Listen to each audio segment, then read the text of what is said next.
Excited to be here. Oh my gosh. Are you ready to see some collegiate gamers play? Am I ready? No. Is it happening? Absolutely yes. But just the fact that we're here today with Game 1 Humpback Pump Track Rainmaker at Irvine Valley College for this LAN is honestly amazing. Yeah, it's like seriously. the plans for this made it out of the group chat. It's crazy. And that's a very rare occurrence. Very rare, yeah. But yet here we are with probably like, was it 9, 10-ish teams? About 10 teams? Yeah. A good handful of teams. A good handful of teams, and definitely a lot of fierce competition going on right here. Our game one going to be the IVC Devil Rays representing the home turf with UCSD Esports Gold right here on stream. Like mentioned, first game being Rainmaker Humpback Pump Track. We're going to take a look over at our live cam over here, which very new introduction, but definitely a welcome one to kind of get a sneak peek in exactly what it's like to be at this LAN right now. UCSD Esports Gold, a team I can definitely speak for, with CD Woomy, Enda, Ocean Opal, Goatchild, and Nerdy Adam representing the lineup right here. And for IVC Devil Rays, we have Infernal, Oh No, Dynamo, and Call Me Fry. I'm very excited to see these teams play. I mean, like you said, you know UCSD Gold well, but how you don't know the IVC team as well? Definitely not. I want to see what they're cooking. Right now, we can see with this player cam, very locked in, just ready to tear it up, honestly. That look of fierceness they got going on. I love it. I love it. This is player cam. It's so interesting to have the player cams. Not many LANs do, so the fact that we can have that so we can see their live reactions, live Splatoon gamer reactions, live on stream. Wow. What a moment. Oh, I love that. And going into this match, Rainmaker Humpback Pump Track, maybe I'm unpopular for saying that I don't like it very much, but I can see there's a lot of nuance to how you play neutral. The name of the game here is if you lose your neutral, you are on the back foot until you shove the enemy out of your base. Yeah, I mean, especially on this map, the route is so short. You can seriously, I mean, luckily they had a checkpoints in Splatoon 3, because before that you could just run it down straight to the goal, but still, I mean, since this map is so short, the ways are so short, there's only kind of one path to go. There's two paths, but one preferred path, it can end so quickly, so you really have to make sure that you're on your game, and if one team is pushing, you have to make sure you guys are respawned and ready to go to get that push back, because otherwise it's GG's. You bring up a good point with there being like a very strong path that once you break that checkpoint, you kind of set yourself up in a little bastion, a corner of the map. And then there's the left map, which we don't talk about that. You take that if no one's paying attention. Yeah, that's a secret route. It's the fine, when you see it, when the moment lines up, you take it beautiful. Otherwise, I'm a fan of this map, though. I think it's fun. I like the design of it, but for Rainmaker, it's not my favorite. It's not my favorite for Rainmaker, so I'm excited to see how they work around that. And I guess looking at the map itself, I don't know. Humpback is very interesting. I know that one of the UCSD players, I can't speak for Devil Rays, but I know that one of the UCSD players has experience with backline, which on Humpback can either make or break your team. Yeah, for sure. And that if you aren't able to kind of secure your backliner, you lose control of mid, you get shoved back. However, if you are able to set them up, that's a lockout from mid, which with how much verticality is in the map, it brings a lot of interesting layers to sort of how you play it. No, yeah, definitely. I mean, having that strong backline support, especially on this map, like you said, is kind of make or break. So we'll see how they work around that. I mean, getting those initial picks also is important, getting that initial push. But if the other team gets the initial push, you got to make sure you have that initial defense. So kind of having that communication and regrouping with your team is absolutely vital, just in any Splatoon competitive game, especially when you're playing with your team and you can actually come, which is one of the great parts about competitive Splatoon, is that you can actually come with your teammates, which is obviously why it's such a high level thing here at the CCA LAN. Yeah, 100%. With the idea of just being at a LAN hall is an entirely different experience from playing solo queue. When at solo queue, you've got your Discord comms and you've got separation from your teammates, so you're kind of in your little bubble and you're able to focus just entirely on the game. But not only do you have your teammates next to you, which I guess you can have if you're playing together, your opponents are right across the table. Yeah. That kind of pressure, especially with a lot of eyes on you, knowing that I guess we've got the stream here, as we see here, the player cams as well. I'm actually unsure if the players have recognized that. They know that. Surely. Yeah, and like that kind of pressure just being on you, it takes a lot of just focus and dedication to how much you've practiced for the LAN to kind of keep your cool here, you know? I mean, yeah, the LAN nerves really do kick in. I mean, how do you work around that, though? At least you have your teammates beside you. I mean, no matter what, it's like, okay, these are the people I practice with, you know, kind of helps ease the nerves. But in those first games, you can kind of see a little bit of LAN nerves typically. But as it goes on, it gets better. Oh, yeah, sure. Definitely. The power of friendship does help you. The power of friendship, yeah. What we learned from today. So the power of friendship, you know, it always wins. The real CCA LAN was the friends we made during the setup and couple rounds that we were kind of figuring stream out. No, for sure. But I'm excited. I'm excited for... there we go. I'm excited for you guys to see this. I love that we have multiple POVs here so we can kind of see what's going on. Because one thing I love about LANs is the atmosphere. So if you can't actually attend in person, it's kind of cool that we can see what's going on team versus team across the table from each other. Yeah, even right here, just on a cam showing the players, you see the sense of community. People walking around, kind of checking out the games, or the ones that are playing, just locking in, talking tactics, kind of playing that mental game with their opponents, sitting maybe peeking over the monitor, just like, How important do you think the pre-game talk is? The pre-game hype up? Do you think it's important, or do you think the post-game hype or debrief is more important? I'd say the pre-game hype only matters after you've played one game. Mm-hmm. Because, which I guess technically is the post-game hype. And everyone goes in with different expectations to matches, and you kind of want to get on the same page after every match, have that reset, and kind of keeping it cool, keeping it mellow, and taking it one game at a time. That the team that does that better will end out on top. Going into game one right here, as we're seeing the lineups, we see the Snipe Rider as well as the a double backline comp coming out against UCSD Esports, bringing out the ballpoint Splatling with that carbon deco. We have a great lineup here. We're seeing Bonnie on the custom. We're seeing a Tri-Slosher as well from the Devil Rays, who gets the initial pop here. Tri-Slosher trying to push up, trying to take some space here. Not only right here, CD Woomy tearing it up, managing to get a pick onto Bonnie over there as the Splatana is keeping pressure on that Tri-Slosher. Burst bombs coming out, taking a 2v1, managing to trade, but no, Goatchild manages to clean up the pick as the members move in around the Rainmaker. And we're seeing UCSD Esports Gold kind of get this mid pressure here. IVC Devil Rays is gonna have to push up, getting a pick there on Oh no. Oh no, indeed. As all four members have surrounded the Rainmaker, the Inkjet comes out. One has picked up the Rainmaker, bolting towards the right checkpoint. The bubble is covering the approach as the Inkjet is forced to keep them off. No, the Rainmaker goes down. IVC Devil Rays, successful defense. Now they're going to have to try to take back some space here. We see some pressure from these Splatlings and some burst bombs coming out of nowhere. Absolutely terrifying. Can they get that space that they lost? Can they regain that push here? That's going to be vital for them. Can they take back that space? Devil Rays really has to respect the zoning pressure that UCSD has here. They have 2 burst bombs, a Splatana Stamper, and a ballpoint Splatling. With that kind of chip damage coming at you, no, never mind. Here comes all the crazy picks with Ocean Opal managing to score another and keeping that Rainmaker shield neutralized as the teammates roll back in. I mean, those Trizukas, they really do come out of nowhere. It's the #1 Splatoon jump scare.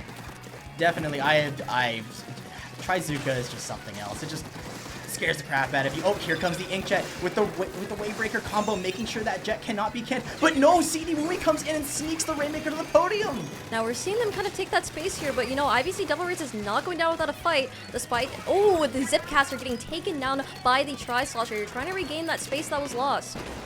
Goatchild forced to retreat, trying to get room for the teammates to move back in. Devil Rays has not picked up the Rainmaker yet, but it's okay. They have the time. They managed to set themselves up in that corner. There's only one approach option, well, one viable approach option. As one member goes down, the Splatana is down. They have the numbers advantage. They are coolered up. The ballpoint is trading blows right now as one member goes down to the side. We're seeing the Rainmaker try to take some space here, trying to get past that midpoint, but being taken down by UCSD. UCSD pushing back here, trying to pop that bubble so they can regain the Rainmaker here and get that space back. UCSD's rotations tend to be very scary. See right here, CD Woomy managing to get another pick with that Trizuka as the ballpoint is skirmishing on the right side with the Inkjet, splitting the party, however managing to keep the fight under control. 2 members go down, however the Rainmaker is still in control of UCSD, fighting and putting it in a very tough spot for IVC to push. Rainmaker gets shut down here by IVC, but we see GoChild here holding back some space here, trying not to go down, trying to keep that Rainmaker not popped here so they can continue their push here, trying to get that back. Right now, we're seeing a lot of these picks happen just where the action isn't. That's where this match is being made, when members come out from the side. Right there, 3 members going down on IVC as UCSD is slowly pushing them forward. Toxic is slowing down, taking out the Rainmaker. But getting shut down on that push here, I mean, seriously, what a good play from Bonnie there, holding that down, saying, hey, you can't come this way. You cannot come this way. I have a bubble here.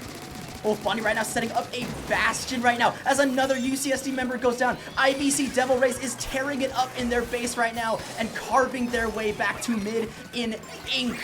Right now, getting the tactical and managing to push the Rainmaker a little bit forward. They're setting up the wave breaker to get themselves up for the push. GoChild and Enda set up. No, Rainmaker goes down. Rainmaker left by themselves there. We see the Sniper Rider trying to take back some space, trying to get a stray pick here. We see this Platonic trying to go for that pop. They're both trying to hold it here, trying to see who can get this pop here because, I mean, if they get that push there, they really could take it all the way if they get that right angle, if they get that right pick.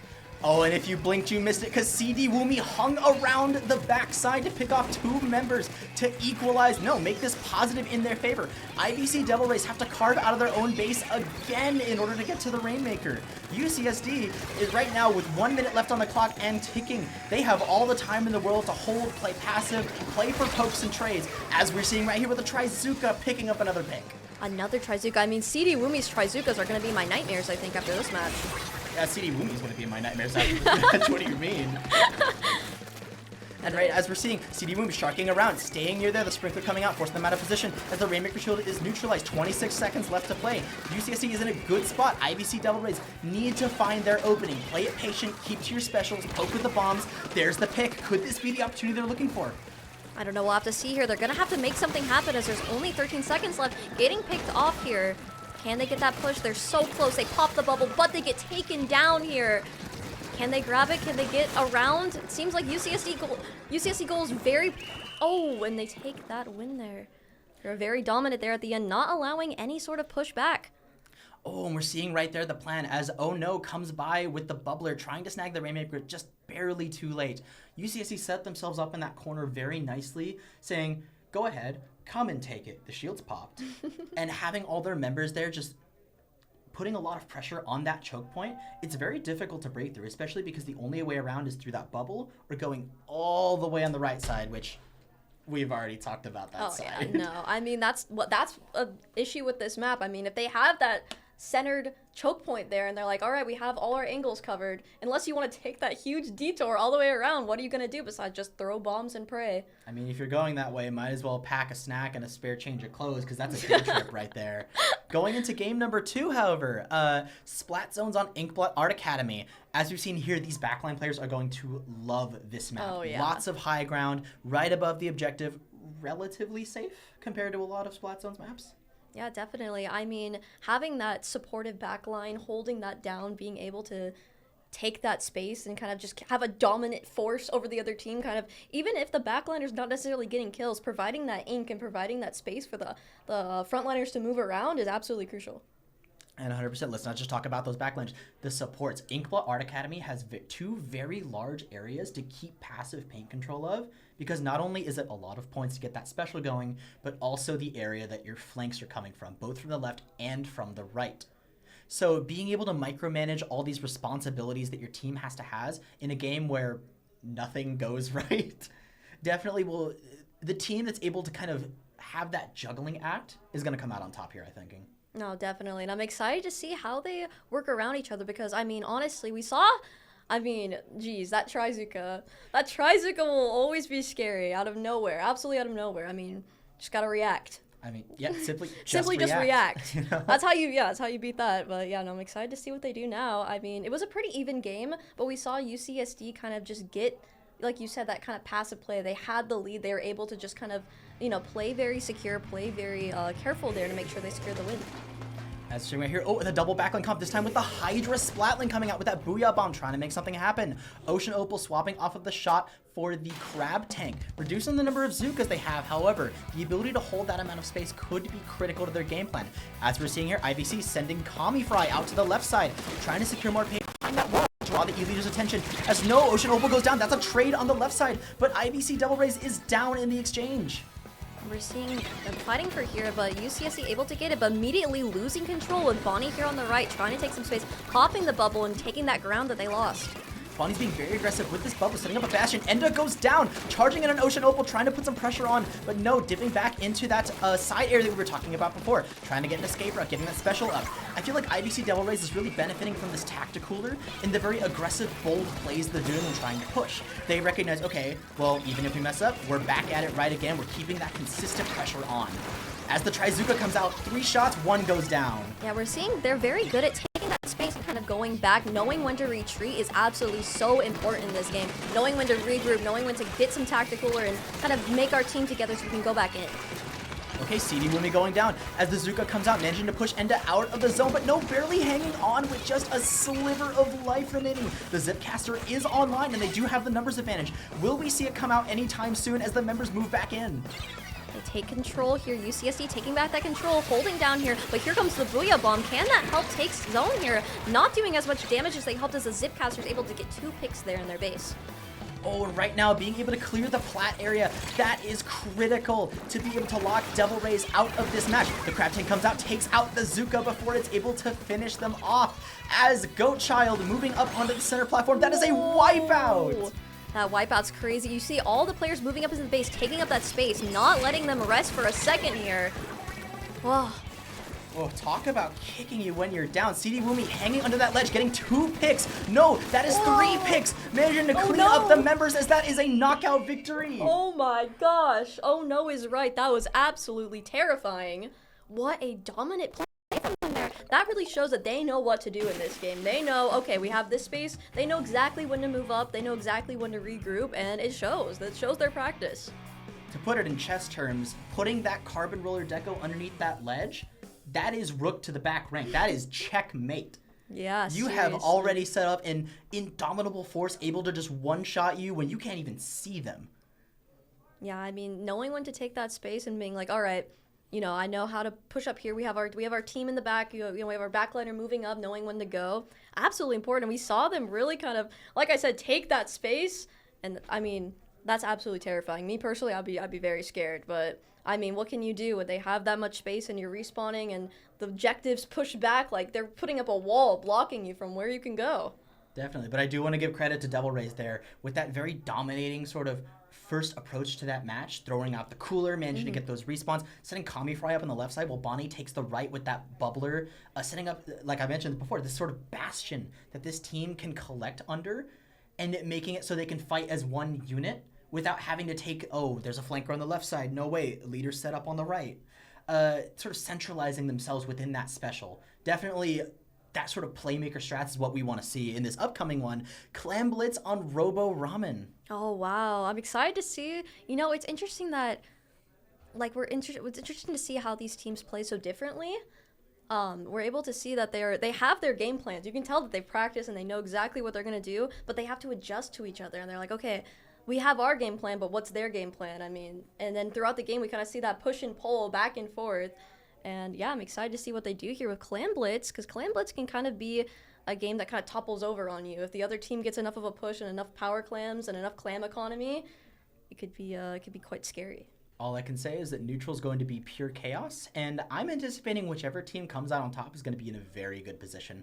Robo ROM-en, for those that don't know one of the newer maps that well, is if you set yourself up under that basket on the plat area, that is a very strong position. You are able to control so much space, deny anyone from dropping. And as long as you can avoid the bombs and pressure for long enough, you can keep the basket open for a very, very long time. And having that sort of pressure to potentially initiate a stagger, which everyone wants. Staggers are good when they don't happen to you. No, definitely. I'm excited to see how these teams play. I mean, it's been a very close game, so let's see how this goes here. Uh-oh, and with the Clam Blitz badge, Uh-oh. As the second backline is going away in favor of a 52 gal, if I'm not mistaken. That is a L3D. Oh, wow. Interesting. Interesting. I'm excited to see how that goes. All right. Notably keeping that tacticooler, going with the end zap, keeping that sort of like very bomb pressure, very holding space and slowly pushing it forward. Ocean Opal being caught out in mid right there as the Splatana Stamper is trying to take up the Studon. No, that is an early lead for Devil Rays. Yeah, they're able to take those picks. Can they push up? They're grabbing clams here, trying to take some space here. I mean, getting those 2 picks is crucial because now they have a player advantage. Oh, CD Wumi goes down trying to go after the end zap before the cooler is online, but no, already coolered up. There are 16 clams, but no power clam has been made yet. They are trying to form one. There's the 8. There's the basket as the wall is up to protect the rest of the clams. UCSD Gold is gonna have to get some pressure here. Trying to push IVC off here. Can they get it? They get some picks here. They're gonna have to wait for the basket to close here before they can kind of push up and take some more space. Have a very good time in managing to pick the members off one by one, so their approach is staggered. CD Wumi under a lot of fire on the right side, can't quite make the approach yet. They are tracked. No, Goatchild managing to land the snipe through the wave breaker. Oh my gosh, terrifying sniper there. Especially having set up on that map, there's a lot of control over mid. You have to play around the under area, as we're seeing CD Wumi right here pressuring Kamifry out of position as the power clam is moving back in. Enda and Ocean Opal moving in already. The stamp going ahead and squishing Bonnie as Kamifry is still throwing out those myths, stalling into the basket. The ball has not gone in yet. No, Enda is going to dunk it. And they break the barrier there, but do they have any players to score any more clams? Getting pushed back off by IVC Devil Rays here before they can get any, but at least they got that score in there. That's huge for them. Definitely getting points on the board, putting some pressure, making yourself, hey, we are still in this game. Yes, we don't have that many, but we are definitely going to show you we can make a push right here. IVC Devil Rays throwing out those whales, scattering the team, even though they're 2 members down, holding down this plat area. The Zipcaster is out. CD Wumi making a pick on that ball as Endo goes in. They're gonna do the other 2 power clams here from IVC Devil Rays, trying to take some space here, trying to push up. Oh, there's the carpet rolling from the top ropes as the stamp comes out. Being thrown out. No, the ball is not dunked yet. Kamifry still defending, the last man standing as Enda throws the ball in. Goatchild's trying their best to throw the clams in. No, the members being pushed out again. IVC Devil Rays is hanging on to this lead with everything they've got. I mean, they were able to push off UCSD Esports Gold, but hey, UCSD Esports Gold is able to get that push there, and they're going to try to do that again, so IVC is going to have to try to have a strong offense here so they can keep up.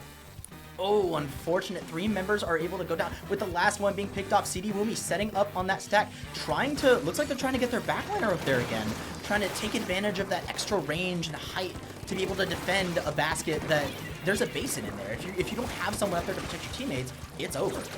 Trying to push up here, trying to take some space, getting that great pick there. Can they secure another score? And they do! That is the lead flip as more clams are going in. 49 points with IVC Devil Rays still staggered in their base. Kamifry and Infernal painting up while Ono stuck on the left side. Zoned out by that burst bomb and Ocean Opal keeping them back away from the team. Getting some space here, trying to play it safe. Now that they have the lead, they can kind of play a lot more defensive here. Oh, and the wipe out. Oh, that is not what you want to see. Another ball being made. Enda managing to dunk that. Fighting back against that heavy that is keeping them away. The Enzap drops, managing to get a pick on both of the members of Gold, that drop in. Get those picks there. The barrier is back up, but UCSD is able to keep taking that push there. Grabbing the pity clam here from Ono, trying to create some space here from IVC. Right, and disclaimer, sorry if I've been accidentally saying Navy. I played for Navy, and they're blue right now, different colors, you know. CD Wumi with a beautiful triple. Can they make it a quad? Yes, that is a quad! Being able to clear mid once again. With 53 seconds on the clock, the pressure is back onto Devil Rays. Devil Rays is going to have to do something here, have to make something happen.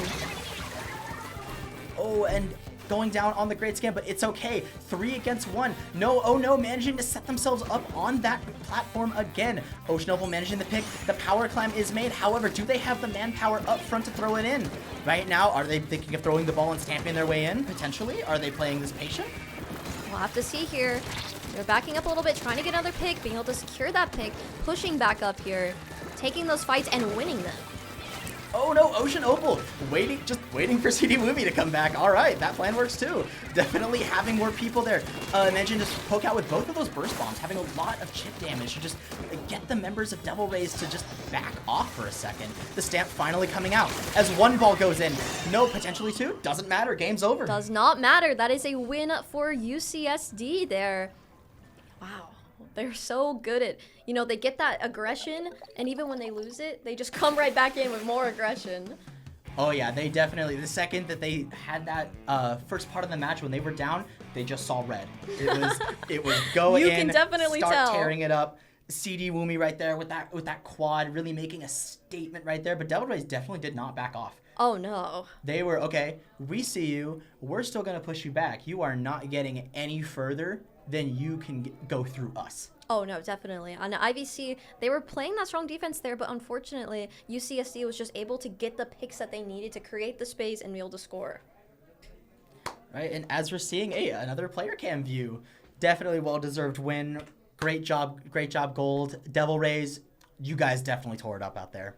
Absolutely. I mean, seriously, it was kind of like a tug-of-war game. We saw both teams kind of get a lot of pushes in and a lot of pushes back, but at the very end of our Clamblix game, we saw UCSD kind of just be able to absolutely throw it and just absolutely go down and run it down and absolutely obliterate. So what an absolutely great play from both teams. Both teams did a great job today. It's definitely exciting to just see when the gloves come off. No, definitely. Is that the end for this one? Yes, that is the format for this is going to be, speaking of which, the format is play all three. So that means this is a best of two. We'll take the game. However, we are playing all three because that matters for tiebreakers. So, ta-da! Nice. We always love the play all tradition, even though normally it would be a play all 7 in the CCA League, the main season. This time around, it would be a play all 3, mostly for interest of, time. And now we're waiting for our next teams to play, correct?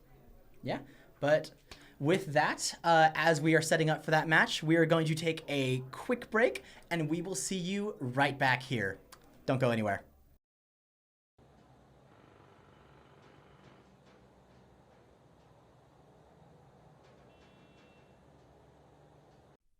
And welcome back to the CCA Road Trip LAN. I'm back again. I am Frosty, and I am joined here this time by Kai GGB.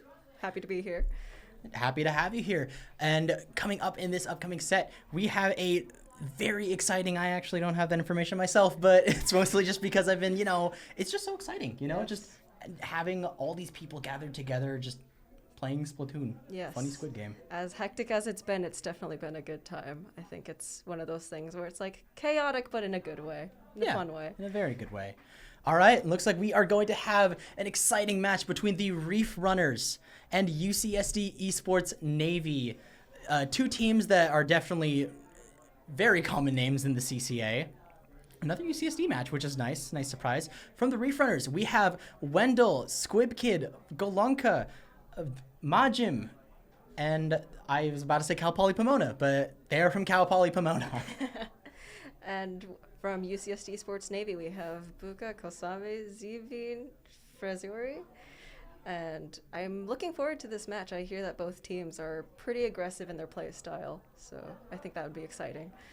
Exactly. I can't speak too much for Cal Poly Pomona, but I know that UCSD's playstyle has gotten a lot more aggressive, which contrasts Freese over there giving the camera some hearts before the match, with a lot more focus on aggressive, sort of taking space and sort of being that punishing presence for opposing mistakes. However, with the Reef Runners, they've shown very strong in CCA that they can handle pressure. Oh, absolutely, yes. I feel like I've seen a lot of situations where Reef Runners is able to come back even under pressure and even in disadvantage. And I'm really looking forward to see how that dynamic affects their game with UCSD Esports. Yeah, I'm sort of seeing like the usual comparison of like, oh, unstoppable force versus a movable object. No, this is unstoppable force versus object that bounces back and hits you in the face. Right. So dropping in right here, go ahead and looking at the kits, we see a lot of those new weapon skins coming out. Very, very nice to see those come out. And on Rainmaker Scorch Gorge, very interesting being able to have those 3 bowls in the map and sort of controlling the space around them is going to determine who gets out of this in one piece. Oh, absolutely. I think breaking through that first checkpoint is also going to be huge, especially because this is a map where it's so easy to get locked out as soon as you get past that first checkpoint. Oh, an unfortunate start for the Reef Runners, going 3... Oh, sorry, not the Reef Runners. For UCSD Navy, going 3 down as the Reef Runners are able to secure their first checkpoint. Looks like the colors are swapped on us right here. Yeah, I think we're going to have to see a lot less rushing in, especially as they try to avoid getting locked out with all these specials popping out. It's going to be pretty rough trying to get in. Yeah, we were talking about it before the match. The second you start pushing the Reef runners, they will recoil back and smack you in the face as hard as you pushed them. As we're seeing right here, being able to take that, Navy having that very aggressive early advantage, going for that shield, but getting taken down early. Now forced on the back foot to try and get the jumps and get the team back up. The Reefers, no, going 3 down and being pressured. It is just the heavy edit, forced to retreat, try to get the team some jumps. Ooh. No, picked off by the Slosher coming in. Yeah, now we've got all these specials coming out. We got to make sure this push is a good one. Right now, the Tactical are coming out. Navy about ready to make that counterattack. Yes, getting the checkpoint. However, Freeze going down to that sniper. Oh, tough to see. The shield going out. All it takes is just one touch to flip this lead back. But do they really want that? Do they want the bigger push? Or just the temporary put a band-aid on the problem and defend for as long as you can? Right now, we're seeing a lot of passive play with those suction bombs, just zoning them out. No, the lead does flip. Yeah, we've got to be very careful with the snowballing on this map especially. I think as soon as you start getting numbers down, disadvantage is really hard to crawl out of. And crawling out of disadvantage is going to be the tough part right here, as Reef Run is managing to get a pick on Kosame. A Z-Beam going in, trying to skirmish the Rainmaker, keeping them back for as long as possible. Wendell getting caught out on the ramp, but no, looks like Golonka comes over and finishes off the pick for them. Z-Beam is down, right? The Rainmaker just peppering that platform with shots, trying to push it forward just that little bit more they need. Yeah, it's a pretty low scoring game so far, but there's 2 minutes, 3 minutes, anything could happen. Freeze very aggressive play, picking off the Rainmaker as the stamp goes in, preventing that push from snowballing even further. Kosame goes down. Right now, the shot's coming down, manages to get away. Oh, I believe that is Buka, being able to push them all the way back and keep on moving.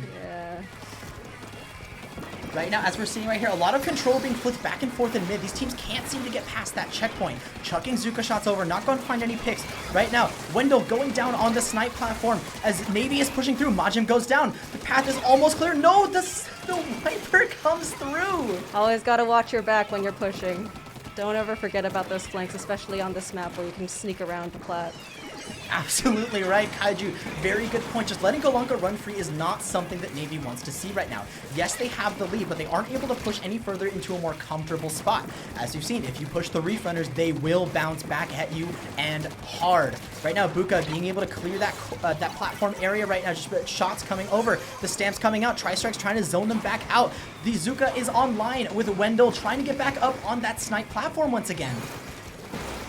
Lots of switching numbers between these teams. It seems like there's a lot of 2 down, 1 down, 3 downs, back and forth. So hard to get a push in with all these teams, trades, skirmishes. Oh, Navy playing a very dangerous game right now, grouping up on that choke point as the heavy edit is looking them down. The cooler comes out, however, Majin is down. The members have to drop to get that cooler. Squib Kid is also down. However, once again, Navy just can't find the numbers to get the people forward. They keep having members move in to try to take the space, but no, there's another member picking them off right as they step in. That was a nice solid push though, got those shooters pushed way up and giving them a hard time, making it really hard to defend. Squib Kid is getting some real value out of that respawn Punisher. Every time they show up out of nowhere to get those picks, it's just devastating to Navy's momentum, which they really need to keep right now. With 35 points on the board, left to push, Navy's in a pretty good spot, but it is not over. That is the Reef Runner's ball right now. Oh, absolutely. With 30 seconds on the clock, it's not a lot of time, especially in disadvantage, but anything could happen. There's still time to turn things around, especially as they're bringing up their specials here, charging and making sure they're ready to push, get back into mid. Right, and even though that Rainmaker has Cooler cannot last forever. They need to be a lot more aggressive. Oh, the Trizuka coming out, trying to pick off the Rainmaker, stalling them a bit more. Navy is, sorry, not Navy. No, that is Navy. Yeah, Navy is down right now. They are staggering very hard as the Zipcaster manages to get the pick. That was really good shutdown with that Zipcaster. Oh, they pick up the Rainmaker right before. Golonka with the Rainmaker, Majin up there protecting, getting a jump in for Squib Kid once again. Trying to make use of that respawn. Freeze coming in, very aggressive play, trying to pick up Golonka. Yes! Oh. That is a cross with the Zuka. Really got that special. That Trizuka finishing off that Rainmaker was exactly what they needed to shut it down before it could get out of control and they lost their lead. Freeze right now has a lot of bravery right now, going in on that alone into a 3v1, trying to stay alive, pull some attention, get the members looking away from that Trizuka that just blows through their team, absolutely demolishes that push.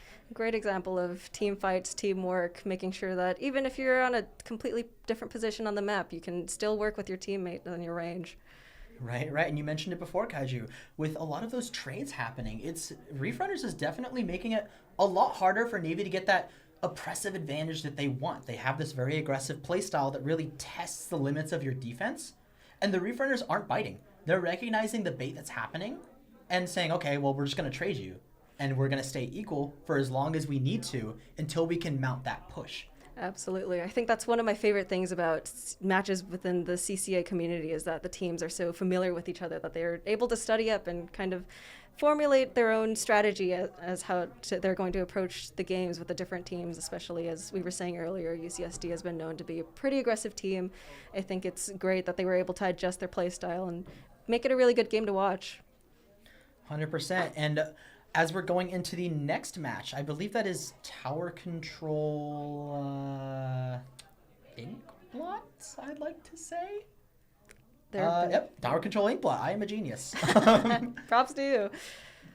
So, what are you thinking, Kaiju?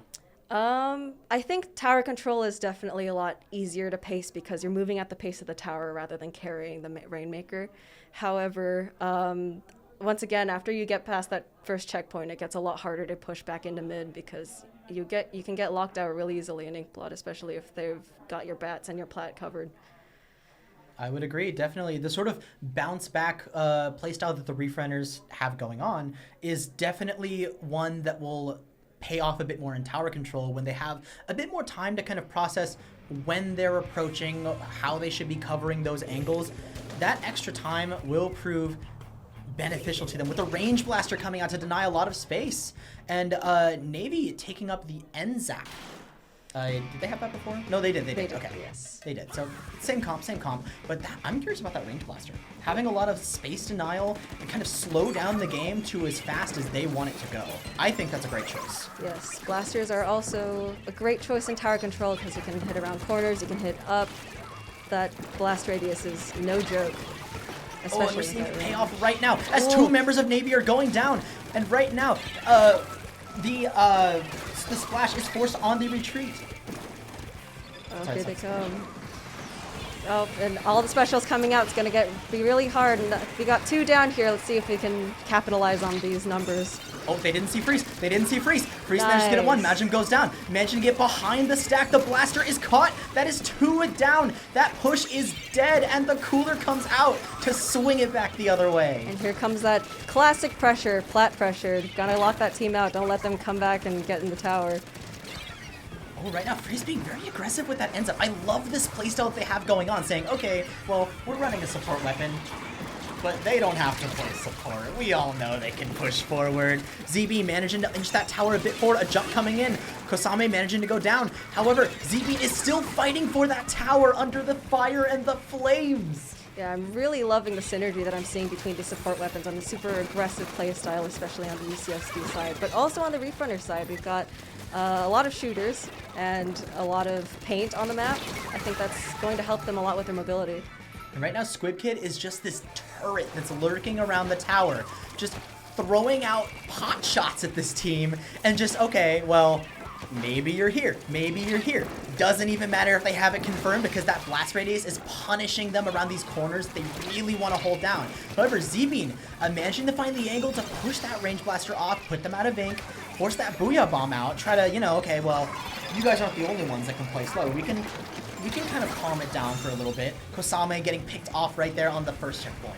Yeah, Reef Runners is doing a really great job of not trying to push too hard, making space and taking space as they see fit, not going down in these team fights and engagements. And we've got a nice, cool first checkpoint. And the lead flip for Reef Runners. right now with 2 specials online. The Booyah Bomb coming out. Will we see the Crab Tank soon? Probably. Yep, they're setting it up on the plat right there. Trying to paint their team. However, no. The Forge isn't biting. That Crab Tank manages to get a pick, but has to back off. Very smart play, actually, not committing everything to that push, because if it went sour, that would have been terrible. They've got the lead. They're comfortable with it, at least for now. They just need to stay calm, keep things under control. Absolutely. Really love these team engagements. It's really good to see that there's no panic going in when there's disadvantage, and making sure that they're making profitable trades. Definitely. And profitable trades they are, especially with Freeze pumping out those tacticalers. Keeping that team up, they can afford to take these very risky, dangerous positions, and they can just win the trade, because even if they go down, they are right back at it, especially with those beacons. The notable synergy between the Nocto and the Enzap, a lot of people don't know about, but just you have a lot of ability to just keep a fight going way longer than it ever should be. And speaking of being way longer than they ever should be, Buka overstaying their welcome, but managing to stay alive. Very resourceful. Oh, absolutely. The synergy between those really aggressive weapons and the support weapons that also lean a little hard into the aggression, I think, is pretty effective, especially on this map. But I mean, hey, clearly it's working, so if it ain't broke, don't fix it. Right? Absolutely. Can't argue with that. Flawless logic. But as we're seeing right here, Navy trying to find their way and just poking bit by bit. Freeze does go down with Z-Bean committing to the fight. Getting caught out, also going down. That is 2 members down from Navy as the beacon is there. Not quite picked out yet. There might be a member coming into the fight. 1 member tracked. That is the direct onto Buka. That was beautiful. Woo. These trades are getting pretty spicy, but it's... Oh, Squib Kid is hot right now. 3 That is a down. hot streak of just bam, bam, bam. You are not passing this tower. As aggressive as these fights are, it's looking like these teams are both having some trouble getting out of neutral, getting that tower anywhere. There's just so much bloodshed on this map right now. And with these specials coming out, Trizuka trying to land a pick, getting that Booyah Bomb to get them to back off.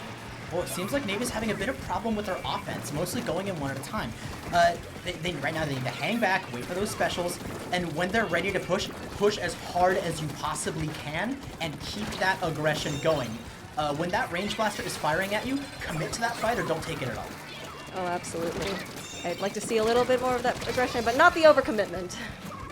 Oh, Galanka managing to get that pick, securing the right side of the map. There's a stealth jump there. They definitely see it. That is a Cam's jump. Frisk going down, and that is game number 2 going to the Reef Runners. Really spicy game there. I was quite enthralled by all the back and forth that was happening, especially after we got those 2 checkpoints. There was so much neutral trading, trying to get a push in, and just reaching for scraps, really, and making it, at the most, Reef Runners making the most of their aggression and the numbers. I think that was pretty fantastic. I don't know whose call that was for the range blaster, but they deserve a high five, because absolutely. that was fun to watch. Oh my gosh. From that direct. Those 3, mwah, Yes. masterpiece. And I will say the Reef Runners definitely did a great job sort of downloading Navy's game plan. They saw game 1, they're like, okay, well, you guys have a lot of offense. If we play around the fact that this second game is a game mode where the pace of the match isn't controlled by the team that forces you in harder, then we're solid. And they sort of recognized that, saw that opportunity, took it with all they had. On the flip side, Navy, that first match was very oppressive in terms of their ability to take space and take those positive trades. Maybe less so on a game mode that's slower, but going into game 3, Clam Blitz Museum D'Alfonsino, maybe that's the momentum shift they need on a map that goes very fast. Oh, absolutely. I do think that the map, for one, is definitely a very quick-paced map, and Clams is very easy to lose control of if you're not careful of being wary of where the other team is at all times. Oh yeah, 100%. The team, I think personally, the team that has the most bomb pressure will probably be the best on defense. Oh, yes. Because Museum is a bit of a weird Clam Blitz map in that the approach to it has 2 very vulnerable ledges above the basket, which a lot of people like to camp. And then there's the straightaway leading up to it that isn't really high ground, but at least you're not that vulnerable. So I think that the ability to deny that second option will be critical to keeping that basket open for as long as possible. Yes, for sure. Yeah, I think Clams is an interesting mode because you can't get away with just the pure aggression that you could if you had, for example, on Tower Controller Rainmaker, where you just have someone taking care of the objective and you just go in. There have to be multiple people tossing those clams in, keeping that basket open, and timing the way that you run in without, losing your life for scoring, 3 points. Right, that's another thing, having those rotations down. On Museum, being able to use that spinner to your advantage is probably the most powerful thing that a team can use on offense. And switching to defense, it's also the same. If you're able to control the exit points of the spinner, and I guess also that middle part that you can stand on, you have a very strong position to either push a team out or hold your control, depending on what you're trying to do. Yes, absolutely. There's a lot of free real estate that comes with posting up on that top pillar. Free real estate. No, I'm thinking of that meme. Oh, no. All right, looking into the kits right now. Yep, we are seeing the return of the Range Blaster, swapping for the Vanilla Pro for the Crab Tank. Interesting. The Tri-Slosher Nouveau is coming out, with Buka taking up the Tacticooler, and Freeze the aggressive NZAP 85, now switching to the V-Shot, a much more aggressive pick that is going to benefit heavily from that offensive presence they were holding earlier. Absolutely. We're getting some paint on the map, try to get a little bit of that clam economy going before we start trying to really figure out what we want to do here. Oh, and we've got 2 down already. Oh, the Reef Runners doing a great job of kind of poking out, checking, because Navy right now is antsy. They want to fight. They want to take that fight really, really badly and just demolish the enemy. However, gotta play neutral first. Right now, the Kraken coming out, managing to separate the team 1 and 3. Right now, the Kraken managing to push. However, the balls are now stuck on the other side. That is a jump in. That is a jump in. The basket is open. Navy has left the basket open, and 2 power clams have gone in. That was a beautiful capitalization on that, the soda. G Fuel, if you will. The G Fuel getting you back into the action. But Navy doing a great job at shutting that push down after those 2 power clams. No other clams have gone in, managing to get a pick on Buko. However, the trade coming out. The Tacticooler is down. They have the advantage. Kosame also getting cut out. Freeze now caught between members. Squid not engaging. However, no, Freeze goes down. Never mind. Managed to get 3 people in on that. Okay, great teamwork, y'all. Yeah, I'm really loving the way that Reef Runners is kind of baiting out that aggression on UCSD Sports Navy. It's really impressive to see how they're able to coordinate their team fights. Yeah, right here we see a solo flank coming out, working very well. Looks like Freeze said, all right, playtime's over. It is time to work. It is time to get in there and just start slaying. Yeah, maybe those 2 power clams into the basket was the wake-up call they needed to get this next push going. Oh, and a wake-up call indeed as I sense a very powerful push coming. Nope, never mind. That is 6 clams on the ground for UCSD as Golunka manages to get the pick with that 96 gal deco. But a very powerful Kraken option. Kraken cheese is always welcome on Clam Blitz. Maybe not so much if you have to fight it. Oh, one going down with Squid Kid being caught out in the blast radius, and caught indeed. They are forced to blast their way out, and no, they managed to get out. Okay, great job. Yeah, the Slosher's been holding on to its special for quite a while. I'm a little nervous about where its teammate specials are going to come from, and there it is. Strikes are out. They managed to get a pick on that Range Blaster. Right now, oh, that is Beautiful. 2 down. The powerful push is incoming. Here comes the Meteor into the defense of Reef Runners. No, the members are backing out. No, Z-Bean has jumped out of the fray. Okay, no, fair. They've got the power claims. They've got control of mid. Play it patient. 2 members go down. Beautiful. That was the in they needed. If they can capitalize on these numbers, I think they can really make a good push here. Okay, maybe as their coach, I don't give them enough credit. Navy is playing, they're very smart with this. They have very oppressive aggression, but as they've shown right there, they have the ability to play patient and recognize their opportunity.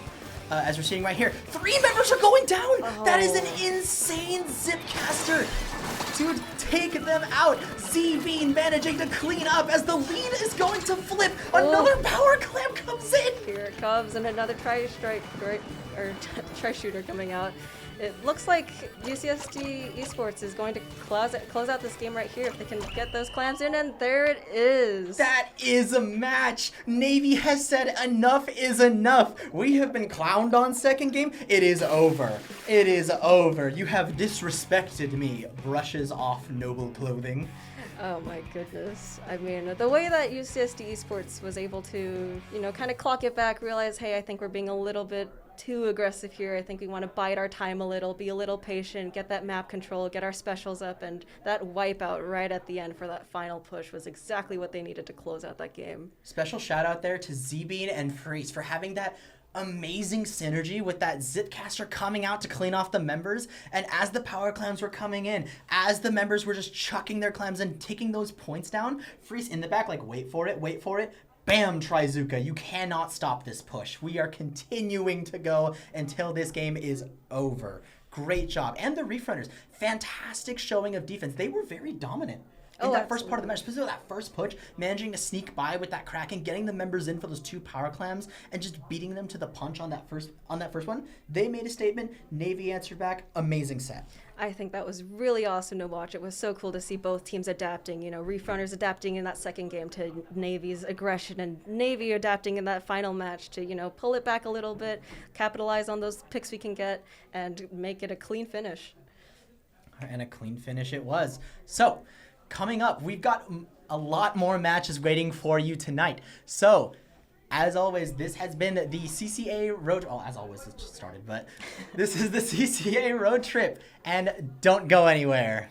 Oh yeah, we've got some more spicy matches coming up. Spicy. Oh yeah.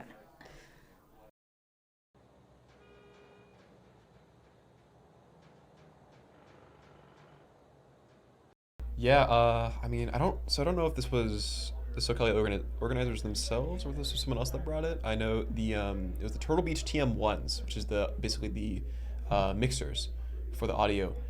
My God, those are godsends. Those are so good. Actually I love wonderful. them Actually so much. wonderful. They make the audio like the fact that they're able to like mix it all in right in front of you, and like you have control over like every little aspect, and it's not difficult to work at all. It's literally just like 3 knobs. It's easy. It's Easy stuff. yeah, and that one was basically, I wouldn't say stolen, but like, inspired from SoCal. That one was Stolen. what we got from SoCal, at least idea wise. But Well, what's yeah. cool is when I got here, you open the door, you see a room full of people. It's like you recognize half of them. It's like the same crowd as SoCal. It's like the Yeah. exact same people. So you see familiar faces. It's different venue, but same game, same crew, same people. It's really we're all here Yeah. to play Squid Game stuff. Yeah, and everyone's been great too. I feel like I feel like considering how like competitive this game is and how competitive competitive esports are. Oh yeah. I feel like emotions get high sometimes, and people get a little bit tilted or anything like that. But I feel like both at SoCal, both here, I haven't seen like any of that at all. Nah, it's just nah. been everyone's been really chill. Everyone's been really nice. Everyone's all hyped Yeah. up. Everyone passes out the GGs. You see teams pop off at the end. It's really nice to see. Yeah, honestly, great community, at least here in SoCal. Unfortunately, I have not been to like Riptide or Genesis or anything like that. No, I so. haven't been out to Arizona where that happens. Yeah, I Those, don't have the money for that. Fine fellows come out over here. They make the drive, but I have not done it myself. Looks like we're getting ready to start soon. Yeah, so over here on the left we have CSUDH Ivory with Jalen, Miles, Danny, Mish, and Galaxy. And then on the right side, we have Coyotes Black from CSU San Bernardino. Cipriano, is that Jello or Yellow? Or Bronze, and Alex T. And then Dean as well. Yeah, it looks like they're kind of just vibing, just kind of chilling. Looks like everyone here, honestly, is kind of vibing and chilling. I don't actually know if we have any games going on in the background. You see the row in the back, there's also another set. It looks like they're just kind of waiting in lobby right now, but Everyone's getting set up, coming together. yeah, I guess right now they're going to be actually going into their weapon select right now, so 90 seconds until our game, so that'll actually be very soon. Yeah, I don't know. So let's see. So first game is going to be on Mahi. I'm kind of curious. What do you think you will see on Mahi weapon-wise? What would you expect? Now, Mahi on zones is actually one of my favorite map combinations. I love Mahi-Mahi Resort, and I might be alone in that, but still. So for Mahi, it's pretty small, and you've got a lot of ledges to look over. So my go-to is I always like a Charger because you get access to basically the whole field. I think we're going to see a Charger, a couple, Splatling probably, and at least one. Oh, never, okay, there's the pencil, so Charger. And there's the Splatling. There we go. You called it. I'm good at this, I guess. All right, so we're starting right off. It looks like both teams are going to be making a mad dash for that middle. Yeah, I guess the Splatling is already going to be up on that top ledge. Watching over the point, it seems like we're not going to have too much of an issue with Coyotes actually taking that point. They're going to be holding on to it down to 90 points already. Some specials are already going out, pushing the Coyotes Black off the point, and Ivory is going to be able to flip that at the moment. One goes down on the Coyotes team, and Ivory is going to take that back and get some. Looks like Coyotes is trying to push back into the lead. Zone flips over again immediately with a splash down. Oh, a clean wipeout there. Come for Coyotes Black. Easily going to come in and take the lead back, and going to paint some turf out there. Man, yeah, I was not expecting the wipeout right there, because both teams actually were staying alive for a long time in that beginning. So it's really interesting to see that it's finally kind of coming down. Ivory actually is going to be taking a lot of losses at the moment, only having one player left, the Blaster. The Blaster actually goes down, and now we only have the NZAP. The stage is going to be changing right now. Coyotes Black down to below 50 points, and it's going to have to be up to Ivory to really have to get their foothold and bring it back to the point. This match is going fast. These picks are coming out left and right. That cooler just went out, but it looks like they did get the soda just in time enough to get that quick response. They're coming right back. Blues, we still have Coyotes Black with the control, but here comes the splash down. I'm going to see if they're going to try to turn the zone over. Not quite, almost there. And there it is. Ivory with the zone control. Can they hold it back? They've got a long ways to go, but they did get that buffer, plus 62 on Coyotes Black. They've got a lot of time left over, so there's definitely enough room for a comeback here. A lot of time and a lot of space. It looks like Ivory's really going to be holding their foothold here. Black is going to be trying to get their way. They do get the Splatling down, and they are moving They are moving in pretty far, down to 2v4. Ivory only has 2 players left on the point. It seems like they're actually going to get pushed back, and Coyotes Black is able to take that point back. They do have the penalty points, which is going to cost them some time. Missiles come out. We got the wave breaker out. There's a lot of specials coming out. The Ivory did lose their turf back to Coyotes Black, and it looks like they're going to hold it for just a bit longer. Ivory seems to be look at their wounds right now, coming back in, building up special potentially. They're just taking Coyotes Black just taking the ink to the field right now. They're getting a lot of space right now. Yeah, Ivory is really getting pushed back. They do have a little bit of the foothold down out of the base. The guys trade there, but it's going to be a 2v3. It's going to be very interesting to see if one team or the other is going to push at the moment. I honestly, right now, I would say just keep it safe. You have Coyotes Black still has a lot of time left until those. And Zuzuka is going to actually get a double kill right there. It's going to be giving Black a lot of leeway in terms of their ground control there, and so they take the point, and now they're going to be burning down their penalty points. So with all players back on the table, I'm not sure. It looks like Ivory Black is going to be trying to attempt to hold this, but and they are. They absolutely are. Here comes a Zipcast trying to push back into their space. And another wipeout in the favor of Coyotes Black. They've got a lot of room to go here. And it looks like they're going to be getting out of that penalty zone, ticking down the clock down to 10 ticks left. And Ivory needs to come out with that soda and need to turn the zone over immediately, but it doesn't quite look like they're going to make it. Man, that was actually pretty good. That was a lot of back and forth, honestly. I was not sure if it was going to go one way or the other. With the sheer amount of knockouts that we saw, it's surprising to see how many, how contested it was just throughout the match. Yeah. But it looks like that first round is going to go over to, oh god, that was Coyotes, right? Yes. Yeah, all right. Coyotes it is. All right. So, that was on Mahi. Looks like we're going to be now going to Undertow Spillway with the Rainmaker. This is going to be a very, I don't know about that one. Okay, I'm going to be honest. I'm not too much a fan of Undertow with Rainmaker. I feel like it's a bit, Well, the Undertow, with Undertow, everybody always seems, there's like one strategy that everybody always goes, and that's what you always kind of just got to go left. And unless you have a full wipeout, and then you could try to take the closer zone. I always hang out on the ledge because I main E-leader, so I just kind of stand there. So I don't mind it too much. But on Rainmaker, you got to move your feet, and I don't like moving my feet, so sometimes it's not so great. But we have, with the zone, it was a very stationary objective. We're going to see how they like to move around now. We had that pencil and that Splatling against each other in the last match, and they were constantly trading turf back and forth. So we're going to see how they play, if they're going to keep those weapons in, and if they're going to continue trying to do that same turf trading while moving a Rainmaker about. Yeah, and I mean, honestly, from what I saw, I think both CSUDH and the Coyotes, I think they both actually had a lot of kits that worked for them. I feel like they both were very comfortable in it, and it was really down to a battle of just raw skill. I don't think really there was any misadvantage or advantage when it came down to what they had. I will say though, I think obviously because they won, I think the Coyotes had a lot.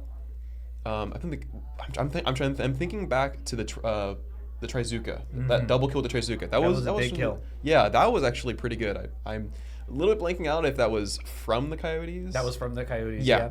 So I also want to point out they seemed ready to counter the triple splashdowns. There were a couple triple splashdowns from Ivory that I was expecting to completely cheese the zone, but it didn't quite. They were completely ready to counter it. yeah, and so we're gonna be getting started with Undertow. Ooh, all right. I'm really curious how this one is gonna go. As I said, I'm not too much a fan of this map, but let's see if they're actually gonna be able to bring this with a victory, at least for the Coyotes. Let's see if they're going to be able to keep their momentum going, or is Ivory going to be able to bring it back on this next round? Shield is down. No one has picked up the Rainmaker just yet. We've got some specials coming out. Soda's down for side of Coyotes Black. And pushing out. They're still fighting just over the space. Rainmaker's still not touched. Ooh, double kill on the side of Coyotes Black. Easy grab for them.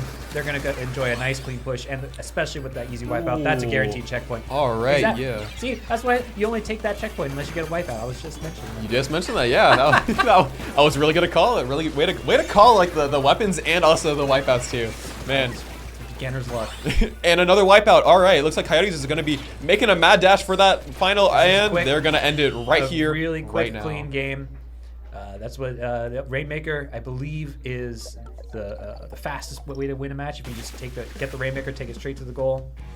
If you're not careful, that trickle in I think really hurt them, because I basically blinked and they got another kill, so it was like 2 double kills back to back, and then the wipeout just caused a quick trickle in, and I think that was a big downfall, because that Rainmaker was between in and out 2 checkpoints, less than 20 seconds. Yeah, honestly, I think the Coyotes really took advantage of whatever advantage they had. And in the entire time, it was just those wipeouts. It wasn't the fact that there was no one in front of them. So they were able to really hammer it back home. They did not waste a single second getting that Rainmaker in. And I think, unfortunately, CSUDH just could not catch their breath in this. And so I guess we'll have to see.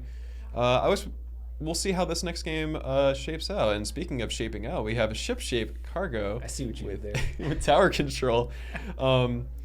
This is going to be fun. I think, because I'm going to be honest, I didn't actually see the kits for that last one. I wasn't really paying attention to that one. They did swap out a few things. There was no pencil. There was no right. Okay. chart. There was no spotling. There was a bow. There was a bow. And there was a Swiffer. There was a Swiffer. I see. It worked out for a while. The beginning, it was basically head-to-head, complete stalemate at the beginning, when they were just fighting over that Rainmaker. It was 2 teams. They were just waiting for the smallest slip-up, and that's all it takes. Once they got one little slip-up, they got that big Zuka. Was it a Zuka? They got that double kill right off the bat at the beginning, and after that, it was just a snowball. Yeah. So I'm interested to see how this one goes, because I don't think I've really seen Shipshape Tower snowball that much. At least not on other maps with Tower. I think this one, we'll see actually a fairly even matchup on this one. So now we are going to be going into Shipshape. Did see a Squiff. All right, we got a Hydra Blaster, and we're going to be starting off. So let's see. One thing I didn't see in the last match, I did not see a lot of usage out of those dual squelchers with the squid beacon. I didn't see a lot of use out of that. Maybe they're going to use it a lot more this time. Tower is definitely a little bit more opportunity for some back and forth, especially with a map this long and with this many corners. There's a lot of opportunity for flanking. Yeah, and so we already have one down from Coyotes Black. It's going to be giving Ivory a little bit of the advantage there. Not too much. I did notice that when we were actually looking at the bit of their kits, that Ivory is going to be running a lot of swim speed up. So they're going to be, it looks like they're going to be a lot more aggressive, trying to get at least more in their face, I think is what is going to be happening Absolutely. here. And it seems especially like, with the way that they've been trying to push out and counter, they're going to try to maneuver around, it seems. Yeah, it definitely seems like they're trying to do that. It's Black actually is countering them really well. Yeah, they are being pushed right back over on this right ledge, and going to be getting killed from that. Black is being pushed off the tower now, losing 2 players. Ivory's only down 1, but they are going to regain another right back in. And we're going to see Coyote Black is only with one player left on the board to actually at least defend the turf, giving Ivory the advantage. This is a big chokehold. This is a big foothold that their Ivory's taken right now. They've got a lot of space that they're working with. Even right now, their whole team is back. They're 3-4 right now, but they still have a lot of safe spot right now just because of that big push that they have. Yeah, saw a bit of a fun little battle from the Hydra and the Squiffer there on the tower, but it looks like the tower, Squiffer Tower is going to be able to maintain that and break through. There's going to be a big flank here. It's going to be a double kill. Is it going to be a triple kill? Looks like not. The and we have Ingzuka actually is going to clean that up for that triple kill. He held on to that special for a long time. A quad. Ivory is going to be losing their advantage now, and even though we saw the Coyotes was getting pushed back, they're going to be making their foothold right here and are going to be trying to push up with as much space as possible. Yeah, they waited, and then that second they found the opportunity, that Ingzuka came out and they got push it all the way back, claiming into a checkpoint. And now exactly what I was saying before, they're enjoying a lot of free space. They're getting a lot of free push right now. Tower is going back in the middle. Only 20 points between the difference between the two. Specials will charge back up again. Hydra's feeling good on that tower. Ivory needs to come in and kick him off somehow. Ooh, all right, so we do have the points now going in the favor of Coyotes Black. They're going to be maintaining that checkpoint, and they're going to be past that last checkpoint number 3. And it's going to be down to one last Ivory player. It's going to be the 52 gal. They're not going to be able to go, and that's going to be the end of right that through that round. tight crevasse. They couldn't quite make it through. Once Ivory had their they fell off the edge of those ledges, Coyotes were able to just come in and clean up. Yeah, man, I don't want to pick sides. I feel like it should be a little bit of a neutral party here, but I feel like I really wanted to see CSUDH really hold on that push. They had actually, it for a long time. Yeah, they had a really good push. What it was around, I think, the 40 seconds since the beginning, and they were able to actually like hold that foothold. It really made me feel like that they were actually going to be able to at least get sub 30 points. And yeah, I mean, I wouldn't say I'm disappointed. I'm just like, oh, so close. Well, yeah, they definitely kept it and they pushed it almost all the way. And unfortunately, they made that space and they lost one pick, and they were safe enough that they were able to hold that for a little bit longer, even down one player. But once another one slipped up, fell out of place, it was 2v4, and then they were able to just completely wipe them off the map. Yeah, I think if anything, I noticed that the CSUDH did not have that much paint coverage, unfortunately. That was, I think, one of the big fallbacks. Yeah, because especially once Ivory was approaching that second checkpoint, I noticed CSUDH really didn't have any of their own ink down on their own side of the base to like actually get up on on battlements and stuff like that and keep that foothold, at least to prevent them from pushing that far. It really kind of seemed like they had to take the time to lay down their ink, lay down their foothold, and then by that point, Ivory was already all over them. It was already all on top of them. The Hydra was able to lay down ink from afar, and yeah, unfortunately, or I guess fortunately or unfortunately for who you're rooting for, ended as it did. And that's just how it goes sometimes. Black was able to completely, basically, once they lost their foothold, they just painted over everything that they had, that Ivory had paved forward with, and without that, when they had their biggest foothold is when they managed to paint forward as much as they did, and that's when they had their biggest hold. But once they lost that, they didn't have anywhere to retreat, and they were just out mobilitied. Yeah. And so with that, Coyotes Black is going to be taking that victory, and that's going to be their first victory. That is going to be their first victory for the tournament. So, hell yeah, bragging rights. As we were saying, 3-0 for Coyotes Black. Yeah, very exciting for them. And I think we're going to be going on. So that was the 5th stage. It looks like we might actually be getting over on to brackets soon, and I think we on the Devil Rays are going to be playing in the next round of games. Next round of matches. I think so. How am I going to play and commentate at the same time? I'm sure we can figure something out. We can go handheld. Handheld, come out here with my Switch right here. Push the plushies off the table. No, we keep the plushies here. They're moral support. Come on. Keep them put them to the side. Yeah, and we're not gonna have our other 2 teammates here. We're just gonna like have them go over still on the tables, and we're just gonna have to like Communicate with assume- booyahs and this ways. Exactly. Just like just like we're playing opens. Just like Nintendo intended. Just like Nintendo intended. Yeah. Man. So now I know. So you okay? Well, it looks like with that we are also going to be going to a break, since it looks like these players are also going to be going to a break. So thank you guys for popping in with us. All right. Once again, I'm not sure if the camera's going to show to me. I think it would be so awesome if it did. But once again, I am Communist Fry, or Commie Fry. And I am Infernal, or Infernal Magician. And I don't have any socials that you can go to. I don't like having public socials really, so, but... Listen, one day I'll get the courage to stream on Twitch. Follow me on Twitch, and then I'll stream something. I'll stream Splatoon. It'll be so cool and fun, and we'll have a great time. Oh yeah. So go ahead. It was Infernal Magician is the one. That's me. There's no A in there. Yeah. All right. And go ahead, check out that, and then in the meantime, Thank you for having us. We're gonna go throw it to a break. yeah, we'll see you later.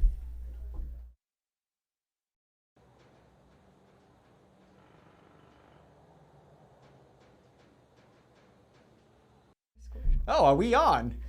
Okay, I'm going to take that as a yes.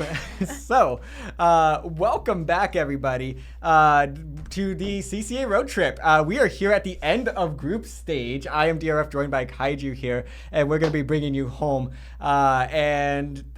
It's been quite the tournament so far, both from a TO perspective and from a gameplay perspective. Oh, yes. In the nicest way possible, it's been the most pleasant dumpster fire I've ever been a part of. You know what? That's a great way to put it. It has been a very pleasant dumpster fire. Oh, yeah. Because with all the various tech issues that we've been encountering, but everybody's just been absolutely awesome to work with here, and the competition has been fierce. We have been seeing a few different upsets already. For example, UCSD Navy has just claimed the top spot in Group 2 as the 3rd seed in their group. So because of that, and because of everything else that's kind of shaping up in their group, this is a very pivotal match that we're going to be diving into here between the IVC Diamond Rays and Coyotes Black. The IVC Diamond Rays are currently 2-1. The Coyotes Black are 1-2. Reef Runners sit right in between them at 2-2, just being upset by both UCSD Navy and the Diamond Rays. So if Coyotes Black can actually pull off an upset here, they can sneak into the playoffs or to the top cut. Yeah, I'm really looking forward to seeing some spicy matches. We've definitely had some up-bets going on in the back end, and I'm looking forward to seeing how it's all going to close out. Yeah, certainly. So it looks like we are all set though. So we're going to be diving right on in here. These are round 4 maps that we're going to be seeing here actually, as we are entering Rainmaker Scorch. We actually we'll put this on the map list. All right, we put this on the map list. I'm gonna be honest, I don't actually remember, but we are off to the races here as we do see IVC Diamond Rays in the orange and Coyotes Black in blue. We're seeing both teams really trying to claim that top mid and try to get that Rainmaker. We've already got one down on the side of IVC Diamond Rays, and we're really gonna have to try to be careful not to overextend, especially in neutral. It's very pivotal to get that nice lead in the beginning. Oh! That 3-for-1 special. Yeah, I mean, that was amazing. And both crabs came out at the same time to contest each other. And you knew that several people were going to go down there. It was in marvelous fashion as IVC Diamond Rays open things up here, able to get that checkpoint, +2 down. It looks like they're not going to be stopping anytime soon as they pop the barrier yet again. How many more points will they add? Oh gosh, yeah. If you give Diamond Rays an inch, they'll go a mile. You don't have any room to let your guard down. As soon as they're pushing in, they are all in. Absolutely, and here they go. 24 points remaining, down to 22. Alex T coming up with a stop here, but the Diamond Rays are continuing to maintain a fair bit of pressure here as these trip tricks come out. They're going to be looking for a reset, but it's the roller trying to stop them. Not going to be able to do so, though. This will be a reset. This reset. I'm really liking that Coyotes Black was able to, take it a step back, take a breather, make sure they're not sending that Rainmaker all the way onto the goal podium. Absolutely. But here they come once again, trying to get this back to where they had left off with it. But Coyotes doing a great job here, putting the pressure on, trying to push back that Rainmaker. They're going to get them all the way out into the corner of the map here, and that's a really bad place to typically have this Rainmaker. But when you do have a lead, sometimes it can work to your advantage to just hold it there for a little bit and try to wind down the clock. Yeah, Diamond Rays definitely did get that nice hefty push right at the beginning of the game, so they've got a lot of time to play defensive and keep their cool, make sure that they're pacing themselves. Yeah, and that's what it seems like they're going to be doing here. With only 15 seconds left on this Rainmaker timer, they're going to just have to push forward at this point and try not to take out their teammates with them. It might even be to their advantage to just die to these killer whales, which is exactly what they will do here. So they will actually take advantage of this opportunity to reset a little bit, because that Rainmaker was not going anywhere. Yeah, and I think leaving it in that pit bought them a little extra time as well, because Coyotes Black had to drop down in there to grab it. Now, Diamond Rays has a couple of seconds to get back into mid and reorient themselves. Absolutely, as the Coyotes picking up this Rainmaker here, trying to find a window of opportunity. Rainmaker hanging back, trying to support their teammates, see if they can get an opening, a pick, something to give them a shot here. And there's the first pick on userless. Exactly what the Coyotes were looking for. Can they capitalize on this? They're going to get Nezu as well, but they lose a member of their own. It's going to be pick for pick here as the Coyotes trying to hold on to this Rainmaker. They've burned 40 seconds on the clock and not added another point to the scoreboard here. Trying to make something of this situation now, and it doesn't look like it's going to go anywhere in their favor. And they're pushed all the way back, going to have to make a little bit of a U-turn here, and they get shut down. Stuck between a rock and a hard place. Pick for pick and trade for trade for sure, but as we've got these specials going up and being popped and paying for it with their lives, it's a very aggressive game on both sides, just trying to make the most of what little they can grab. Absolutely, 1 minute on the clock, and it looks, no, is IVC really gonna just play this corner now? They're gonna play the corner for the long run here. They're not interested in scoring any more points. They're gonna make the Coyotes come for them. You said this was an aggressive game, but IVC has read this as they're the main aggressors here. Make the Coyotes come to us and make a play. They're gonna try to do it off of this Zuka here, but played that corner beautifully. Yeah, looks like IVC's gone 2 down, but with that aggression in mid, they're not letting up at all. And, as much as they're hanging out in the pit, Coyotes Black is really going to start digging, because with only 20 seconds on the clock, they better start initiating a push. They're not going to have enough time to get lead otherwise. Yeah, this is IVC's game to lose at this point. 15 seconds to play. It's going to take a massive effort here from the Coyotes to bring this one home. 10 seconds, and they're staggered at this point. It looks like it is over here. No one even near the Rainmaker to pop it, and IVC will be taking home game number 1. What a beautiful lockout. I mean, dropping that Rainmaker in that pit, asking the Coyotes to come pick it up if you want it. Pretty nice invitation. Yeah, and that's the way to play it. Especially when you kind of could just tell what the cards are on the table there. You're the main aggressor. You might as well just push forward, get as many points, and then just play it safe. So IVC definitely feeling themselves here now. But it is not over for the Coyotes. They are in a bit of a rut here, as they need to figure out how to get some momentum going. But if they can, and they can take these back 2 games, they still have a shot at that top cut. But they have to take both of these games. Otherwise, there's chances of a CCA road trip championship are over. Yeah, well, what we've been seeing so far is that with these game 1s, the teams have a chance to get to know each other. In game 2, they get a chance to adapt to each other's play style. So we'll see if Coyotes Black is able to strategize and find a way to counter the Diamond Rays. Certainly. So we'll have to kind of see, and you say that these teams kind of take a chance to get a feel for each other. Speaking of for the Coyotes, this is their first LAN that they've ever been to. So that is super awesome, out of Cal State San Bernardino, one of our newer teams to both the CCA Collegiate Splatoon community and also to just our SoCal community here. So we've got a lot of different universities now that have teams here, and they are, a very, very welcome addition. Yeah, it's very exciting to see all these teams growing, especially with the way that the community has been growing with the release of Splatoon 3 and the collegiate community especially. It's been really awesome to be able to, have a LAN in SoCal even. I think it's a great opportunity for teams to get to know each other and to get a little more acquainted with the scene and the competitive vibe, Oh, absolutely. Well, they had a chance to fill each other out. Let's see what adjustments come out here as we are. Okay. Whoa. Were any of these weapons from San Bernardino in the last game? Not that I noticed, but I'm kind of liking it. Let's spice it up a little, shake it up. Definitely some spicy picks here. If I was the IVC Diamond Rays, I would kind of be distracted almost by the pick of weapons. Quite the diverse set here. We'll see how it works out for them because they have a little bit of everything, a good amount of chip damage to work with, a little bit of speed, a little bit of flexibility, some decent range. So this might be cooking.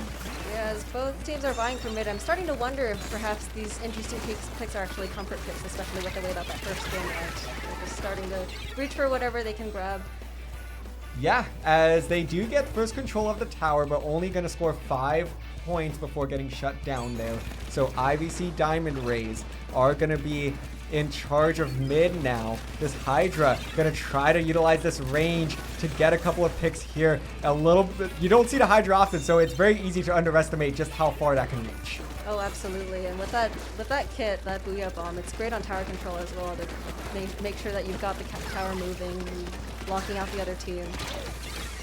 Oh, and take a look at Userless trying to make a bit of a cheeky play here. Able to get one pick, not going to be able to find much more. And it's the Coyotes that break through the first checkpoint first. And they are slowly rolling through here, trying to approach that second checkpoint. This might be the comp for them. Honestly, it might be, and especially after getting that first checkpoint, you got to be very careful about not losing that momentum. And I mean, with 3 down, it looks like Diamond Rays are going to have a chance to catch their breath, take back mid if they can. Yeah, that seems to be the case here. But last time we saw IVC get control of mid, Coyotes played a very patient defensive game there to just try to get themselves back in mid, try to establish a little bit of control, wait for the Coyotes to peak, wait for IVC to peak and utilize, the exact skills that you have right now, the exact weapons to take advantage of this bubble to give yourself a little bit of a defensive front here. And it looks like they're going to be on the move here. No, going to get shut down. The Midi finding themselves in a 1v2 situation. Yeah, it's looking like the Diamond Rays are having a little more trouble this game because they're moving on the tower's terms, not the Rainmaker's terms. They've got to move with the objective this time. And it's looking like Coyotes Black is doing a pretty good job of pacing the game to their advantage. That's an excellent point there, and I have to fully agree with that. It seems like, in fact, that IVC is struggling with that slower pace now. They knew that, I think, on just a mechanical front, that they could take on the Coyotes, but they needed to do it at a pace that just let them run freely. And they're being restricted right now by the objective itself. And it's just so much slower for them. Oh, absolutely. Seeing some specials coming out. Going to try to apply some pressure to those bats and that plat and see if we can get that tower moving. And that's a 2-down situation. Make it 3. Make it a delayed wipe. So this is going to be massive for the Diamond Rays, who have now found their stride here. After getting that delayed wipe, they will clear this first checkpoint with ease. Now the question is, can they reach the second checkpoint? Can they clear it? Can they get the lead? Looks like they're getting a feel for the pace now with the way this tower is moving. Just gotta watch for that Hydra, and with that nice 3 down, it looks like it's free real estate for them on this plat. It absolutely is. And now they're going to clear the second checkpoint. They found the momentum they've been looking for. The Crab out in a massive position here. They're pushing this tower down to 25. Make it 20. And they're going to go ahead and stall here just a little bit. Too much pressure on the tower for now. They need to find a pick. Mini popping that bubble. Going to make it a little bit difficult to keep this one going. Going to go ahead, back up, and see if they can build up some specials and try to just keep this tower a little bit forward. I really like that about Diamond Rays is that as soon as they get that lead that they're comfortable with, they're able to kind of bring it back a little, don't get too overzealous, don't overcommit, kind of take their time and make sure that they've got numbers up. Yeah, and they are doing that very well as they are going to start to go ahead and go down here.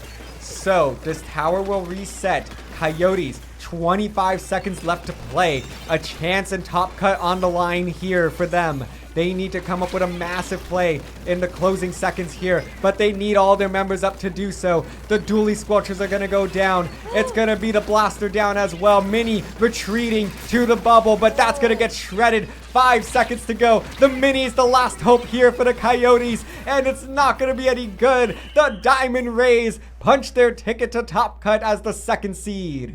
Gosh, what a game. The way the Coyotes opened up was actually quite compelling. I was starting to wonder if the tower control was the end that they needed, but it looks like Diamond Rays were really able to adjust like super fast. Yeah, no, they did a fantastic job of doing just that. I mean, San Bernardino, I really thought they had that. Like they looked really good. And I mean, as a new team, it's definitely going to take some time to figure things out. You're going to play a wide range of competition here. Some teams that have a lot more experience, like the Diamond Rays, who go all the way back to Season 2 of the CCA League. Coyotes Black, Season 5 is going to be their first season. So there is quite the gap in just timelines for these teams. But they're doing a great job of holding their own against this well-experienced team. Yeah, for sure. I mean, I definitely see that the team is adapting, with that. I mean, needless to say, the comp was quite interesting, and I was wondering how they were going to play with it, but that opening was pretty strong for, a comp with 2 Splatlings. I mean, I think that, despite how new they are as a team, they seem to be, grabbing a pretty good foothold in the competitive scene already, and I'm looking forward to how they're going to be doing in Season 5 of CCA League. Yeah, I am too. So it's a very, very exciting development once we kind of learned that this team was existing and that they had just formed. I was immediately in their DMs like, who is the contact? Who do I need to talk to about, SoCal related things? And they've been just such a welcoming community as well, like an awesome group of folks to talk to.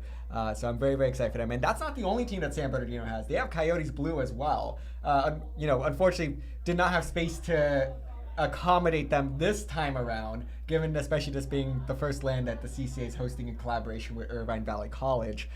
So we wanted to kind of keep things a little bit smaller, make sure that we kind of get our footing. I would love to see Coyotes Blue here next time around. Oh, that would be awesome. I mean, fingers crossed another CCA LAN real soon. I think that... But not too soon. Not too soon. soon. Oh God, not too soon. I'd like to hope that we learned from today. It is like... Going back to the comment you said, it's the best dumpster fire. Oh, absolutely. So, we're going to go ahead and dive on into Game 3. This game not going to have as much at stake now that we know the set result and the ultimate seeding of these teams at the end of the group stage. But it is still a good opportunity for these teams to kind of continue building some momentum into top cut for IVC. For the Coyotes, they're going to continue to experiment, it looks like. They're bringing out a bow brush combo plus the vanilla pro. Yeah, I'm seeing anchor weapons on both of these teams actually, which is always fun for me to watch on a clams in that mode. And we've got 3 down on Diamond Rays. Coyotes Black is going to try to make the most of this push right here as they got the second power clan if they can reach that basket, and in it goes. That was close. That was really, really close. The E-leader missing their shots, and that was going to be a huge benefit to Coyotes Black. I would have liked to see a little bit more follow-up there because I think they were in a pretty good position to do so, but it just didn't seem like they had the clam spawns working out in their favor. So just a little bit unfortunate for them because that felt like what could have been a much stronger push out of them. For sure, but can't complain too much about a 40-point push 1 minute into the game. And we've got 2 down on the side of Coyotes Black now. IVC Diamond Ray is going to see if they can make a little more of the ink that they've got on the map now. Absolutely. And I think another just testament here, Coyotes Black have just been really good with their openings, but it's IVC that just needs a little bit of time to figure things out, and then they're off to the races. So it's definitely a little bit of give and take here for both of these teams. Coyotes really need to take advantage of these early moments to just try and throw them off, especially running the comps that they are running where it really feels like they're just free-flowing right now. And I think that now that there's the pressure of, hey, we already know what the result is, we can just play a little more freely. I think that's what we're seeing out of them now. Yeah, for sure. With all this experimentation, it actually does seem like they're starting to get a feel for what they want to play. We got two down on Coyotes Black now, and we'll see if Diamond Rays can capitalize on these numbers. Oh wait, here's a couple of jumps. The bubble coming in, a second jump, and they're gonna stagger these. Although the first person managed to get out, but not the second, and that's gonna be a tied game. 2 more in to get the lead for the IVC Diamond Rays, and we are halfway through this game. I mean, it's looking like a pretty spicy game for Game 3, where the stakes are a lot lower now. I mean, as we've been saying, Coyotes Black has really been getting a feel for what they want to do, and it seems like they're getting a better idea of how they want to coordinate the positions and try to push in. I mean, it looked like Diamond Rays had an iron grip on that map control earlier, but Coyotes Black is already sneaking its way back through mid and onto their plat. Certainly, it's IVC just taking full command of this game now. Look at all the orange paint that they're trying to keep down in their side of the map and in mid. Coyotes need to re-up that aggression. They play so fast early on, but then they start to reel back in as IVC continues to push time and time again. And here's a great opportunity right now that Coyotes should be taking advantage of.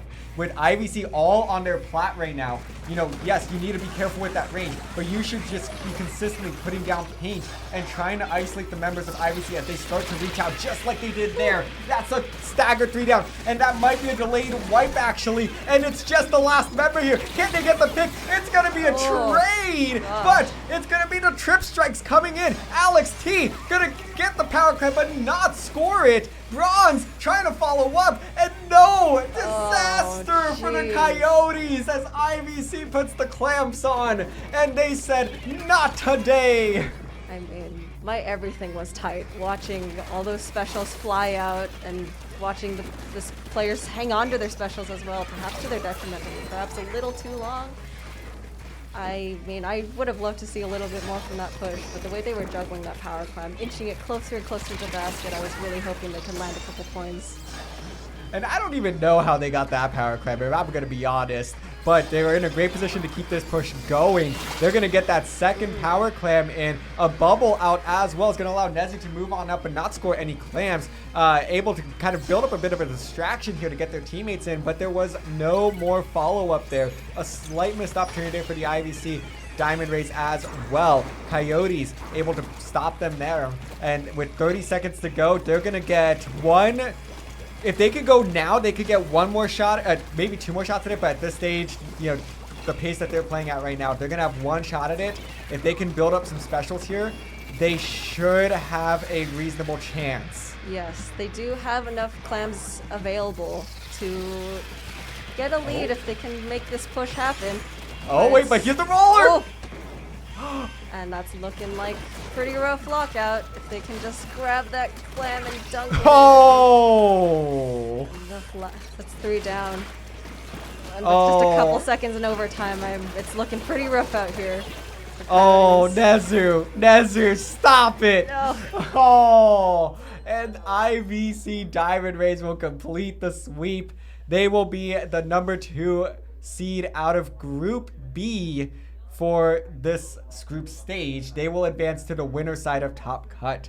For those of you that are uninitiated here in terms of what our format is going to be, with the 10 teams we have, it is 2 groups of 5 round robin. The top 3 teams from each group will be moving on to our Top Cut double elimination. The top 2 seeds from each group will start on the winner side. The 3rd place team will start on the loser side. So definitely it gives those 3rd place teams a chance, but it definitely gives an extra reward to those first 2 teams that did so well through the group stage. Right. I mean, that last playoff 3 was really exciting. I mean, I know we've said it already, but Coyotes Black, for being a very new team, it was actually interesting to see like how quickly they were evolving within just that set. And I'm interested to see how their comp is going to develop, whether they're going to continue to be pretty flexible about their weapons and whether they're going to, you know, tweak their aggression a little bit with each game and with each mode. Yeah, and I think we said earlier in that set, that's what I feel like we were seeing from them. The first game, it really felt like they were playing a little bit scared, but after they kind of got through that first game, it felt like a very different team. They felt a lot more relaxed, a lot more free-flowing. You know, it just seemed like the communication got tightened up there a little bit. They felt a lot more comfortable just playing whatever it is they felt like playing. And I give them all the credit in the world for that. So it's something that it's really hard as a new team to kind of, you know, learn those things. And I think that they're learning those lessons early on, and that they're going to be in great shape for when it comes time for Season 5. Oh, absolutely. Especially with the way that they were opening those last 2 games as well. They've had some pretty strong opening pushes, so I'm interested to see how they're going to develop as, you know, their games get longer and their sets get longer and the more teams they play. Absolutely. Well, that is going to do it for the group stage here at CCA Road Trip at Irvine Valley College. So we're going to go ahead and take a bit of a longer break this time around, because coming up next is the top cut. We're going to be bringing you winners semifinals soon. Stay tuned. You're not going to want to miss it.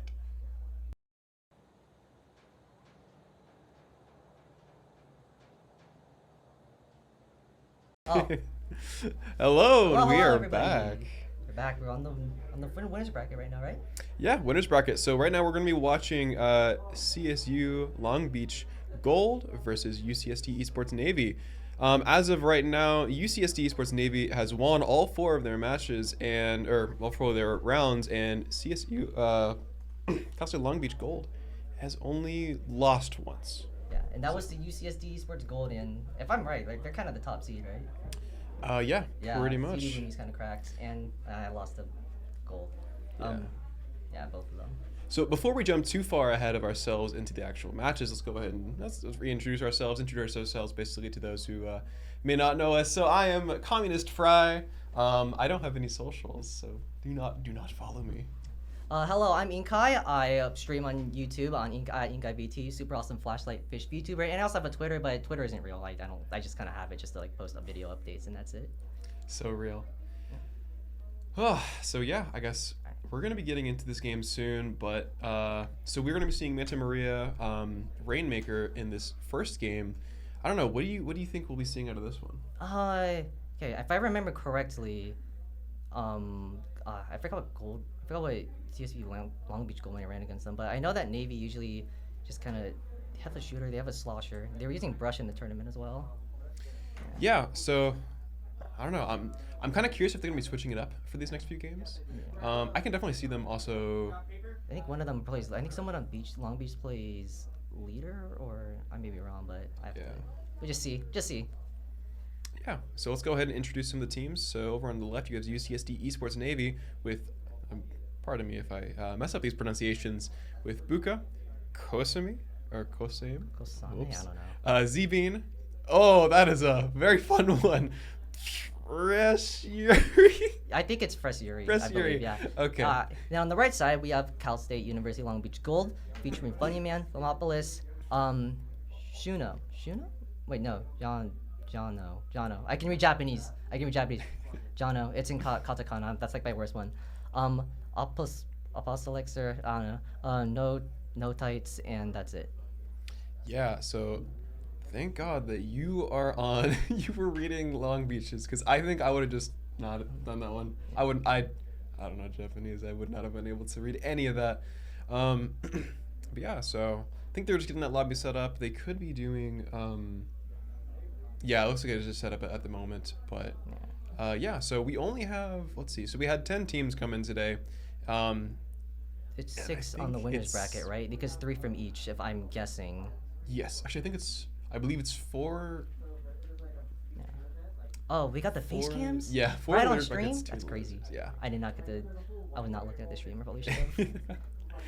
Oh, good. I mean, we've been playing, so it's kind Yeah. of hard. It's kind of hard to watch the stream. But yeah, so we are currently getting into, I believe this is Game about 1. the 6th hour of Yeah. the actual like playing part of the tournament. We've been going since, I think some of us have been going since like 10 a.m. but- Most people got here at 10. I think the official Yeah. bracket started at 11. Wait, that's almost 7 hours. Yeah. Oh my God. We had like a long hour and a half of setup, but Yeah. I mean, I guess in the meantime, I feel bad for UCSD. They have to stay here for so long and they have to drive 2 hours back. Oof. Yeah, I really hope that they don't have any traffic on the 5 freeway, because that is not a good time. But yeah, so all right, so there you go. You have DRF making some announcements. It looks like they're going to be going getting starting soon, hopefully. Yeah, so yeah, there we go. I believe that is Long Beach right there. Yeah, this is on the Long Beach cams. side. Yeah, Yeah. UCSD has jerseys. Yeah. I wish we had jerseys. My school cannot afford it. Actually, no, wait. We got our coordinator Wendell. He gave us some shirts. He's the GOAT. Shout outs to Really? Wendell, you guys, captain of Reef Runners.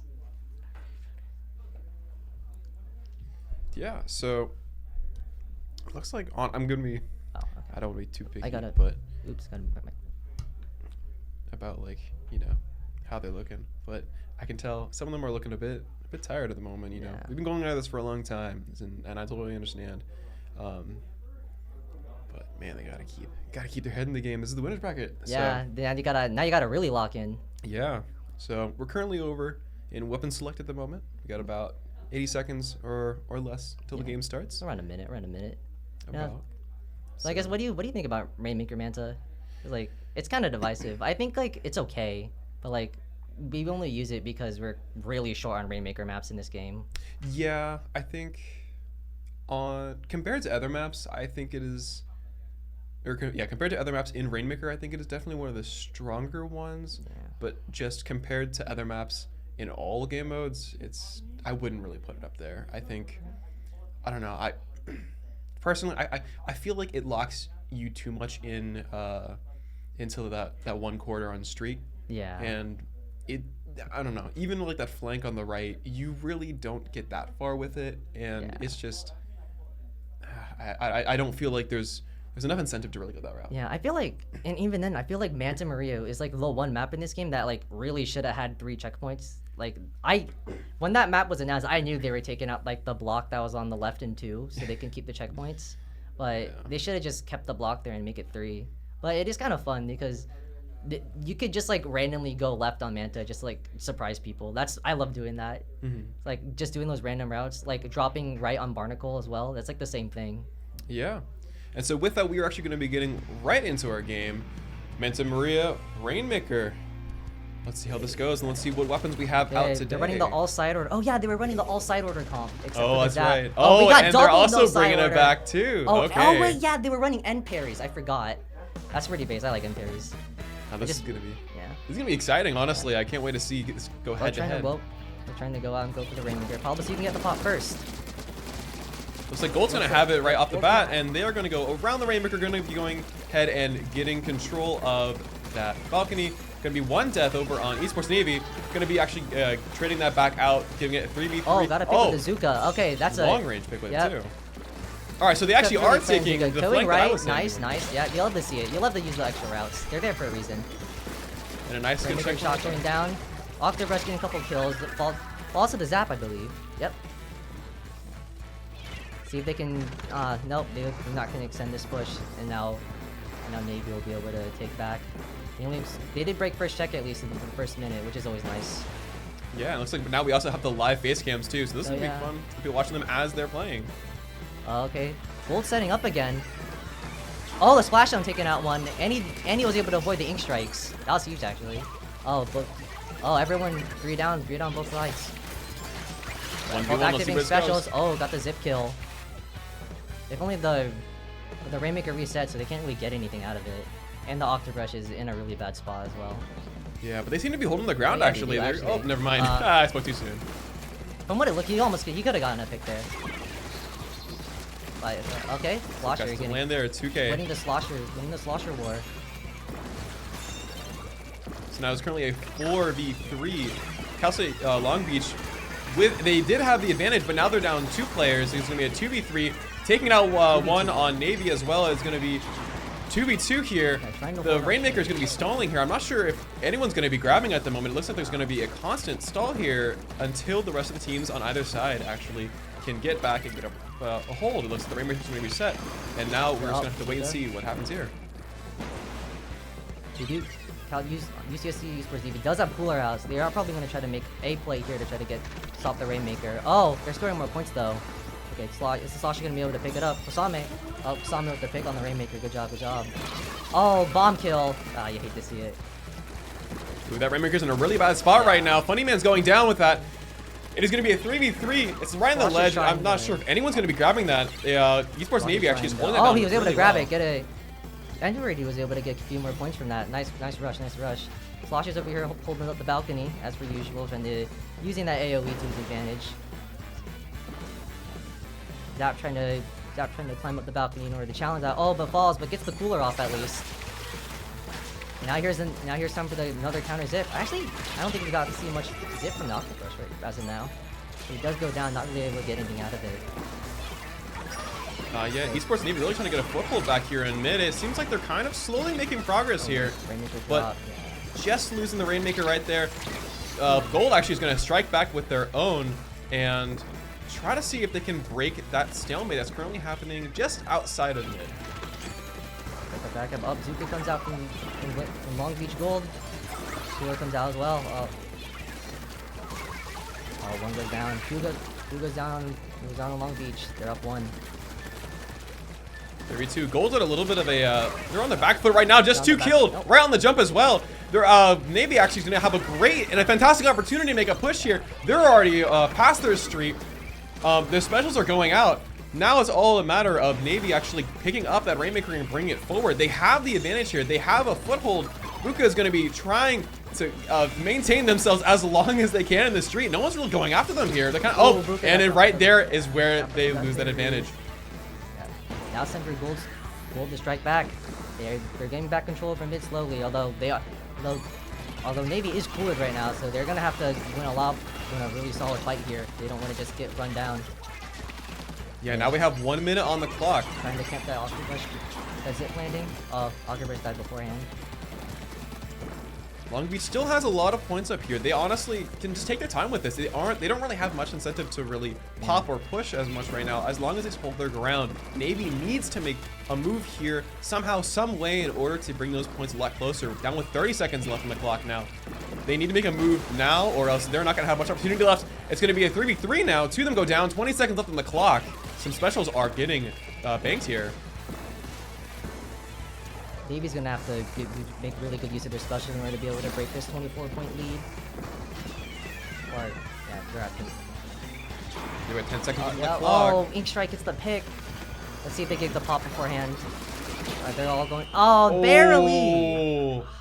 That was extremely close. Man, I think Navy had the advantage on that pop too. I think they did, yeah. I think it was just they popped after the timer went down. Yeah, I think that's what happens. So that's very unfortunate. You just hate to see it. Yeah. So looks like that first one is going to be going to the Long Beach Gold. Long Beach Gold. Next is it Clamblitz or Tower Control? I need to remember. I know both of those were in there. Let me check the map list. Yeah, Inkblot Splat Zones. Oh, Inkblot Zones. I forgot that was in this map list. I'm really glad I didn't have to play that one super real. That one, I don't know. I disagree with that choice entirely. I'm gonna be honest. Yeah. I enjoy Inkblot personally, and maybe a little biased because I am an Explo main, Explo life. So I feel like Explo really excels in that map, but also that map can be kind of stalematey, or not stalematey. I guess a little bit. What's the word?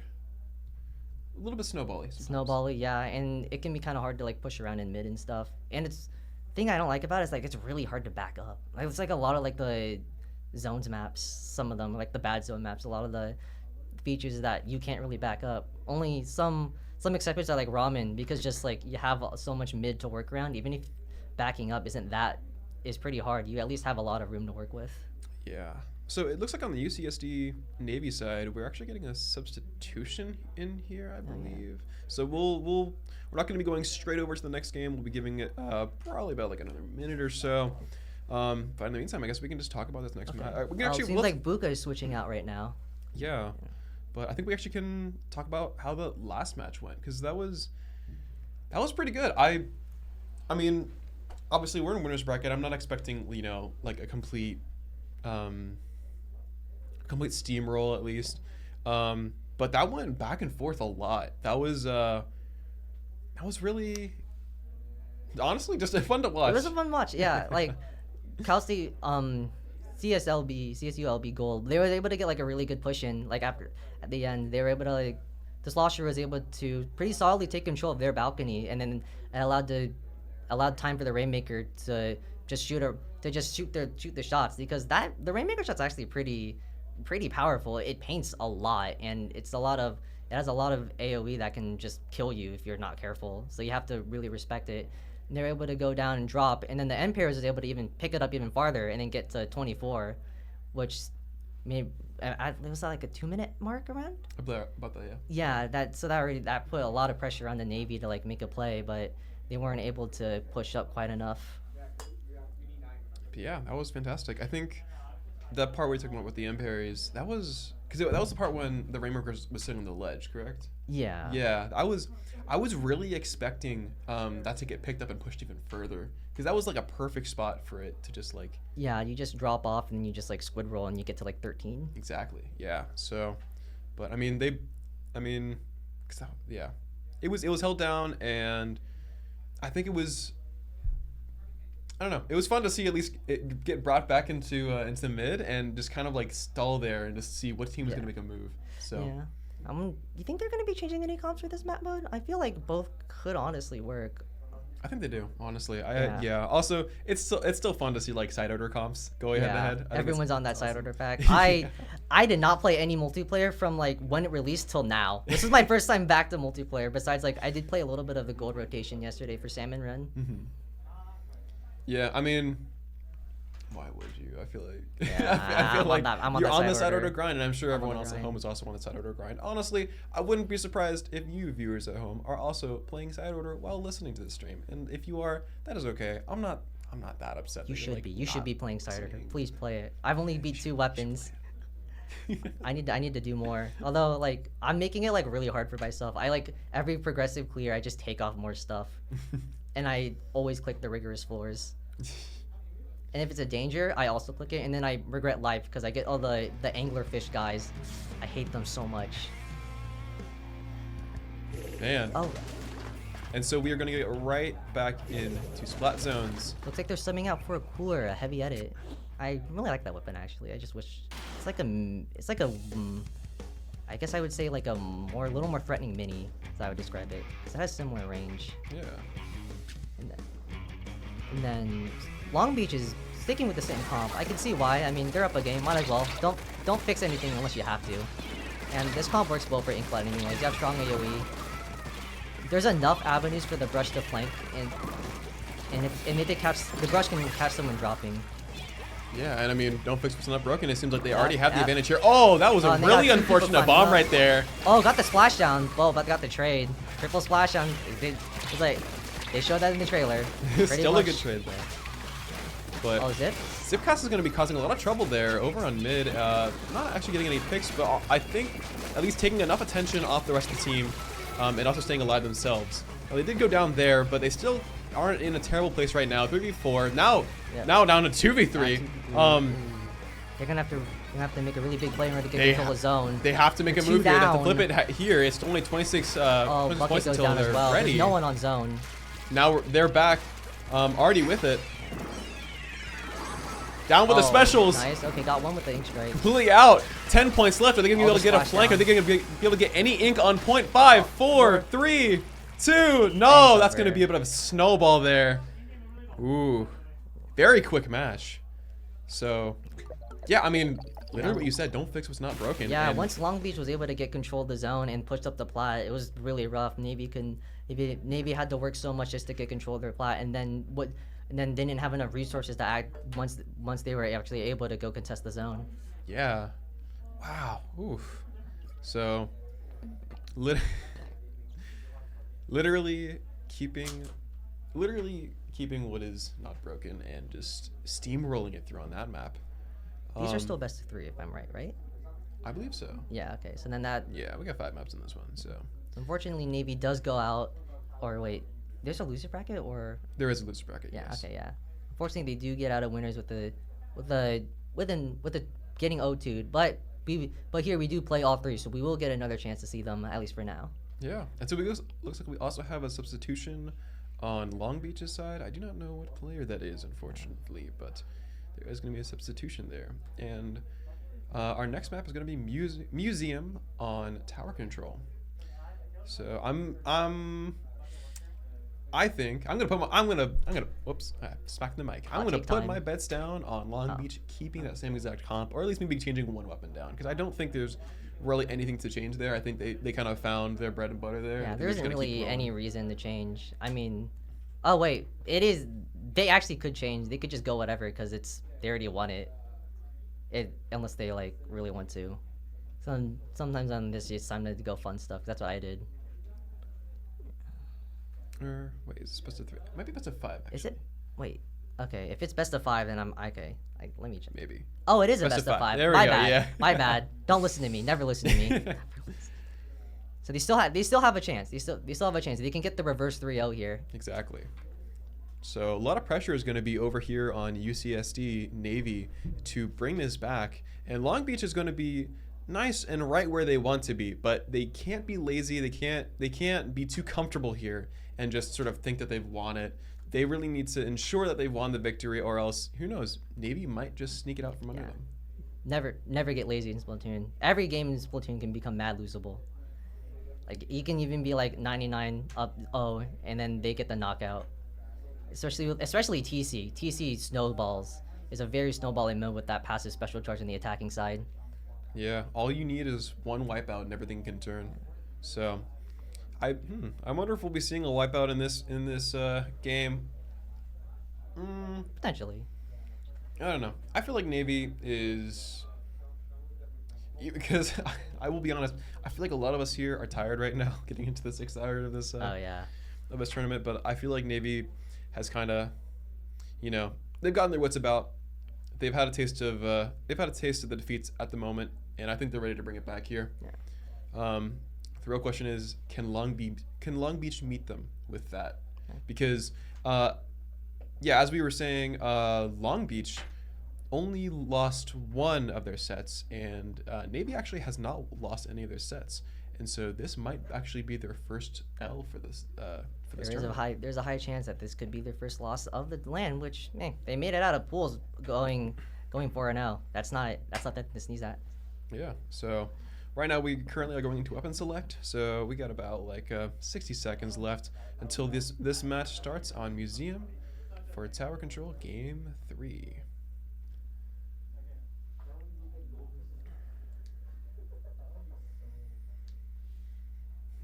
Now, if only this LAN happened a week later, we could have seen some of the new stuff, the new map, or like the new weapons if anyone was crazy enough to pick them. Or if there's a Squiffer player. That is true. Yeah. But I mean, everyone's trying to play a little safe. So, but I don't know. I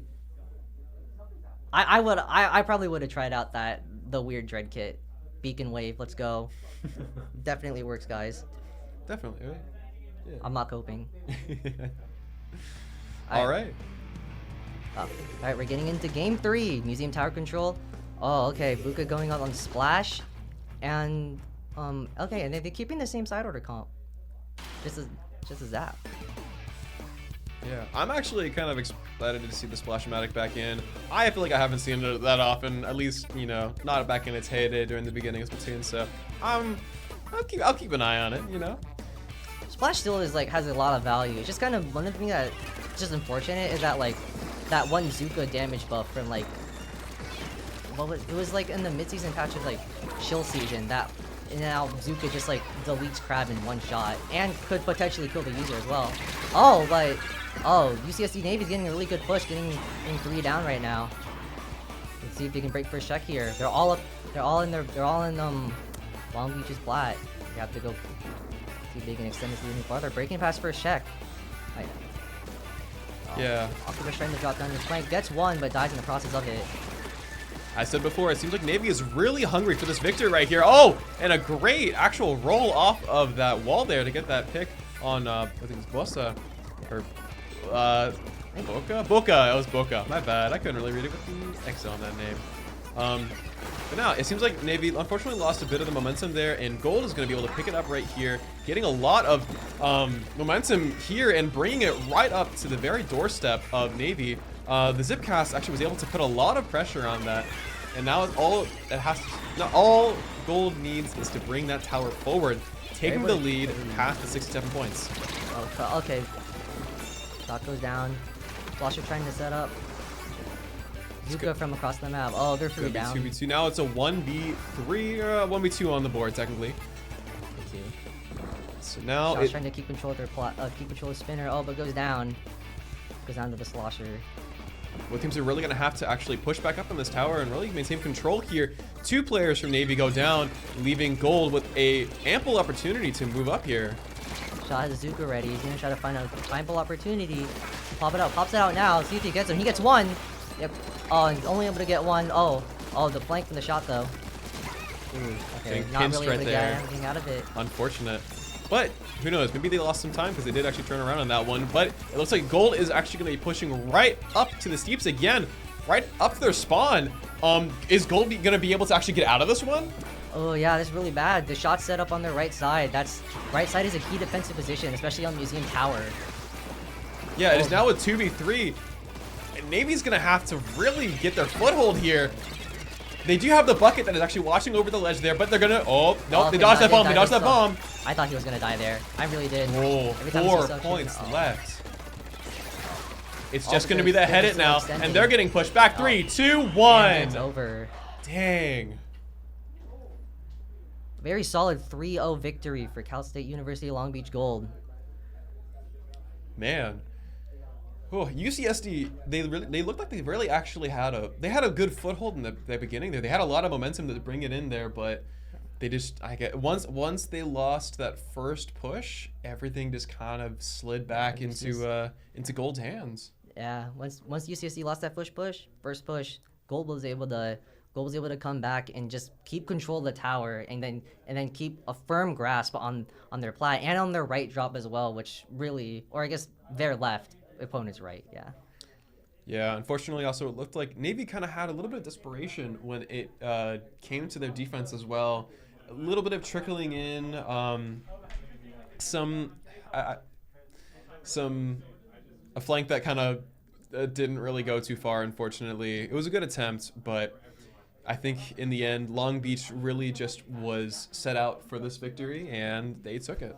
They took what they wanted. And what's coming up next? So I believe what's coming up next, we'll actually have to see. But in the meantime, while we are going to be looking, hopefully you guys will be staying with us as we will be heading right over to a break.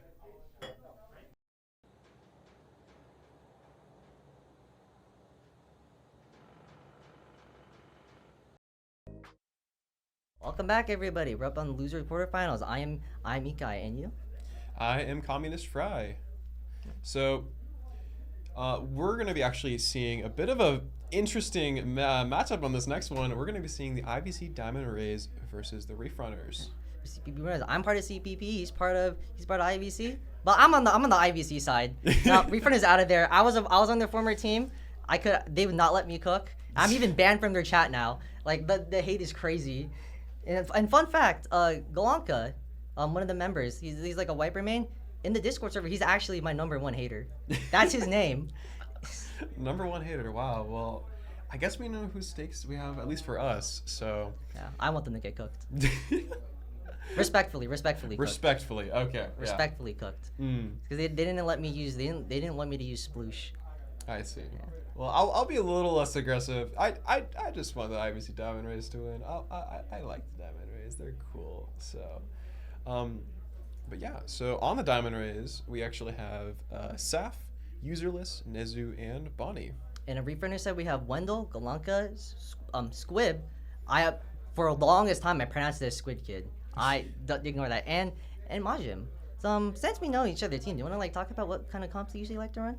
Yeah, so from what I usually know, because I will say, I think out of everyone on the Diamond Rays, I am best friends with Userless. He he runs a lot of aggressive comps. When I was playing with him back during his Viper days, oh man, I'm sure he remembers that. But he's kind of been in an interesting spot right now. He has kind of been jumping around on a bit of different weapons. I actually can't say what he's been playing on this, this recent patch as of late. But what I know is that he likes to dive in, get kills, and maybe die on the way out. But you know what? That's fine because he just took out three out of the team. So, what about you? Reef Runner's definitely more of a defensive play style because we have 2 backline players. Squib is a primarily an E-leader player, and Wendell likes to usually play. He's been kind of in a different phase right now because he mains CDS, but he's realizing that weapon it's kind of shafted. No, wait, please run the set. No, please, I want to see this. I need to be here no matter what. I think it's starting to look like. Oh no. Hopefully this set is not going to be canceled. We're getting. Please, I need to see this set. There's like some yelling. Wait. Oh no, we're going to start playing. All right. Wait. Oh wait, no, they just swapped. Wait. They just messed up the teams. We're good. Oh, okay. We're good, yeah. Okay, I see. All right, and we're seeing the game. Hold up. We're getting an Stamper? immediate Wendell start. with Stamper. I have never seen that. I don't think that's probably not the real weapon. No. Because from my experience, he plays a lot of defensive, more supportive weapons. He plays CDS, which he uses the mobility to stay alive. He also plays Explo. One of their premier zones comps is Explo leader, and then they just have a +2, which is usually in this case it's going to be a cooler weapon. Majim's usually on the cooler weapon. He swapped between Zapper Splash, but now he's also been picking up Heavy Edit recently. You know what? I appreciate the Explo seeing a little bit of representation. I feel like we don't get enough Explo out there. So even if it has to be paired with the leader, I think that's okay. So speaking of leader, also Jewel Saber on the IVC Diamond Rays is very much the resident backline. I actually don't know if he's been playing leader for this tournament. I think he has. I haven't been able to watch him too much because usually whenever I'm playing, he's also been playing at the same time. So yeah, actually, I just want to point out, if you look in the back, it is getting empty out there, man. A lot of teams have been going home, unfortunately, just because it's been getting so late and we're getting, near to the end of this tournament. But, we are still very grateful for everyone who still is here, who still is watching on the stream as well. Yeah, shout out to all of you still watching. Big shout out to all the teams still playing, because then they have to stay here and then they have to drive back. It's yeah. Yeah, I can tell we're all getting a little jaded right now, but I think we're holding on in there. So, speaking of holding on, we're going to be seeing Manta Maria on TC. Oh, so. I forgot. Fun fact. Squib, one of her least favorite maps is this one. So, but going the range. Oh yeah, Galanko's playing Squeezer too. Yeah, doing the triple shooter range comp. Look at that.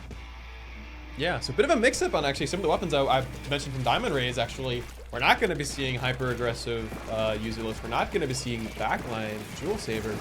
It's going to be a lot of what I would say well-established weapons. Only one being a little bit, one I wasn't expecting was going to be that Neo.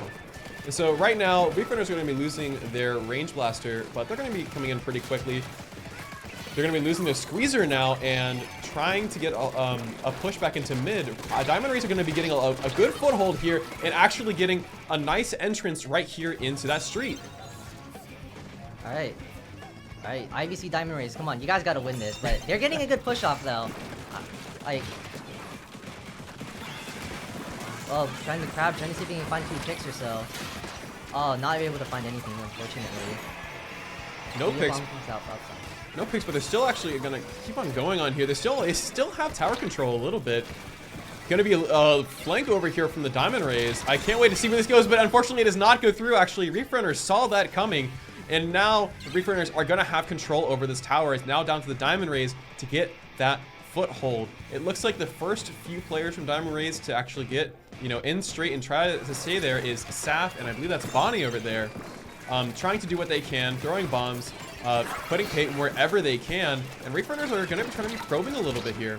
It's going to be a really close and tight battle. Usual's not able to get that pick there. It's going to be a lot of more picks here now in mid. It's a bit of a bloodbath. It went down to the 2v2. Another one, Saf going down from that range blaster. Yeah, this is where this comp, from what I can tell, yeah. On pushes, it's gonna be really hard to take back because because they just have Reef Runners just has the range advantage. You see with range and squeezer and forge. That was a brutal direct right there. Yeah. Reef Runners are going to have the advantage here, actually, getting a little bit of a foothold in, and it looks like past that street, actually. The Lunas was not able to get that pick right there. Was actually able to get a little bit of damage off of them, but wasn't able to clean it up there. Reef Runners are going to be taking this advantage now with 59 points on the board and bringing it down lower as they reach and almost cracked through checkpoint 2. They didn't get there quite just yet. 6 more points, 5 more points now left. Diamond Rays are really going to have to get a stick and just really wedge themselves here into that street, or else they're going to start losing a lot of ground quick. Booyah Bomb going out, not getting any picks. 2 left on the Diamond Rays. Luna and Tri-Slosh, but the Luna goes down. It is now down to 3 players left, able to take it. The tower is now going down, 22 points left. It's not looking very good for Diamond Rays right now. Trying to see if they can take back this push because they cannot let that go any farther, or else it's going to absolutely snowball. Those last few points on Manta, there's not really a lot of good defensive spots. There's only the left side and the grates, which can be easily taken out. Easily, especially by range blast, where you can poke around there. Yeah, looks like Diamond Rays are able to start pushing back a little bit. That tower is going to basically reset back to the beginning. Bonnie going to be throwing that stamp and not getting any kills off of it. Did actually displace some of them, though. It's now going to be a 2v3 on the board. One of them just respawned. Now it's going to be 1 left in front of that tower to really defend from Diamond Rays. Reef Runners are going to be still keeping the pressure. Throwing a Booyah Bomb on the tower, actually. I was expecting it to go over to that crab. But the Diamond Rays are going to be able to clear it and start bringing it over to the Reef Runners street. I guess the Diamond Rays almost at the cooler. They're going to be able to push in and a lot less risky now. They got to be able to rush. Really be able to rush down the range and the squeezer if they want to have a time to be able to push down the tower without having any difficulties, especially from that AOE and range blaster, which makes it really hard to push the tower when it could just hit you no matter where you stand on the pole. Yeah, Crab's going to go out now. Let's see if this is going to be able to hold up any ground. It looks like actually a player from Reef Runners is going to be trying to contest that Crab on the left. They do actually manage to move it out of the way and get Userless, who just got out of the Crab with that. Now, 2 players, Saf and Nizu, are going to be holding that tower left, but that range blaster is going to be giving a lot of pressure on that tower. Diamond Rays are going to be down to 39 points. It is only 1 player left. Nizu is going to be there to try to hold down whatever they can, but no, it is not enough. Reef Runners are going to be able to take back their street, still keeping with 22 points and keeping the Diamond Rays at 39 points. It is going to be 10 seconds left in the match. Is any final push going to be coming from the Diamond Rays? We'll see. Come on, I think I can believe in them. If they're able to get spare picks, 2 going down on the even side, that's not good. Oh no, there's no, Ooh, the game-winning Booyah Blast, or yeah, Booyah Bomb. Whoops, my bad. Basically locking them down, giving that round to the Reef Runners. Next match is... Do we have the map list up? We do not, unfortunately, have the map list up. But I guess in the meantime, I mean, that was Museum. There we go. Thank you. Okay, Museum Clams. Little classic. Man, that was... It really looked like that last push from Diamond Rays was going to be a lot closer, but unfortunately just got stalled out a little bit too far. That range blaster really shut them down. I can tell that they're trying to formulate some strategy to shut down, key players that they want to get rid of. A little bit of double cam there. But I know from at least my experience on Diamond Rays, what we do is we tend to look at, what players are shutting us down and how we can basically tailor our comp to almost target that player, but just do whatever we can to lock down whatever is the major problem that we're facing. And so it looks like they are probably trying to do this, and I feel like the range blaster was at least one of the bigger problems that was giving the Diamond Rays some headaches. Yeah, but if I'm guessing, that range blaster is going to be changing to either ZNF or leader, depending on what they feel like. I'm going to guess ZNF, mainly because so they can just have defend more defensive strikes, and they can allow, for example, Forge to have the Booyah Bomb, or Majimi, if he doesn't go he doesn't go cooler, he could go splash with the crab, but I assume he's gonna go cooler because no one else really on Reef runs NZAP besides maybe Wendell, because I remember Golonka did try to run NZAP on tower control and pools, and it didn't work out that well for him. Well, then I hope Diamond Rays has something to bring that out against them, because I'm thinking of that comp that you just kind of gave me a little there, and I'm not sure if I know what Diamond Rays would pull up against, at least something similar to that. I know obviously the teams don't know what they're going to be pulling out against each other, but I'm a little curious what they're going to bring out, especially for Museum Clams.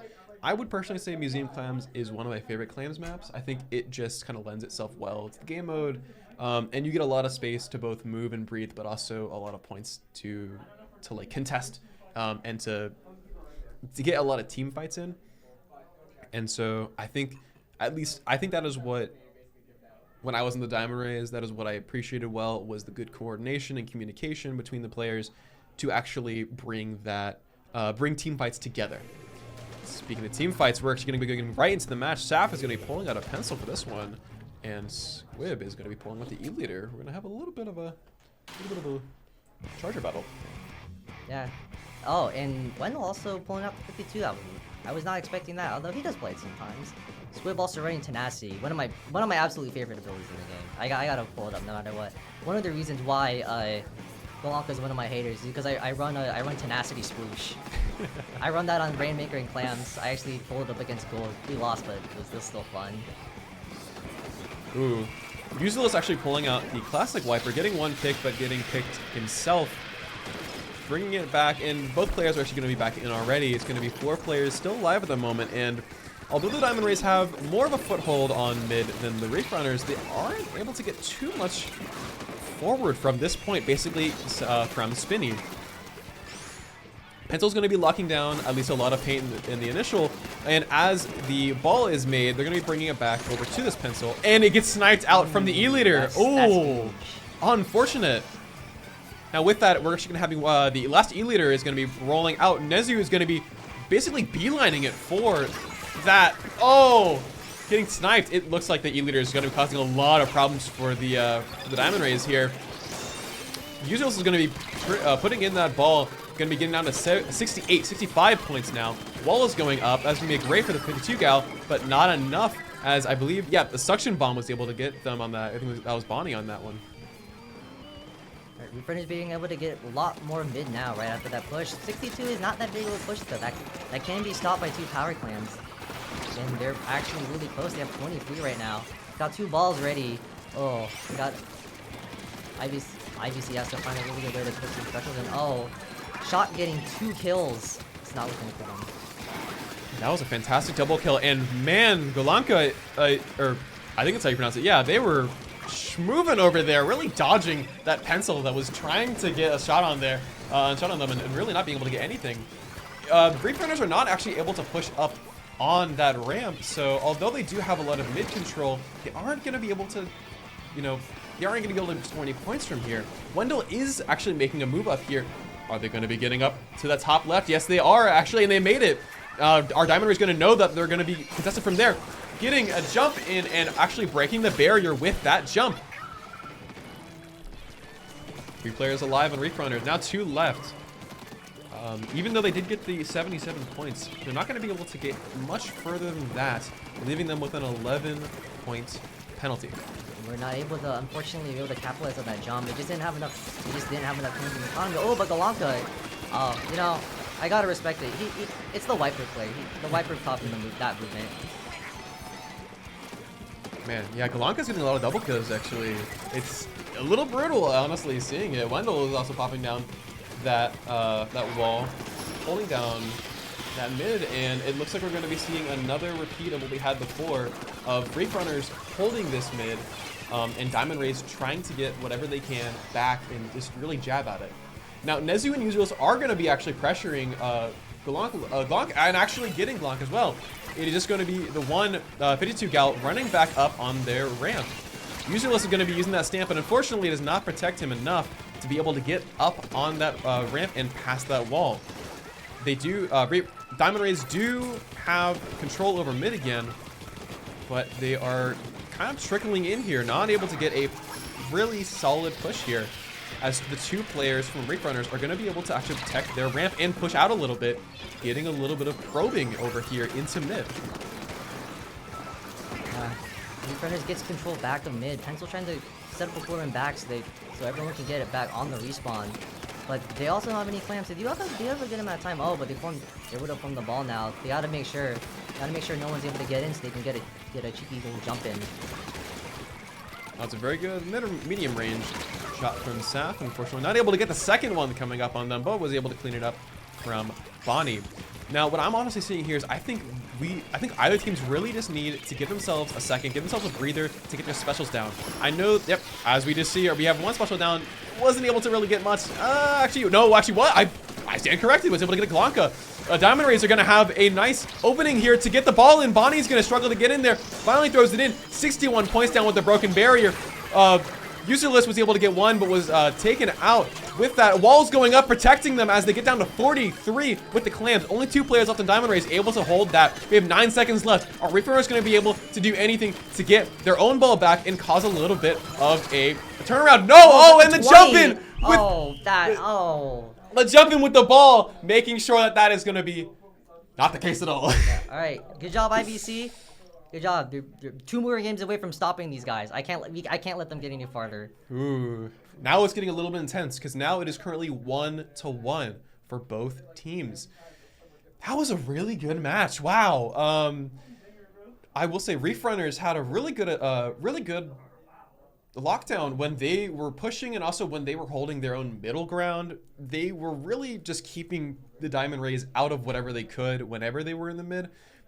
I did notice they kind of were struggling to probe and push in on their ramp. I think Diamond Rays were able to, defend that for as good as they could. But the Reef Runners, for the most part, were locking down that middle really well, at least until Diamond Rays were able to get their specials. I think once the specials started rolling, Diamond Rays were able to roll with it. Yeah, that's the thing. Like, even though Diamond Rays did not really have many powerful specials, all they really had was a whale and a hammer, but they were able to make good use out of them, in order to secure areas. Because that's the thing, because Reef Runners also really only had the Zuka. Everything else is more of a support special. You have the cooler, and then with the whale, which can provide a little bit of a displacement, but you really have to be able to capitalize on that fast. And we have and then the leader, which makes it a little hard for them to push up. They were able to get mid really well, but when it came to actually getting in on Museum Clams, you kind of have to be a little faster with that. Absolutely, yeah. I think honestly, the leader from Reef Runners was pretty impressive in that one. Actually, I swear every single time, either it was whoever we were watching or just someone else we were watching from Diamond Rays, and then I would just see someone just kind of make a little bit of a move past Spinny, and then boom, immediately get popped. And that was honestly a little scary for me. I think I would have been a little shook, and I would have had my timbers. Well, did I really just forget the shiver my timbers? Yeah, I would have my timbers shivered. There we go. I don't know what a better past tense of that would have been, but or another one could have been quite getting in my boots. There we go. That's a better one. Honestly, you know what? I'm not good at throwing those out there at a moment's notice, but now we're gonna go into our next match over on Scorch with Rainmaker. So IVC Diamond is pulling out with the same comp, but Reef Runners change it over from the shot and the 52 over to Forge and Wiper again, Glonka's main. I'm guessing what their decision was that they can have higher object damage against Rainmaker, and Hammer can go clutch. Even if Hammer most of the time just doesn't work because you just shoot through the shield, there are some times where you really can just get a Hammer triple and it just wins you the game. Yeah, I guess we'll have to see where that goes, because they did actually get the pop here, but they're not able to pick it up. Glonka going down, and Majin going down as well to that roller. Stamp coming out from Userless, making sure that they lock down at least enough space in front, or I would say behind that checkpoint, to get that checkpoint immediately. 68 points. Now all they have to do is pop and move it again. Reef Runners going to be needing to do whatever they can to stall it, just like with that Booyah Bomb, and also another Suction Bomb on there. They're actually doing a really good job keeping that Rainmaker right where it is, and it is only going to be the roller left, and they're not going to be able to get back, unfortunately, giving the Reef Runners the opportunity to move this Rainmaker. Oh, actually I really like roller. That's the thing. Like roller is also another love to play, and roller pencil is quite a good comp because pencil can hit really far, which is exactly what roller needs. And roller also can just like it just has such a strong offensive presence. Yeah, and that was a great drop in by Useless, getting that stamp to stop that Rainmaker. Unfortunately, the Booyah Bomb is going to give enough coverage for Reef Runners to get in on that checkpoint, giving them 69 points left to go. Pencil's going to be trying to lock down a little bit of it, getting Galanka on that on the Rainmaker so that they immediately lose track of that. Bonnie is going to try to get a little bit of contesting on mid so that Reef Runners have to back up, and Reef Runners are going to be giving that space. The hammer comes out from Nezu. See, oh, did not find the leader. Oh, I mean not the ZNF. Sorry, my bad. You know, they're able to get back the push though. Pencil picking up the Rainmaker, trying to get control of mid just to see if they can find any opening. Oh, roller trade with Galanka. This actually might give it a chance soon. So Sacrifice Booyah and their strikes. They're gonna be really low on resources, especially now because the only two playmakers. Because the hammer just died and they just used 2 of their stalling specials. Yeah, it looks like Diamond Rays actually might have a good opportunity in just a moment to get a push in. The roller's going to be trying to bring in some of the heat, but is not able to get a nice foothold here, rolling back just a little bit just to give themselves enough space so that they can heal. Looks like Snap actually is going to be going out to get, actually not getting a kill. I thought there was one there. There wasn't. And Saf going down with the Rainmaker. Unfortunately, giving that back to the Reef Runners. Reef Runners are going to get the pop and going to grab that Rainmaker, holding it and keeping it in mid. They're throwing out those trips, not getting any, unfortunately not too good of a use off of that, and going down with it. Oh, Reef Runners are able to get another push, unfortunately, but let's see if they can get, with the hammer combo. Oh, the roller was there! Ooh. Oh, nice pick. You know, that's where you gotta, that's another one of the great parts about roller. Sometimes you're just trying to push in, and then boom, roller jump scare. Man, fantastic, and 1 point above for the Reef Runners, able to just barely nudge it past checkpoint to get that advantage, leaving the Diamond Rays only a minute 30 to try to get it somewhere below 67 points, or 66 points or lower at least. Useless is going to be picking it up, which actually is going to be quite interesting in my opinion. I feel like Useless would be needing to keep the weapon, I guess because they already activated the cooler and then it's the backline. Because they did. There we go. Oh wow, they were able to get that. Saf. Oh my god. Saf was able to just slip right through and get down to 40 points, just as we said. Now back to the Reef Runners to get that advantage back. And we have less than a minute left. Let's see if they can try to find a way to make it work. The Diamond Rays really need to put up a stiff defense here if they want to keep this lead, and Reef Runners need to find a good pocket of opportunity. It looks like there actually might be one right here. There's not many Diamond Rays players that are watching and keeping this close until now. It's going to be a bloodbath here. 2 of the Diamond Rays players going down. All 4 are still alive in the Reef Runners, giving a perfect opportunity for them to move. They're stalling a little bit. Specials are going down. Oh, and the Wipers going in. Not able to get that kill. Oh, they're able to do it. They have all cooler too. 54, not enough. Oh, and they're all down. Wait, no, Galanka's still alive. He has to hold here. If Just he holds one. here, they are able to win it. 15 seconds left. What's going to happen here? It's either Diamond Rays or Reef Runners. This is going to be it. 10 seconds left. It's a 2v3. Last one on Reef Runners. 4 seconds. It's not enough. Oh, and the wipeout. Finish it giving off it to too. Diamond Rays for this round, and I believe for this match as well. Wow. No, it's a best of 5 still. I think on the thing it's a best of 5. Oh. I'm freaking out. Yeah. That's you're fine. right. We both got it wrong. You're good. You're good. Wow. No, that was a fantastic game. Oh my god. That was great. That was so exciting. That final push could have been it, but it was barely able to get stalled out long enough. The wall was able to.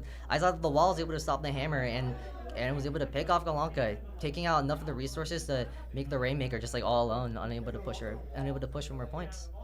Yeah, man. I genuinely thought that Reef Raiders were gonna actually push that past that last what is it? Their last point threshold, like in the last 10 seconds.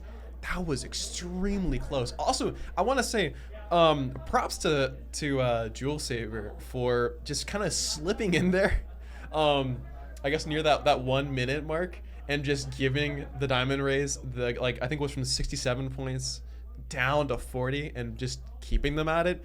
That was crazy. That was nuts. Yeah, that little extra points from that slip in the squid roll could have actually was probably enough for them to give them a little extra leeway to a little extra leeway so that they didn't have to worry as much of them pushing, because after Reef Runners done pushing, they were at 54, I believe. It was 54 to 40. And if he wasn't able to get that push in, Reef Runners could have actually been able to take the lead there. Yeah. And so with that, IVC Diamond Rays are going to have 2 on the board, with Reef Runners only having 1. If the Diamond Rays are going to win this next one, that is going to be it for this match. But the Reef Runners could absolutely bring it back for this next match as well, over into MakoMart spot zones.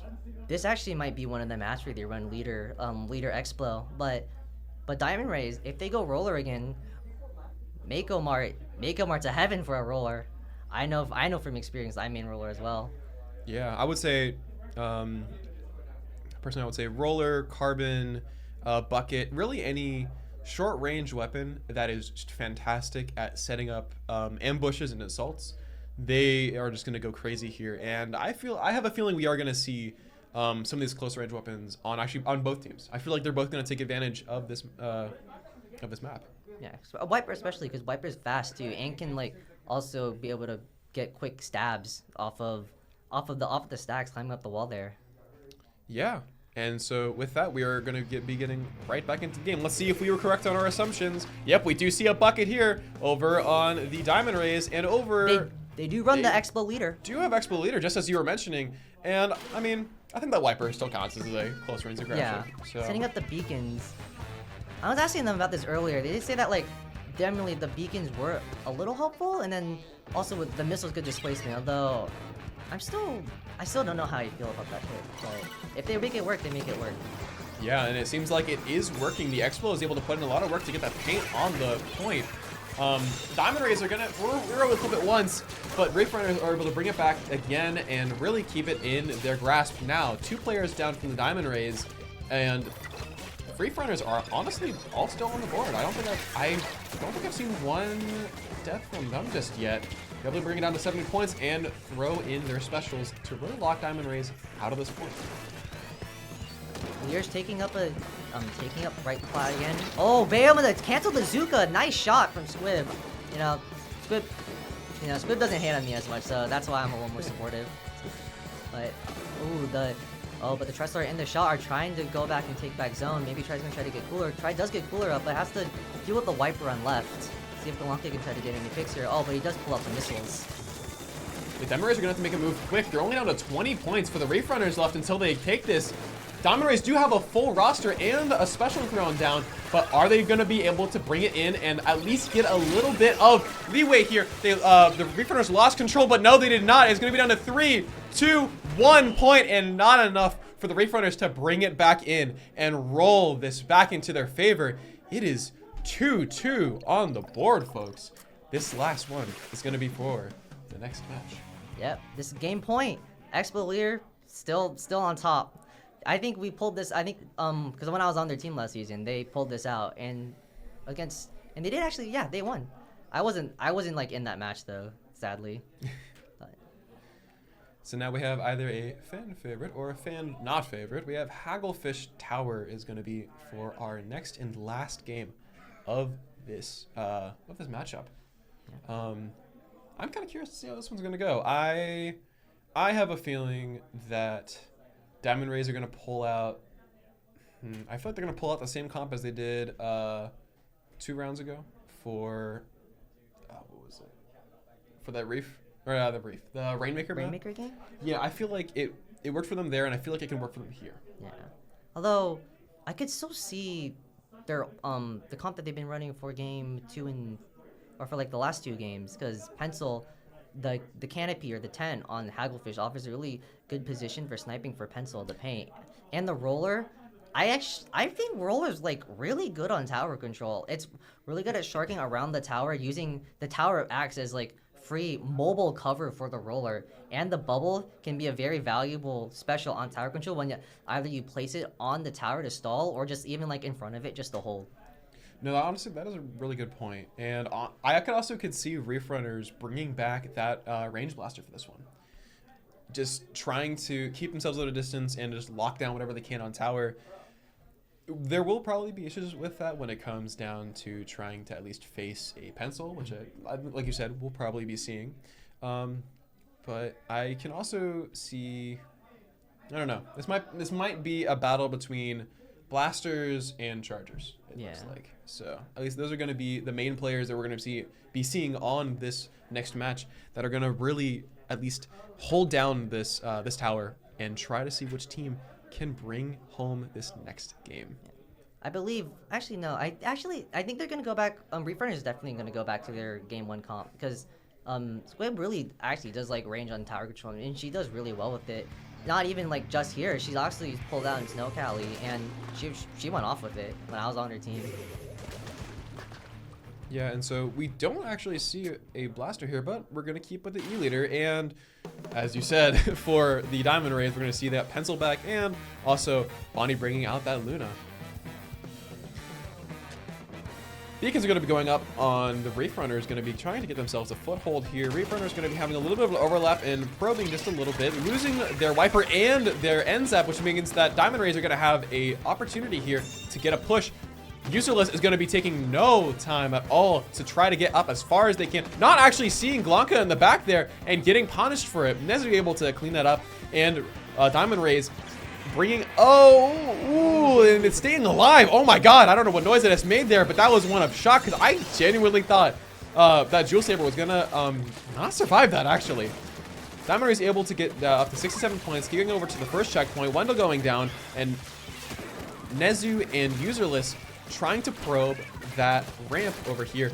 Getting a lot of damage over here. Not getting the kill there, unfortunately. The Stamp going down. It is going to be a 2v4 left. Reef Runner's going to have the advantage here, and it looks like Diamond Rays are going to have to fall back if they want to survive this next push. The Luna from Bonnie is going to be going down, and the rest of them are going to be trying to at least keep whatever they can in front of mid. Reef Runner is able to stall the push for now, trying to force out the try, but they hit the cooler. Oh, Wiper taking out the other Wiper.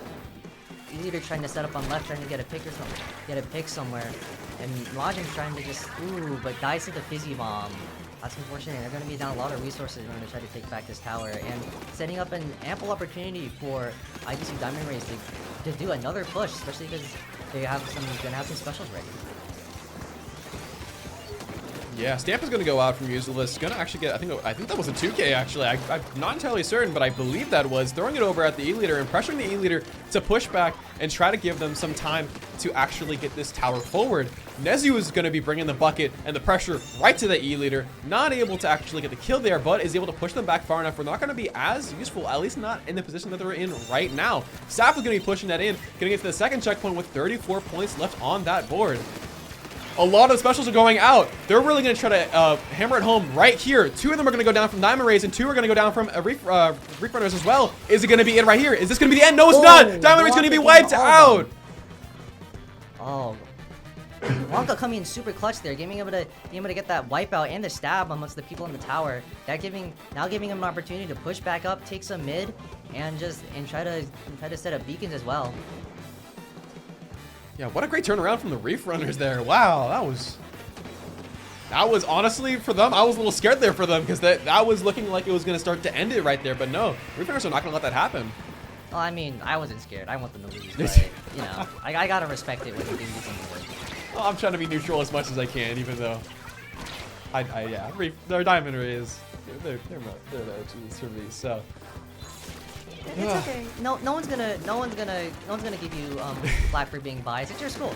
You should be biased for your school. Okay, maybe a little. Ooh, good jump out there from the Reef Runners there. Not letting Useless get a Stamp kill there. Saf's gonna be back on that tower, and Diamond Rays are gonna try to take up whatever they can to get that tower back as far as they can. Clear Bomb is gonna be denying that, and Bonnie and Useless are going to be stuck there on the left, and actually not going to be able to give the NZAP that kill there. Taking out the E-Leader as well. There's only one left. Wiper on Reef Runners is going to be trying to do whatever they can to stall this tower. And it looks like they actually might be able to do it here. Going to be a Wiper battle here.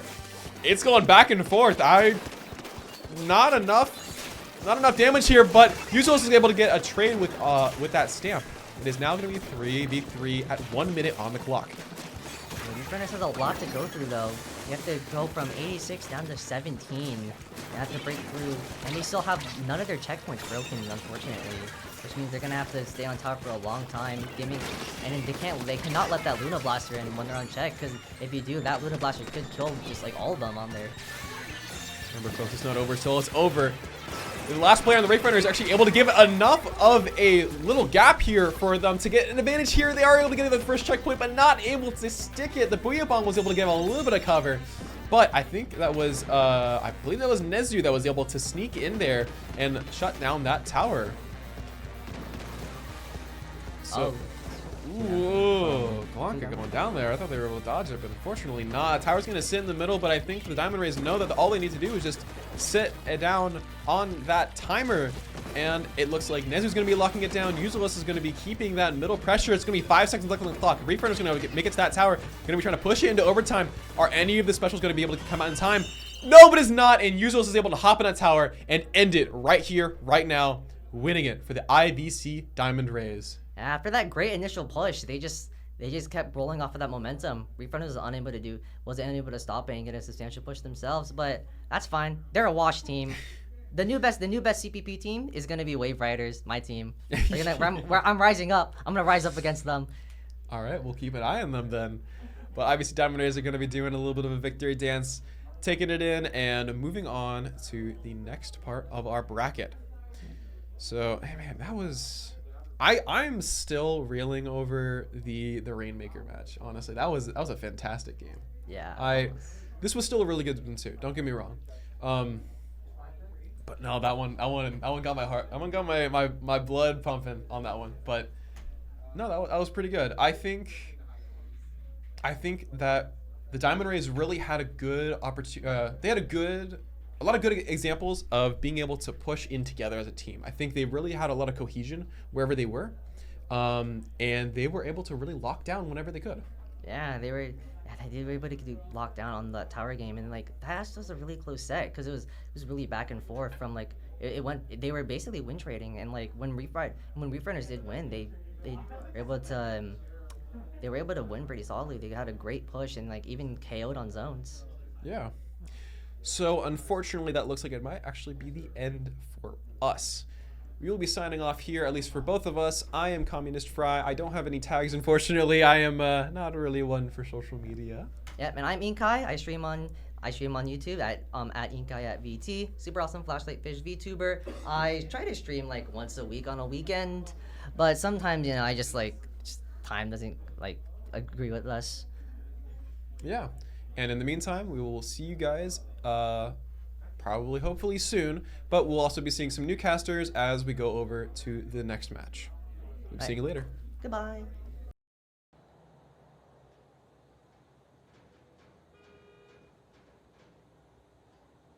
Welcome back. Did you miss us? Because we were not expecting to be back here, but I guess we are. For those of you who are just logging into the stream, I am Communist Fry.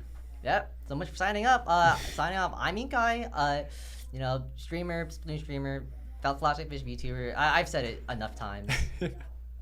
Yeah, but as we are moving on to our next match, we are going to have a very interesting matchup. We are going to have UCSD Gold versus Cal State Long Beach Gold. So both golds for this next one. It's going to be a very, very interesting one, especially since UCSD Esports Gold was the one that won the entrance exam. So we're going to have to see, is Long Beach going to try to at least get a jab back at them? Yeah. Well, Cal State University Long Beach was able to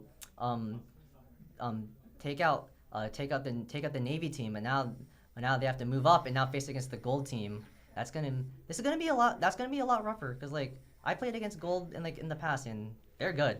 They're good. Yeah, I mean, look at them. They are ready. They have gone through this entire day and they are ready to keep going. It looks like. And this next one going to be Mahi-Mahi zones. So this is going to be a really tight map, really claustrophobic, and they're going to have to rely on their wits and their skill in order to keep them alive and keep this next match going. Now, Long Beach, because we actually watched Long Beach and commentated on at least their first round for the bracket. They were pretty good. Yeah. And we're going right to it. So, For UCSD Esports Gold, we have CD Woomy, Enda, Ocean Opal, Goatchild, and Nerdy Adam. And returning from Cal State University Long Beach Gold, we have Funnyman, Filmopolis, Giano, Apostolixer, I don't know, No Tight, and No Tights. Yeah, so I'm actually kind of curious if we're going to be seeing any substitutions on this one, because I don't see all of the players, at least like standing behind or sitting behind or whatnot. Maybe they're just out of frame. Who knows? But, oh, there's one UCSD player. Yeah, so I guess maybe we'll be seeing a substitution here about in the next mid-games. But it seems like these players are going to be getting ready and keeping themselves steady for what they're going to be doing. So we are going to have a little bit of an unfortunate interruption with the players. One of them is not able to connect, but that is no worries. They're going to be waving to the camera. They're going to be saying hi to everyone as we have these wonderful face cams set up by the wonderful Soap or Soapless or Soapful.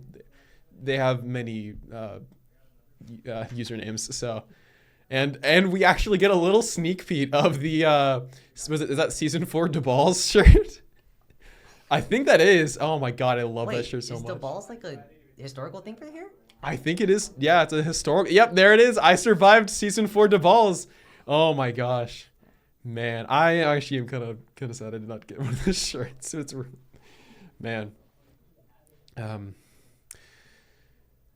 Let's see. So we're reaching into the 7th hour here. It is getting a bit slow here. It is honestly dinner time. I know. I know a lot of us are getting hungry, even though like some of us had only just been able to eat today. So go ahead. I'm kind of curious for those of us who are watching. What are you eating? Anyone eating soup? I am personally craving a nice chicken noodle soup at the moment. I've been craving like katsu. I don't know why, but like it's so good. That sounds so good, actually. No, you know what? Take it back. I'm lying to you all. I don't want a chicken noodle soup right now. Actually, I want, and this is not a plug at all. I want Raising Cane's. Put it on. Oh, okay. Oh wait, it's the ball shirt. It's Oh no way. It's the DeBall shirt. Yeah. Oh my god. Wait. I'm like not holding it up, right? Oh, wait, I yeah. survived. Yeah, okay. I survived CCA season 4 DeBall's incident. Let's go. I did not know this. I'm such a clown. I need to get it next semester. All right. Next season. You gotta fill while I put this on. Hold on. Yeah. Get it on. Get it on. Get it on. Oh man. Oh, I got a nice little shimmy for you guys. Oh man. All right. Unfortunately, not gonna be taking my whole shit off. So if you were hoping for that, now I'm gonna put it over on top. There we go. Some nice representation. I survived CCA season 4 DeBall's incident. Let's go. Oh let's man. Go. I don't actually know if we have any other. I don't know if there's. I don't think there's being produced anymore. I think they only had like a limited run. I think that's basically it. But man, if you missed that shirt, you are missing out. And I recommend next time some of these awesome shirts from CCA go on store or go on sale. You should absolutely buy one for yourself. Ooh, maybe I should try to convince Wendell to actually to sell the shirts that he's made, because like Reef Runner, he made shirts for Reef Runners and Tentacoolers, and I wanted to. And I needed to get him to sell all of them so he can make a shirt for Wave Riders, because we're the 3rd team. We're like the new guys. And the logo's so good. Some teams have already seen it because I use it in entrance exam. But I don't think it's like not well known. They'll probably get more people to see it like once like the group divisions actually like come out and stuff. Yeah, honestly, I feel like every team should kind of have like their own shirt or something, because I feel like so many of these teams that we've been seeing through CCA have such wonderful logos. Like some of them have such like really good artistry in them, and like really great graphic design knowledge that's like put through it. A lot of thought put behind it, and so it would be really nice to see like some of these actually have like their own T-shirts and stuff like that. This one included. So yeah, man. Actually, I feel bad. I talk about like the DePaul's incident. I haven't watched a lot of like what DePaul University has been up to recently. I feel very bad, but Wait, that's a thing? yeah. Oh, I don't know, dude. I just joined last year. I just joined last semester. I'm new. I joined in season 4. Oh, did you? Okay, I see. Sorry. Oh, so you like kind of Just barely missed this then. Yeah, I joined in see. season 4 like as a freshman because I'm like a second semester freshman. I see. Yeah. Okay. And there you go. I say I'm rooting for the IVC Diamond Rays because I was an ex-Diamond Rays player. I was at IVC, about a year ago during season 3, but I transferred away, so I am no longer playing on the team, unfortunately, even though I am subbing in. But that's how I was able to meet a lot of the fantastic players that are playing, that are still playing, or even have moved forth, and that's how I was able to eat. That's how I was able to meet a lot of DePaul, and was able to understand this wonderful, stupid joke. But yeah, so I'm just kind of curious, since you said you're a freshman, so I guess this is your first season. Last season was my first season. First season. Yeah, Okay. I was on Div 1 Reef Runners with everyone, and then Red Rum, the world's best bamboo in the West. But unfortunately, he is not being on the CCA this season. Mm-hmm. He's busy on his own adventures trying to push bamboo in top level, which that's fine because like you gotta respect the grinds. So yeah. Yeah. Because you guys don't have a seating for the div yet, right now, do you? My team? Yeah. No, yeah, this is a new team. Although 2 of the members were from Tentacoolers last season. I see. Okay. I don't know. Where do you guys feel you are? I guess. I placed 19th in entrance exam, so I'm guessing I'm floating around 2 or 3 is my like best guess. Okay. All right. Well, I guess we'll have to see then. That's pretty exciting though. So, because I believe. I'm just going to check really quick because we have a little tablet down here that gives us information. I believe UCSD Esports Gold. I don't actually know what div They were are one. first. They were one. They're one easy. Two? Okay. They're They're one. Okay. They got first in the entry exam. They can't be not div. I guess that is true. Maybe I should actually think before I talk about that. So, yeah, but it looks like we actually have some nice progress. We're not just going to be sitting here stalling for too much longer. We actually have everyone in, so we're going to be starting ahead soon.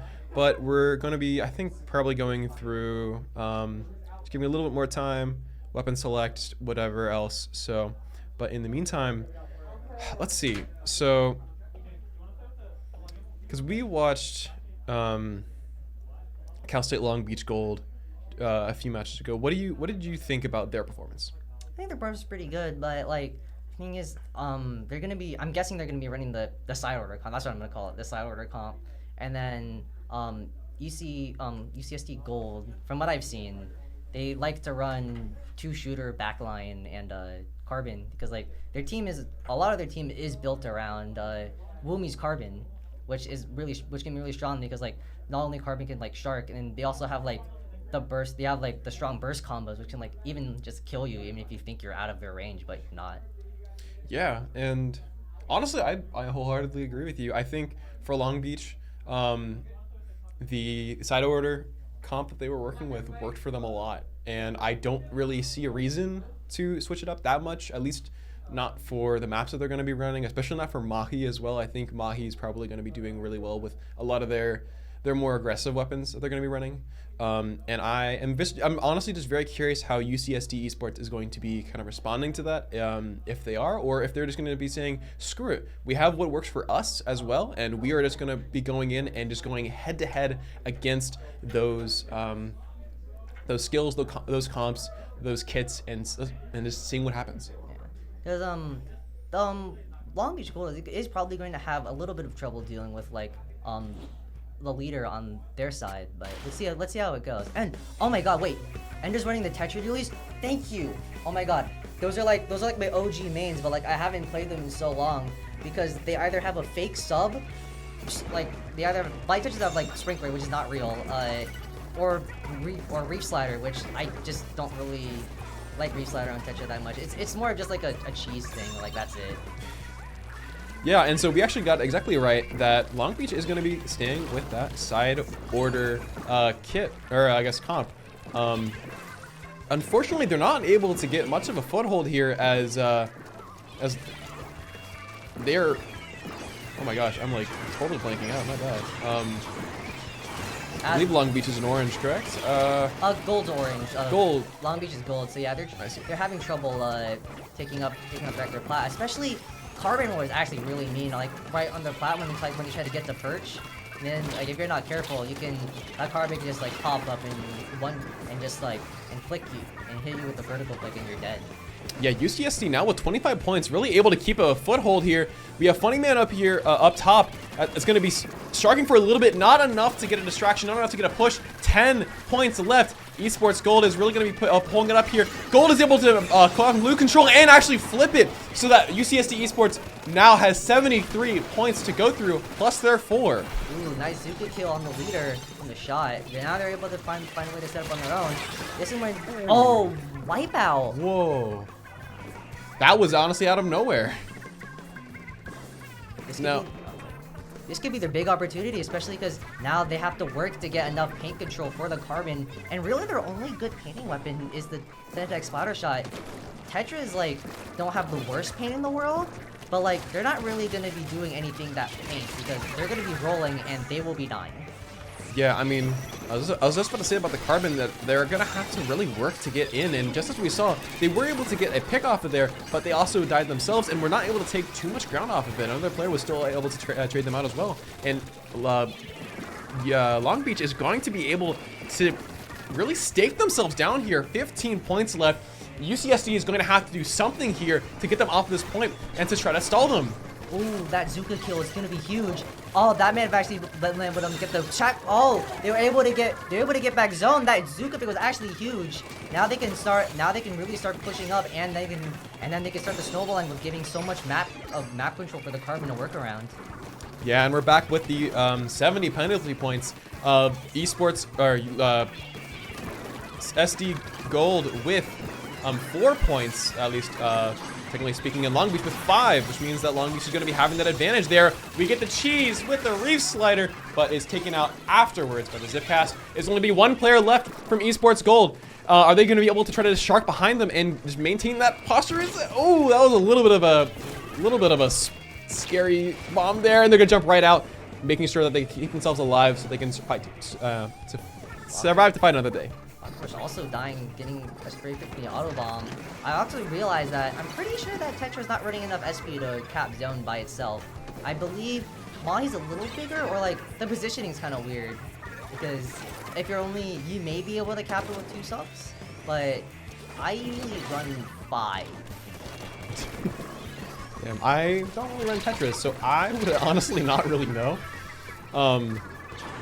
Ezekiel here able to get a 2K basically, getting themselves traded out by the Tetris actually, I believe. And it is now one player left from Long Beach able to try to hold down that point. The Reslider cheese does not fully work. It does stop the actual cap, but it does not fully flip it. Well, San Diego is actually going to be able to get just a little bit, but not enough. Long Beach is able to get control back. They only have 10 more points left to go until they're actually going to be breaking down, and now they have the lead. Wait, it's 1 point. Huge! Oh my god, that's the thing. One of I've noticed, UCSD Esports Gold is really good at getting that initial push and just shutting you down. But if you are able to shut them down, they can really struggle to get back up, especially because Leader and Carbon are really struggle on the disadvantage. And especially this comp, the only one they could really rely on to get solid map control is the Tentatech. Ooh, I mean, you can see it in their face. That was an extremely close match. That was a fantastic match. We also have a sub coming in now, but yeah, oh my gosh. I was so sure that the game was done on that first push, and then I was so sure the game was done on the second one, and then it kept going back and forth, and man, my heart just could not take it. This is only the first match for this round, and man, it has been a good one so far, and we're actually going to be moving on to Manta Maria Tower next. Yeah. Maybe this is going to prove that, because I believe, if I remember correctly, these guys are like Div 2 last season. If they are able to get a good win off of UCSD Esports Gold, this could give them a strong standing to be moved up to Div 1. Yeah, I mean, that was a really good match, and I think we're seeing a lot of really close matchups in terms of skill from both of these teams. So I'm really kind of curious what we're going to be seeing in this next one. I am fairly certain, just as we've been seeing before, Long Beach is going to be probably maintaining their current kits as we've been seeing. I now think that UCSD is probably going to have to actually be the ones to respond to their kits. Long Beach is a bit oppressive with these, actually. I think they have found their foothold, and they're going to keep their foot on the gas. UCSD is going to be the ones that have to put their foot on the brake for them. I think if I remember earlier, they were also running Forge Pro. They might go back to that just so they can have like better paint, along with like still having the bomb and mid range. True. I'm a little bit, I wouldn't say indifferent. I just personally don't feel like the Forge Pro is going to be able to get a lot of like paint control personally. At least I feel like there are a lot of better options out there. And so, I mean, they definitely could. That could absolutely work out for them. And also the additional range could also work too. But I don't know. I feel like there probably might be other options that they might go for in the midst of it. Yeah, I'm not really too familiar with their comps, but that's just from what I've seen. That's what that's like the comp that I've just generally seen from them. Dark Tetris was actually a really big surprise, although, yeah, they were not able to get enough Reef Sliders, and like the Reef Sliders I don't think they were juiced enough with special power up. And especially on Mahi, like, you have to hit, from 90% of like Reef Slider cheesable maps, you have to hit dead center. I know this because like I played 3 Reef Slider weapons. I played Dark Tetras until Light came out. I played Dreadringer, and now I play Reflux Deco. Even though that kit is like not good, that kit is so fun. Like, genuinely, it is one of the most fun weapons like in this game. Yeah, well then, if that's the case, then I think I'll definitely have to put you as one of the many Reef Slider experts. Then I don't touch that special. I can't. I hate it, bro. I want to just, if Tetris just didn't get stupid sprinkler. What would you rather have? Without it being OP, what would you rather have? Curling, easy, locking in curling, cause like it's not that broken, or just any bomb is like, sprinkler at least gives like easy like some paint on your feet, or like just passive paint while you're rolling. Cause like I don't think that sprinkler is the worst sub for Tetra. It's like 4th worst. The other 3 are in this order is wall, sensor, and then mist. I think all those 3 subs are terrible. Wall's easy. Like you're gonna roll away from your wall. That's a good point. Yeah. Mist, I don't know. I don't like mist. I think mist is like the most nothing sub in this game. It can like if the main and the special are fine enough, it can work. For example, Stamper Nouveau, because it's a Stamper, which is a really good main weapon, and Crab Tank, which is a really good special. So, and plus Stamper can paint far enough to where it doesn't really need the bomb. But like even then, some of the other toxic mist weapons can be kind of struggling. Like for example, like Tri-Slosher, that's still good. That has a good sub and special, like a good main and special, but the sub itself is struggles to help it paint enough for that inkjet and as a long range poking option. I'm seeing the little bit of the crowd up there just cheering. I personally am a little more partial towards the mist. I kind of spend a lot of time on V-Try, and so I feel like it's a good way to sort of like, you know, lock down a lot of like chokes and stuff like that, especially in a game like this where it's so choke heavy. All right, and so now we're going to be going into Manta. It looks like we're actually going to have an umbrella being pulled out this time. I think that's the first one we've seen out of this tournament, at least from what I have seen. They did pull out umbrella against Tentacles, my team. Did they? Okay, got it. Yeah, I don't think my team was able to play against them. But yeah, so Long Beach is going to be able to get a little bit of an advantage here over in mid, poking and prodding a little bit of their way and getting a little bit more paint coverage towards them. But UCSD is going to be getting a lot more coverage over on Mast. Trying to really get a push there. Woomy is actually going to be able to push right up in front with that carbon and get a pick off of that. Is now a 4v3 advantage goes to UCSD, and they are going to have the tower and start to push up as they can. Oh, I just realized they're taking off one side of the weapon. Now they're bringing back the end tiers, which they pulled out on their last set against Navy to actually to solid success. That end period was really able to get in and just roll around and get some kills, and once he got splashed on it, it was able to use it as like a last ditch effort to try to get another picker. Yeah, Long Beach was actually able to basically lock down SD as they were able to kind of make their push, not allowing them to go any past 67, and was just on the verge of getting their own push themselves. But it looks like UCSD was able to kind of regroup themselves and make sure they have a presence back on the battlefield here. as they're going, UCSD is going to be very aggressive, especially with that Carbon actually getting a kill on one of them. I can't pronounce that, unfortunately. But they actually have a lot of paint control over here on street, allowing them to get much past the 60s and down to their first checkpoint here. Oh yeah, it's Jano, Jano. Like that's the spelling. Gotcha. So the 4 years of working out of studying Japanese is going through. Ooh. Carbon peeking at ledges. You always got to be aware of that. Yeah, that Carbon is really putting in the work, and now as we see Long Beach is struggling to get a foothold here as UCSD is able to actually go down their ledge with 17 points. They're now at their checkpoint. Are we gonna see any? Oh, and we are gonna see a huge wipeout from Long Beach as they put in those trips and get I think that was a triple kill just from the one alone. That was crazy. I was just about to say, are we gonna see any bit of specials to lock that down and lock them out? And yes, we do see that. Now, Long Beach has to do everything in their power to get as much control and as much space back as they can without causing too much of this organization within themselves. They can easily lose track of themselves here because UCSD is going to be coming all in at once. That could be very deadly for them, but it looks like they're actually doing a decent job. And I've spoken wrong. That's another wipeout in the opposite direction. UCSD is going to have the advantage again, and they're going to be able to push the tower right back from mid. Also, this comp is a lot more clean on retakes, especially because like the Jet Sculptor is able to add rain, which not only supports the Brella but also supports the Carbon and gives more paint. Oh my god. Trading wipeouts back to back. That's been 3 so far. Back to back to back. You have said it. Oh my god. Well, I guess Long Beach is back on the tower again, and they're going to be trying to bring it back with whatever they can. They're going to have to make it below 4 points. They're going to have to make it to 3 or lower to try to get this advantage here. With a minute 30 on the board, they definitely can, but this is going to be a tough one for them.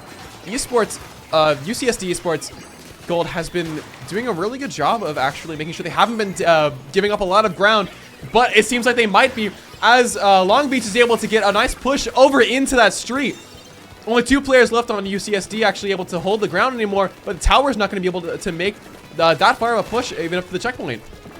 These enemies are going off. They're able to shoot through the umbrella right through perfectly, or I don't know. It can't even be can't even be as much latency because we're in a LAN mode. We're not online now. Ooh, is this gonna be a wipeout here? Yes, it is, as Long Beach is gonna have I believe this is the 4th wipeout, 5th wipeout. I haven't been keeping track. This is too much. This is just Wipe City. It really is.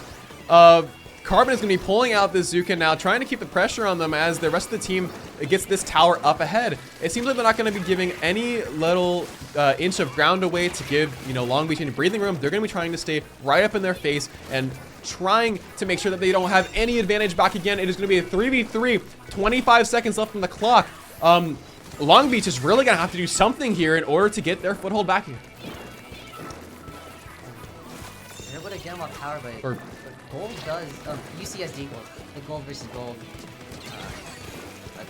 But anyways, looks like they're gonna be able to, get the win here because Cal State University Long Beach isn't gonna be able to find a way to get back into that tower fast enough, and now Goat Child sitting on the tower are able to call it a game, making it 1-1 now. Ooh, very exciting. A lot of wipeouts. Oh my god, I was not expecting to see, wipeouts in this quantity up in this part of the bracket. That was a little crazy to see, honestly. The first one came out of nowhere, and then they kind of just kept on coming and coming, and I was a little shocked to see that. Yeah, you can really tell that both of these teams were really putting in all to try to stop the push or make the knockout, considering they're all trying to defend the tower, and all of them going down back to back to back really shows how much they wanted that win. Yeah, I think to give both teams honestly a lot of credit. I don't think this was like their own wipeouts were anything of major slip ups or anything like that. I think it was they were all trying to attack as a team, and the other team saw an opportunity to just clear the floor and then basically just cut off and behead. And that's basically what we saw. I think every 5 times there was the wipeout. I genuinely forgot track, but yeah. So with that being said, we're going to go into game 3 now. Scorch Gorge with Clam Blitz. this is actually one of the maps I really hope gets a rework. I think like my 3. It's gonna be so hard, but like it's either gonna be this or Eeltail, Haggle, and Undertow. Because Haggle and Undertow are like really close to being like really good, and like Scorch and Eeltail like are kinda sorta there, but like Scorch I feel like is gonna be the next one to get it because it is the trailer map on the reveal map, and at least for so far, in like the President Splatoon, they both have revamped both of the trailer stages, Urchin Underpass in 1 and Reef in 2. Reef being a fan favorite actually, and Urchin Underpass is a solid stage as well. Yeah, I guess we'll have to wait and see on that one. I mean, I really do, at least for more of the game modes with Scorch, I think it definitely needs it. I feel like Rainmaker and Clams is one of the stronger game modes on this map. I definitely think it could be way better. But yeah, I guess we'll have to see on that. I don't really like playing on Scorch. I don't know. It's just not. It's not my map. Yeah, I heavily disagree with the choice of Scorch Gorge, and on at least Clams. Rainmaker, I guess is fine because we're just kind of short on maps. But like, I really feel like we could change out Scorch for like something like Manta, in my opinion. But I don't really. But it's not up for me. But I actually we got the voting though, so that's that. Yeah, I guess the next time I'll have to bring it up with the DRF and Soap. Yeah. Soap, I know if you're listening to this, I think you should put that in mind next time. please get rid of Scorch. Also, never let Eeltail be in the thing again. Why was it there last season? Please don't. I don't want to play on that map. That map is so snowbally. Well, as we're carrying on, I just want to say, because we do have a line over to Soap sending us messages. They just said, "Don't talk about my goat Scorch Clams like that," and gave us a cat middle finger. So I'll take that as a maybe in the consideration for the next LAN that we have. Someone needs to screenshot that and put it in. You know how on like the Twitter images they have like the thing, like they have to post the speech bubble. Put that as a 96 deco. That's I don't even know if she means it, but like that sounds like that's a 96 deco statement right there. I think did they make? I think they back when I was playing with them in season 3 question mark. I want to say that was I think they did, but anyways, we're gonna move on to Scorch Gorge Clams. There's a bit of a nope. We still have Long Beach sticking with their kits. They're going to be confident in this one. Even though they did lose the last one, I was kind of curious. I thought they would have tried to do something for a switch up. And it seems like we already have 2 players down from Long Beach, giving UCSD the advantage to push in here. They don't have all the clams. They do actually, no, to get back, they now have a ball here. Super Clam almost basically just face checking that Zuka shot right there. Able to get a nice clean move in from there and already crack open the barrier. We're only at 420, folks. Crab getting up on their snipe, that's going to be really tough, especially like this, they put, I believe Ocean Opal they changed, or, I don't know if they subbed, but like, Ocean Opal did change, actually wait, no, they did, yeah, Ocean Opal, they swapped out Ender for Ocean Opal with the Splash, and the ball point from Gochild, that's, I guess because like the Inkjet in the Fizzy Bomb is a good approach option. The Inkjet is just like overall just like a really powerful special, even if it is getting a little overshadowed by Zuka right now. Yeah, UCSD Esports really just putting in the aggression right out of the gate here, and honestly getting rewarded for it greatly. Already down to 59 points themselves, already able to actually push up right up against that goal. CSU Long Beach is not going to be able to get too much of a foothold. They're pulling trips, but they're not able to get any, not too many kills from it. UCSD is bringing it right down to 32 points. Long Beach is able to spawn back in, but are they able to lock this out? Yeah, they're able to get. Yep, Tentactech has 3 collecting clams, trying to get the K, go for the KO. I think they only need a couple more clams now, but I don't think I see any. Oh, never mind. There was the Splash had some, and that's game. That's game. Wow. UCSD really taking the previous victory and being like, no, we can do that faster, and just steamrolling through that map. Now, I mean, obviously, you know, when you're down to what, like 20 points left and you only have like one person alive, there's going to be a bit of feeding, unfortunately. You're just trying to throw yourself to stop whatever you can.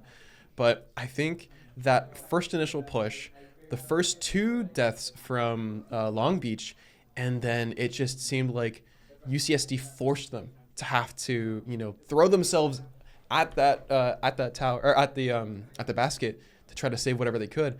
And Long Beach, unfortunately, is kind of giving it to them. Yeah.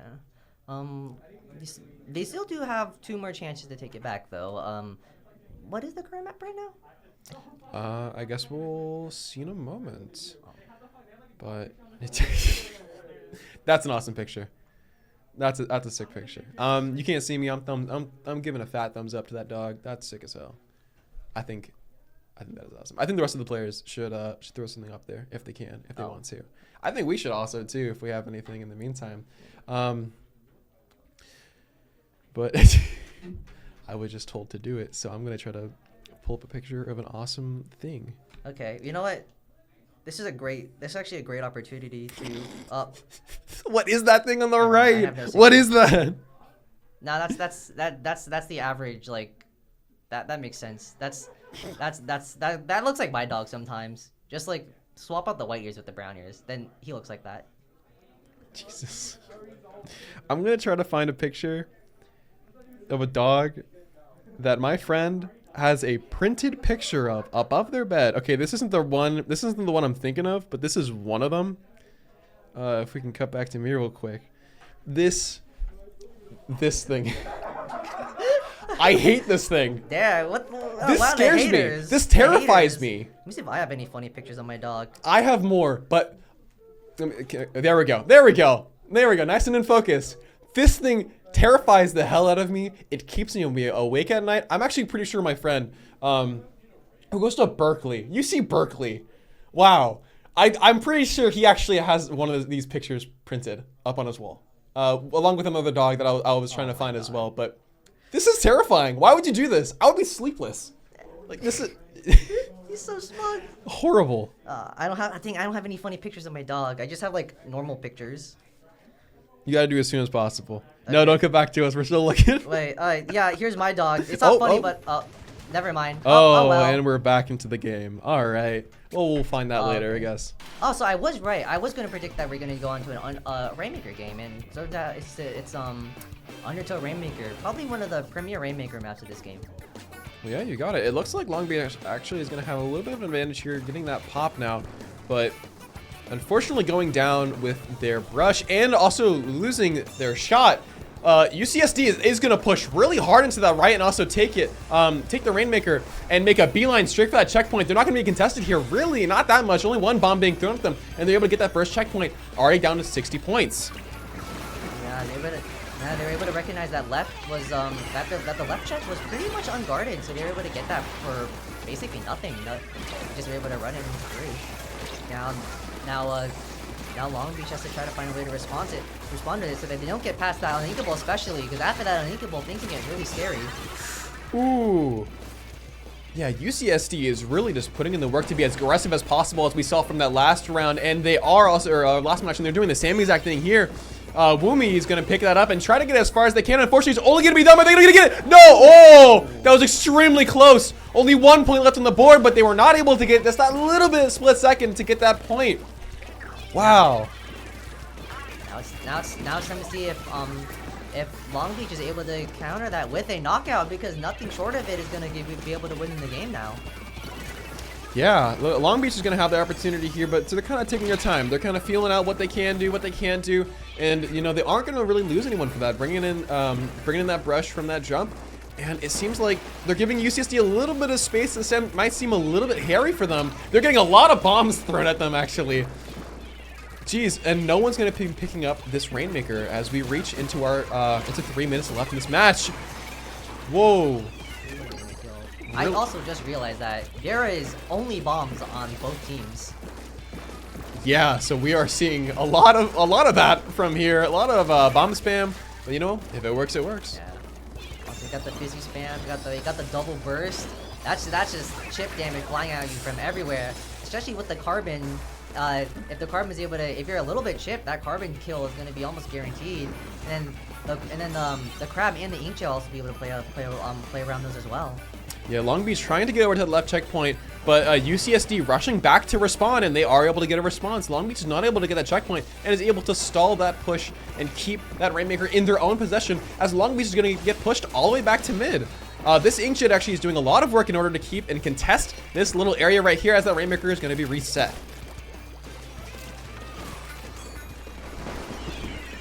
Rainmaker going to be popped again by Long Beach, and Long Beach is going to be putting in a lot of their special. Zuka's able to take out one of them, and it's going to be a 3v3 over on this left-hand side, and the checkpoint is able to be broken. Now a double kill from this carbon from UCSD. The aggression is still ongoing. They have not let up. They have not been giving Long Beach much of a breather here, honestly. They've been right up in their face, as always, and have been trying to say, come and take it from us. Come and try to get past 1 point from us. A bomb was able to take out the carbon though. See if they can be able to find an opportunity. Oh, a trade, bomb trade, but then the zip also coming in. See if the zip is able to cut back safely and not die. Oh, looks like they are. This is another chance for them to push. They have to do a really good job of setting up either the left or right, whichever one they decide to take. But I don't know. Right now, their UCSD goals seem to have a pretty solid defense on both sides with the ball point looking over. Ooh, yeah, UCSD really had good control over that right as Long Beach tried to push into that and was able to basically just pinch them and lock them right into that corner of that little bend right there and just completely kill any opportunity of a push down here at the last minute of the match. It's going to take a miracle in order for Long Beach to be able to take that knockout. They got to get a really good push in and a couple of wipeouts as well. But Rainmaker can become, the lead from Rainmaker can be lost in an instant, especially because of how fast the mode is just in general when you're not stalling. Yeah, UCSD really trying to take their time in terms of just trying to kill as much of this timer as they can. And Long Beach knows that they need to get this Rainmaker as soon as possible. They're able to get the pop on it with the Zuka and are trying to get as much room in front of them as they can before they pick it up. It looks like they're going to be losing the end zap and is now with the 3 of them. Now only 2 of them. Now only 1 of them left. They're not going to be able to get this in there. Now is a wipeout in 20 seconds. Are they going to be doing anything to get this back as UCSD is picking up that Rainmaker? That actually might be a bit of a mistake. If they get killed, they might actually give it the overtime to Long Beach. They only have like 10 seconds on. I think no, they only moved up just to set up in that spot because that spot's a really good area. Like they could only really get the Rainmaker kill if they were able to hit it with the Zuka, but they unfortunately were not able to, and that is the game going 3-1 for UCSD Esports Gold. Although Long Beach did not go without a fight. Yeah, ooh, man. Like I said, I think in that first match, UCSD Gold, I think they were kind of reeling in from like a difference of Long Beach, but then once they kind of found their footing again, once they found their aggression, they were like, okay, let's unlock this and let's put them down. And they just pushed right through. Like I said, they did not give Long Beach much to breathe. They did not give them much room to breathe, much time to breathe. Honestly, at some points, that was pretty brutal from UCSD, but I think Long Beach honestly put up a fantastic fight there. Long Beach was really just, putting in whatever they could, and I think they still have a really fantastic team that went up against this team. Yeah, it was a great gold versus gold match, like all in all. I can't wait to see both more of these teams if I on CCA for either like your individual streams or on like the official CCA playoffs. Yeah. And so with the end of that match, we are also going to be taking a little bit of a break, and we hope that you will also be taking a bit of a break. Make sure you stay hydrated. Make sure you get any snacks, as we still have, I believe, like another hour, maybe like an hour and a half. Was that winners finals or was that semis? I think that was winners finals. Yeah. Yes. Okay, yeah, well that was winners finals. So yeah. So we just need something from. We just need to do losers, and then we'll be good. Yep, and losers finals is going to be up next. It's only 2 more sets.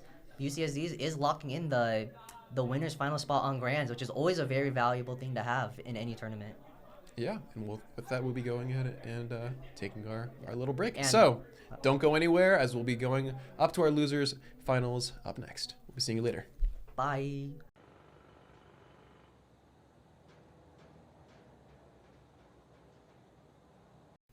Hello, hello, and welcome back to the CCA road trip. I am one of your commentators, Frosty. Joined by Kaiju we are approaching the end of the night and some nice spicy games to finish it off.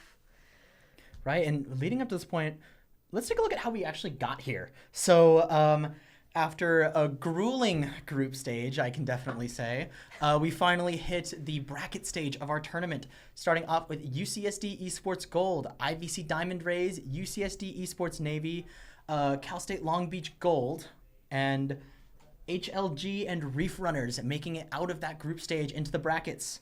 And our teams today are some familiar names, starting off with UCSD Esports Gold, the varsity team of the University of California, San Diego, leading from the winners bracket.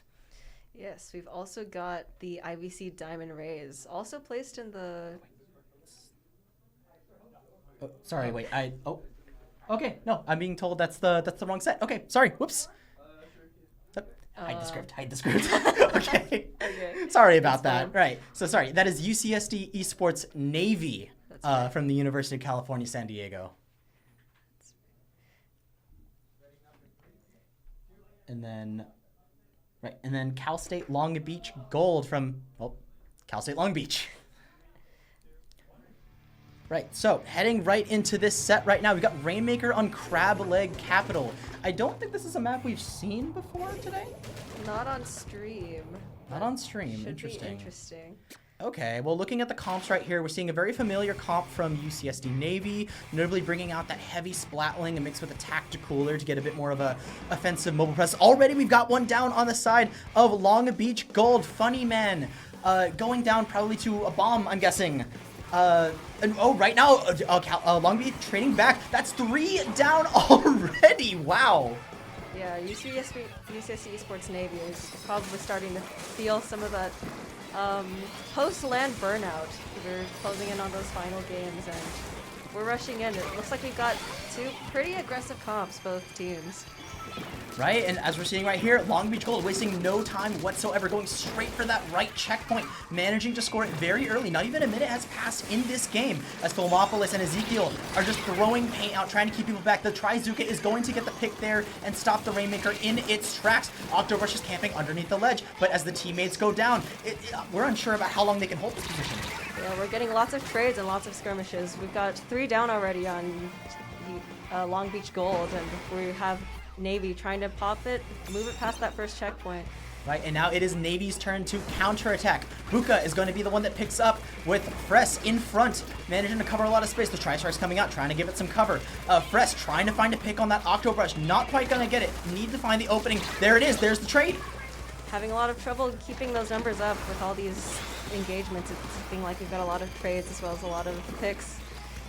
Right now, very volatile start to this game. Both teams breaking the first checkpoint. The rest of this match is going to be a battle of who is doing better on these grades. So who knows? We could see the left checkpoint. So far, both teams have hung towards that right. Splashdown coming out, not finding a pick. However, the user going down themselves. 2 down on Navy, but Frizz is making a break for it, and that is the checkpoint. That is game 1 to UCSD Navy. That was a really fast dunk right at the end. I mean, if you release any of that iron grip, they're going to slip right past and dunk that right on that podium. Where did Fress go? It's like the second you take your eyes off of them, they've already got the Rainmaker and they're halfway to your goal. It's been in several games that a lot of people have seen so far. Just the fight's going on, there's a lot happening. Fress sneaks by, oops, there goes your points. Yeah, no, you give them an inch and they'll go a mile with that. All they need is that opening, and they capitalize on that really well.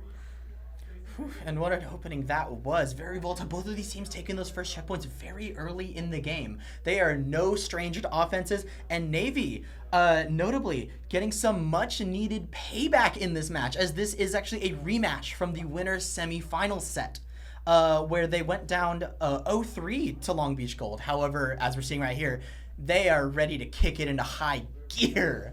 That's right, and I think with these maps and modes, they're going to have a chance as well to kind of shake it up a little, recoup, and try to analyze what they want to do differently against Long Beach this time.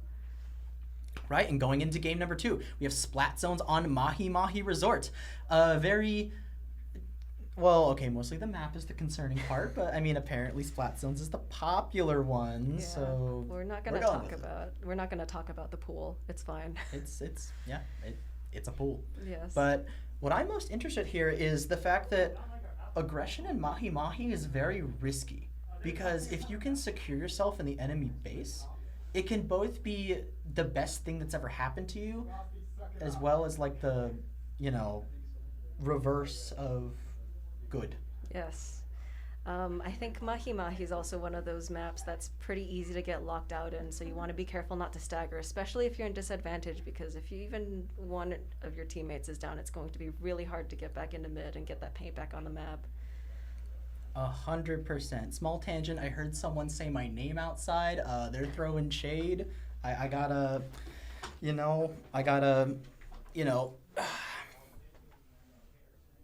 I hear you. But anyways, going back to the analysis of these teams, like we said, this is a rematch of the winner semifinal set. So it's interesting to see how these teams have kind of seen how each other play and how they've adapted over time. Navy being sent into the losers bracket within their first match in the bracket. However, carving their way through HLG as well as the IVC Diamond Rays.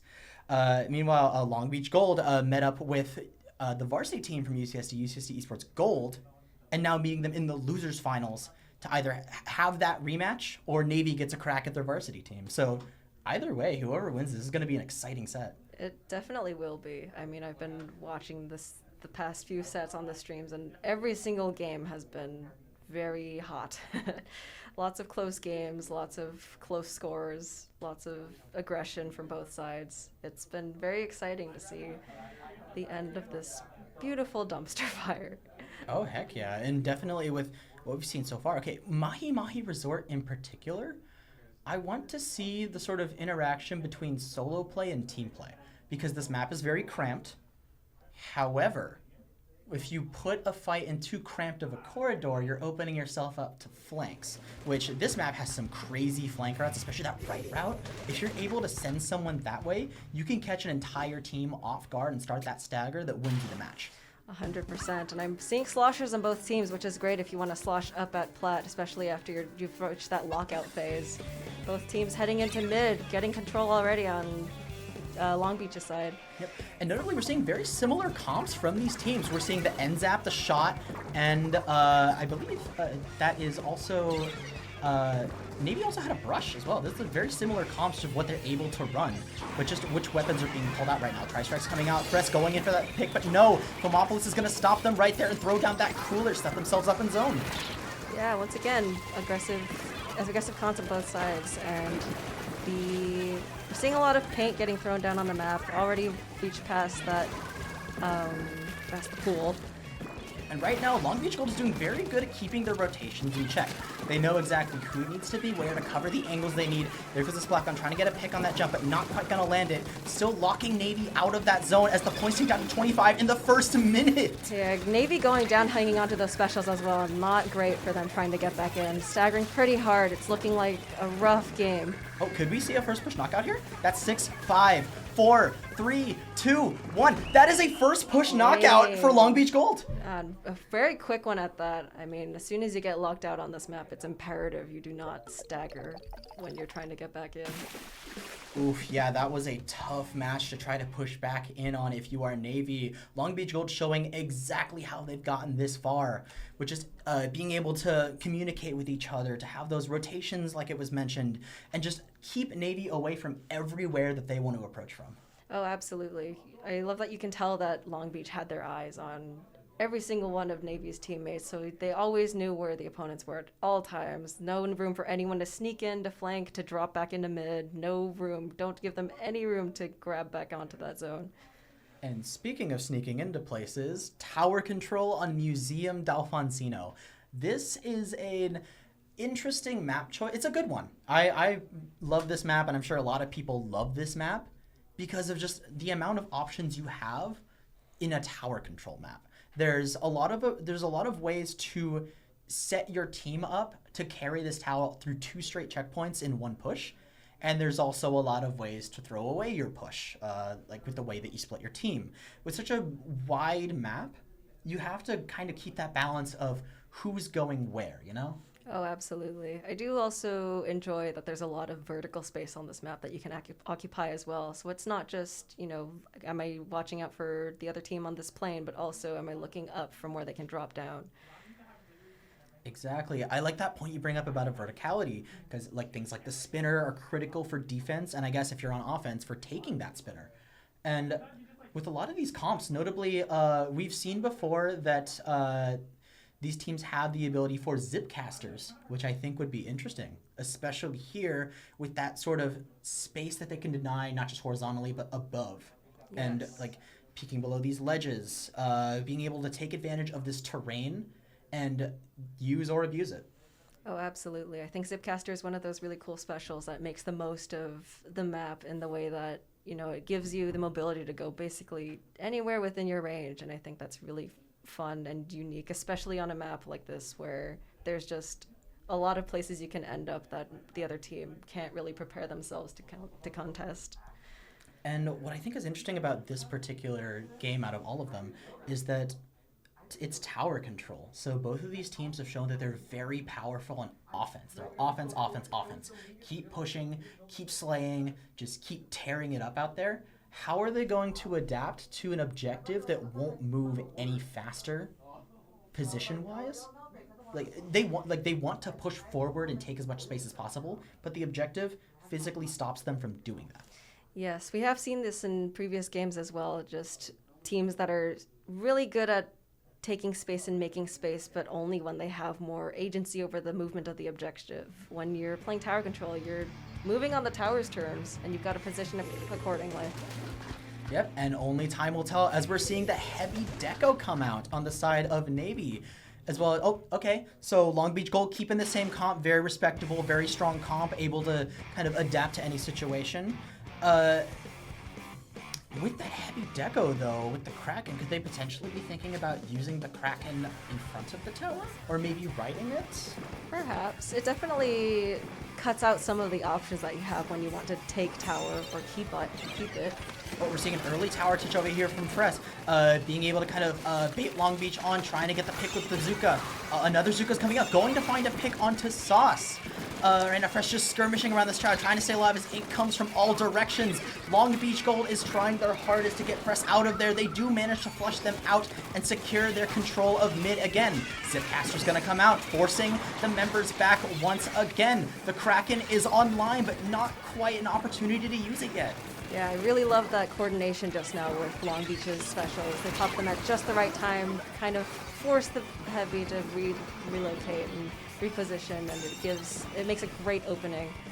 Jeez, it has been a Zuka Palooza out here right now with these shots just farming up their special and firing it, just trying to get a pick, trying to see which team can kind of edge out their way to an early first checkpoint. Right now we're seeing Long Beach Gold securing themselves on that checkpoint and managing to clear another Zipcaster line. 3 specials are online for Long Beach. And we've got those specials popping out once again, very well coordinated, pushing back Navy really well. It doesn't seem like even with their Kraken up, they don't have a way to use it and break in. All right, already pushing forward to the second checkpoint. Fress is going to go down as the Tri-Zuka comes out from Buka, attempting to flush people out of the tower. The Kraken is also online. However, Kosame is down. They are a member down as the tower is slowly rolling back, but still in the control of Long Beach. Yeah, Long Beach did a really good backup there, making sure that the Kraken had its own space and going right back in and basically deleting Navy off their own plat. They're getting this tower as much time and as much space as they can. Oh, and that Tacticooler is going to make things even more difficult for Navy to push back in. Right now, the Tri-Strikes are coming out, clearing more and more space as Filmopolis and Funnyman are just bringing this tower all the way. Then Tails is coming too. Are they potentially thinking of 3-stacking on this tower to clear it lightning fast? We've got delayed 3 down. It looks like they're going to hang out in mid and see if they can make sure they're maintaining map control. Don't want to give up what they already have. True. They do have a lot of time with that sizable lead. 2 whole checkpoints up. Compared to Navy, who still has yet to break the first. However, this is Tower Control Museum. The second you start a stagger, it is very, very strong with your ability to camp these ledges from right underneath.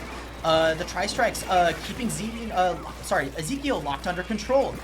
Navy is slowly pushing back into mid, starting to look at potentially taking control. Absolutely. Teams taking turns popping their specials. You've got Navy popping their just 2 of their specials, and Long Beach Gold are hanging on to theirs to see if they can make an opening after Navy makes its a more aggressive push. Definitely. Oh, and bold play, throwing that tacticooler down with one member down, taking the fight. It is just Fress alive. They have to jump out in order to keep themselves in there. The tacticooler is already down, still in mid. The team members are rolling back in. They have still kept control of their plat for the most part. However, Funnyman and Tails have set themselves up to take out. Kasame goes down, and Buka is forced on the retreat. Funnyman stuck in the corner. Yeah, it looks like Long Beach has pretty good control over mid. It's going to be very hard for Navy not only to take back their own plat, but also to make space and get themselves back into mid and on tower. So Kaiju, if you're Navy in this position, what's your top priority? I would say I'd really like to see trying more team fights, building those specials, and getting some picks, because I mean it's going to be really hard without numbers to go in. Right, I like how you mentioned the team fights. A lot of Navy's pushes so far have been 1 or 2 members making plays. But notably, they've had to split their team into potential like 3v2 scenarios or fighting at low ground, just trying to flush people out of tough corners. So far, it's been good enough to keep defense, but it hasn't translated into a good offense yet. Yeah, precisely. I mean, even with 2 down on Long Beach, it didn't give Navy any room to get back on that tower, because all of Navy was still engaging in skirmishes. There's just no room to take the objective without it costing your life.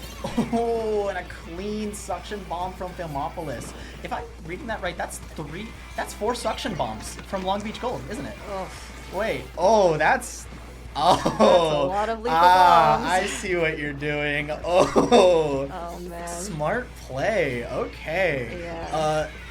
Let's see if they can get back on this tower and take it in overtime. Already hooking over by the tower. Got the Kraken online, still trying to push that tower back. However, there's no one on the tower. Navy needs to clear this tower before someone gets on it. No, unfortunate. Yeah. Long Beach Gold will take game number 3. One of those really tough situations where you're trying to decide, do I sacrifice a brief moment that could be just enough for the other team to get on the tower in order to make sure that the space is clear, or do I stay on this tower and risk my life doing it? It's just one of those things where you just have to be able to make a decision very quickly, and I mean, either way, it's totally up to fate what happens. That's tough. Long Beach Gold has had a very relatively easy time kind of putting themselves in really tough positions for Navy to fight back in. As we saw earlier with Funnyman taking that corner, with Thermopolis being able to take advantage of the high ground on the plat to extend the suction bomb range. There's a lot of really tough areas that Navy hasn't been able to clear a path to answer yet. And it's just a game of trying not to go down on their attempts to do so. Absolutely. I think one of those strengths as well on Long Beach's side is Navy has a heavy, which, you know, traditionally an anchor weapon, and whereas Long Beach is just an entirely aggressive comp. So on the one hand, you sacrifice range to do that.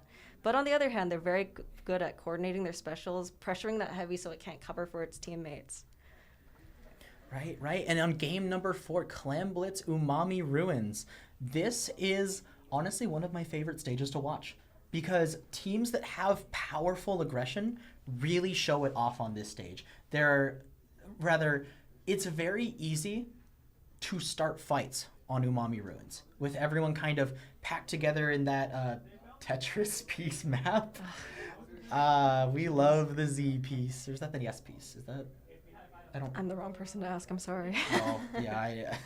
Whichever way that Umami Ruins is shaped, that close quarters center area is exactly what I'm excited to see which one of these teams is going to take charge and sort of command that center, and how the other team's going to push back. Yes, absolutely. I think Umami is definitely one of those maps that's a lot trickier to position yourself on, especially because, you know, as you mentioned, there's that clumping effect. It's very easy to, you know, if one of you slips, your entire team goes out because you're all just in one space. Very easy to get all those picks at once. Yeah, and from Long Beach Gold, I wonder if they're bringing back that quad suction bomb comp, because it seemed to work well for them. Being able to slowly deny, it's nice because if they have the space to do so, if the fight hasn't started, all they'd have to do is be able to cover all the approach options and then just wait it out. If they score themselves an early lead like they did in Tower Control Museum, they're able to hold so much space and stall for so much time because they've got all the time in the world. Absolutely true. Yeah, one of those fun things about lethal bombs is that they're great for manipulating the position of the opposing team. So as soon as you've got those bombs ready and you're manipulating their position, you can already predict where they're going to go. Especially on a map like this where there are pretty limited options going in. Right, and looking over at UCSD Esports Navy, from what I know of their comp, they do have the Octobrush Nouveau in their comp. Could we see beacon play come into play? Because there are a lot of good beacon spots on Umami Ruins to be able to basically. The name of the game here is the fight never ends. When you have beacons set up in great positions, even if your members go down, all it takes is some sub power up, and you've got that person back into the fray. Combine that with the tacticooler that they've seen Fress use, or potentially Buka if they're in the match. That is a very fast comp, and if you let them set up once, you have to deal with them for at least 2 whole minutes. That's true, and I think that would be a great setup if they're able to execute that way, especially because getting back in as quickly as possible is imperative if you want to maintain momentum. And I mean, we all know that momentum is very important in these games. You slip a little bit, and that's all the other team needs. True. Right now, Long Beach Gold does hold the momentum in this match, winning the past 2 games. The second one, the second game in the set, not the second game they've won, being a very decisive 1-push knockout victory. So, riding off of that momentum is going to be their strength, and Navy's opportunity is to catch them by surprise if they get too comfy with those 2 wins. So there's a lot of mind games going on right now as we're seeing this camera. All these players just locked in, focused on what's next, what should we be expecting, what threats do we need to address that we've seen before, what potentially new threats are we going to face? Yeah, I'm curious to see if Navy is going to tweak its comp at all, because I feel like both teams have had some pretty consistent comps in this set so far, and I'm wondering if they want to introduce something a little different just to see if it will, if Long Beach will budge. Maybe. From what I know of Navy, as their coach, Light Flex, they are very versatile players. So it wouldn't surprise me if they brought something out that isn't their usual wheelhouse. But knowing them, when the stakes are high, usually comfort picks are best. In the case of Long Beach Gold, we've seen them run a very consistent comp. So I'm not expecting too much cooking on their end. But I mean, if it ain't broke, don't fix it, True. You never know. Going in, we're looking at another very aggressive comp with Long Beach, and another similar comp with Esports Navy or UCSD Esports Navy. Heading into mid, we're going to see a lot of paint on the map as they try to get a head start on that. Right, we've already talked about the Octobrush Nouveau, but I do want to bring attention to those N-Parry Splat Dualies. Someone that can go in and just tear things up, draw a lot of attention, and let the members move around as they please. It can be a very good playmaking tool to have a very scary weapon with a fast kill time like that. Oh, that was a very well placed suction bomb from Funny Man, scoring an early pick. And we've already got 3 specials up with Long Beach. They're coming out to see if they're going to take this nice iron grip on mid and lock Navy out once again.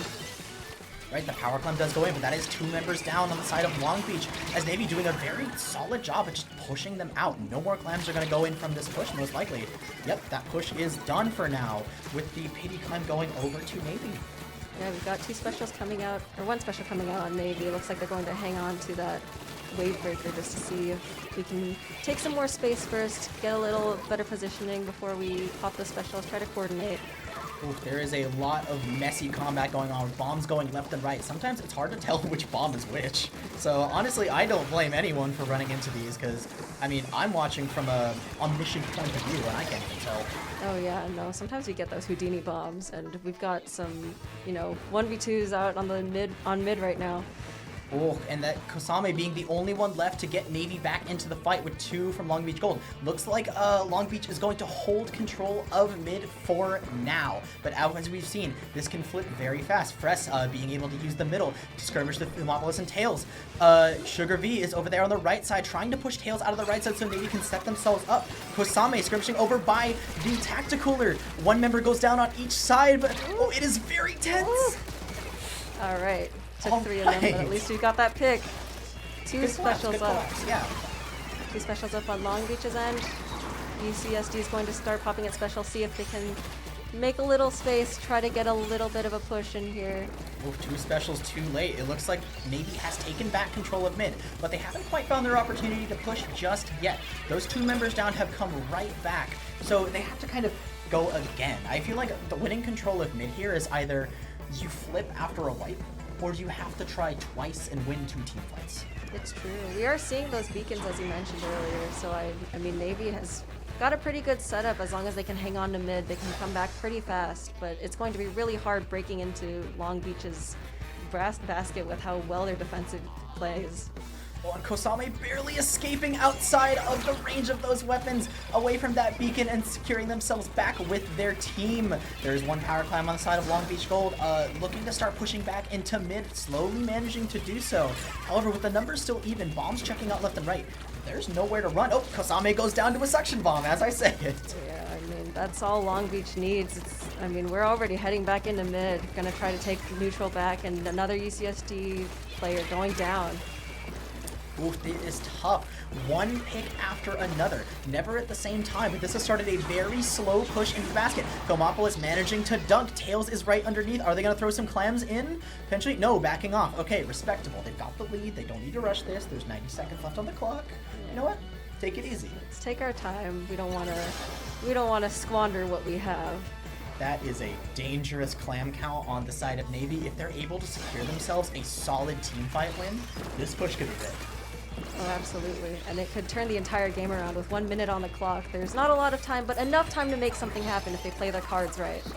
Exactly. It's all about managing to stay cool, recognize your opportunity. There's a lot of chaos going on right now, but just hang in there, wait for that moment as more suction bombs are forcing you out of your position every 2 seconds. Filmopolis goes down to Fress. Already mentioned his carry pick, but already weak looking to pick that other power climb. No, they jump out. Well, That was fast. if Okay. they want to salvage those points, you never know when they come in handy.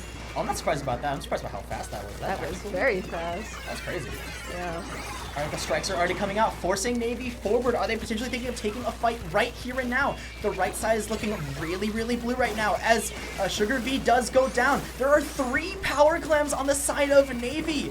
Very scary for scoring potential, but no one can hide. It's true. No one can hide, and they're having a lot of trouble breaking in as well. Even if you have all those points, they don't add up to much if you can't get them into the basket. Fair, fair. Right now, we see one of the power clamps has gone down. The second one about to expire over on the Snipe platform. The super jump splashdown coming in with the strike securing the ball into the basket. Yes, there it is. The basket is open. That is 3-1 in favor of Long Beach Gold, securing their spot in the grand finals rematch. What a game. I mean, I was wondering if UCSD was going to find a way to break back in and like make that push, because we did see at some point where they had pretty solid control of mid. They had those beacons up. They had pretty good map control. They knew where those clams were. But I mean, trying to break in and coordinate those specials, get those picks to create a push was really difficult, because Long Beach's defense was just about as effective, if not even more effective, than their offense. Definitely, for sure. I like to say that Long Beach Gold ran Navy through the pressure cooker with how much bomb pressure they had, of how much offensive presence they had with their rotations. It was a match of seeing who would crack first, and it seems that Navy came up just short from their opportunity to push back in, securing Long Beach Gold their rematch against UCSD Gold. Absolutely. And I mean, these teams, I feel, are pretty familiar with each other. They've played each other a couple of times, and they're pretty familiar with each other's play styles, getting to know what's going on. I think it was really cool to see how they adapted and evolved throughout the set. What's happening? See, I was going to use this, but then I saw this, and I figured, Why not? you know what? Everyone deserves to know. Everyone deserves to know. This is a very important message. If you remember anything from today, yeah, Well, I don't think any more words need to be said about that. no. But it's a little thing that I did previously in a CCA stream, where I like to play games with my co-commentator. Okay. So Kaiju, how would you like to play a game? I'm bad at games, but sure. Well, you better be good at this one because Oh, it no. is another version of my favorite game, Hangman. Oh no. All right, first let me draw. Oh, I'm so bad at First, let me draw Hangman. this, and then okay. This one is going to be pretty. Oh, I drew those lines too big. I'm sorry. No, it's okay. Shoot. I'm actually okay. I like playing Hangman over here, but I'm terrible at drawing it. So I wish we had an eraser. you know what, my sleeve will have to do. Use your Okay. sleeve. 2, 3, 4, 5. Sure, why That not? works. Just draw them real small. True. he I will want to make sure it's inevitably die. visible for the camera though, because I love playing this game. So we are going to go ahead and show off our lovely board here. We see we've got 5 and 6. So, because DRF was too good at the last one, I'm hoping this game will be a bit more fun. But I mean, don't worry. I'm very bad at All right. games. go ahead. First letter. S. S. There is no S. Uh-oh. What, this That's tough. this guy's in trouble. That's no S. Oh no. A. A. There is an A.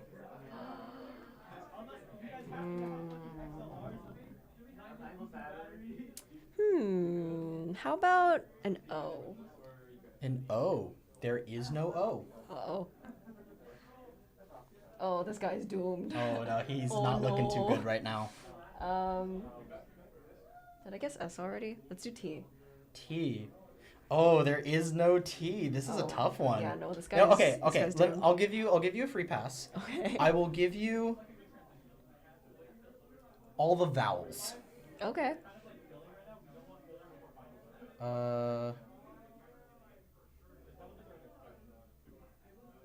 Okay.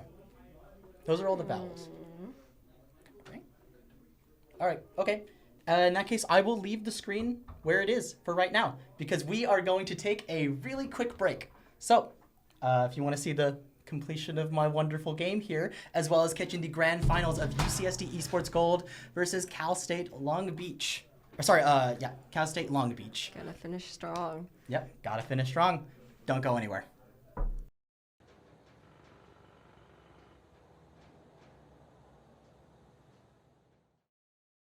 27 matches, 10 teams, over 45 players here at CCA Road Trip. It has all come down to this. We are here at Grand Finals! On the Alpha side, coming from winner's bracket, going undefeated so far, dropping none but one game, we have UCSD Esports Gold.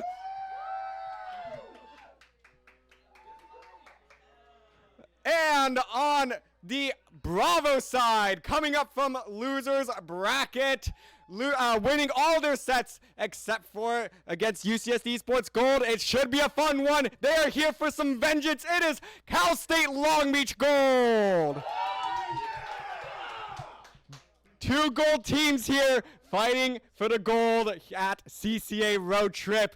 Let's get grand finals started. Kaiju, Frosty, take it away. Thank you, DRF. Grand finals. So, we are here. It's happening. It's happening now. I'm like still processing the fact that we've made it after what, like 10 hours. Yeah, and we've got a grudge match. We have got one heck of a grudge match. Cal State Long Beach Gold has been dying for a chance to take UCSD Gold down a peg, and it has all come to a head right here in our grand finals match. Whew. I mean, we have some really spicy matches coming up. Both of these teams are quite aggressive and also very good at what they do. So I'm interested to see how they're going to play to their strength and take advantage of the opponent's weaknesses. Oh, and on Clam Blitz MakoMart, this is going to be very balanced map choice. Very good balance of offense, defense. Whatever strategy you can think of, you can make it happen. Absolutely, and I'm interested to see that Clams is the first game because I think of all the modes, it's definitely one of the most chaotic, if not the most chaotic. There's just so many moving parts. The objective is basically all over the map. So, I mean, I'm interested to see how they're going to position and how they're going to make the most and snowball. Right, and while I would love to get back to our game right now, I want to talk a little bit about these teams first. I guess on the match too. But UCSD Esports Gold has been very dominant in their journey here to the top, only dropping one single game.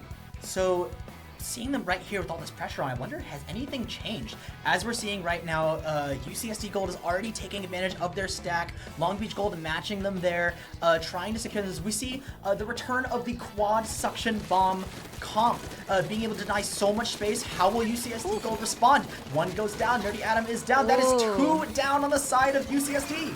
That's looking like a really strong start for Long Beach already. Three of UCSD locked out already. And we've got, I mean, all those lethal bombs on Long Beach again. UCSD's got some subs that can help with manipulating position a little bit, but Long Beach has definitely got them outclassed when it comes to pressure. Right, so Kaiju, we've seen this quad suction comp before.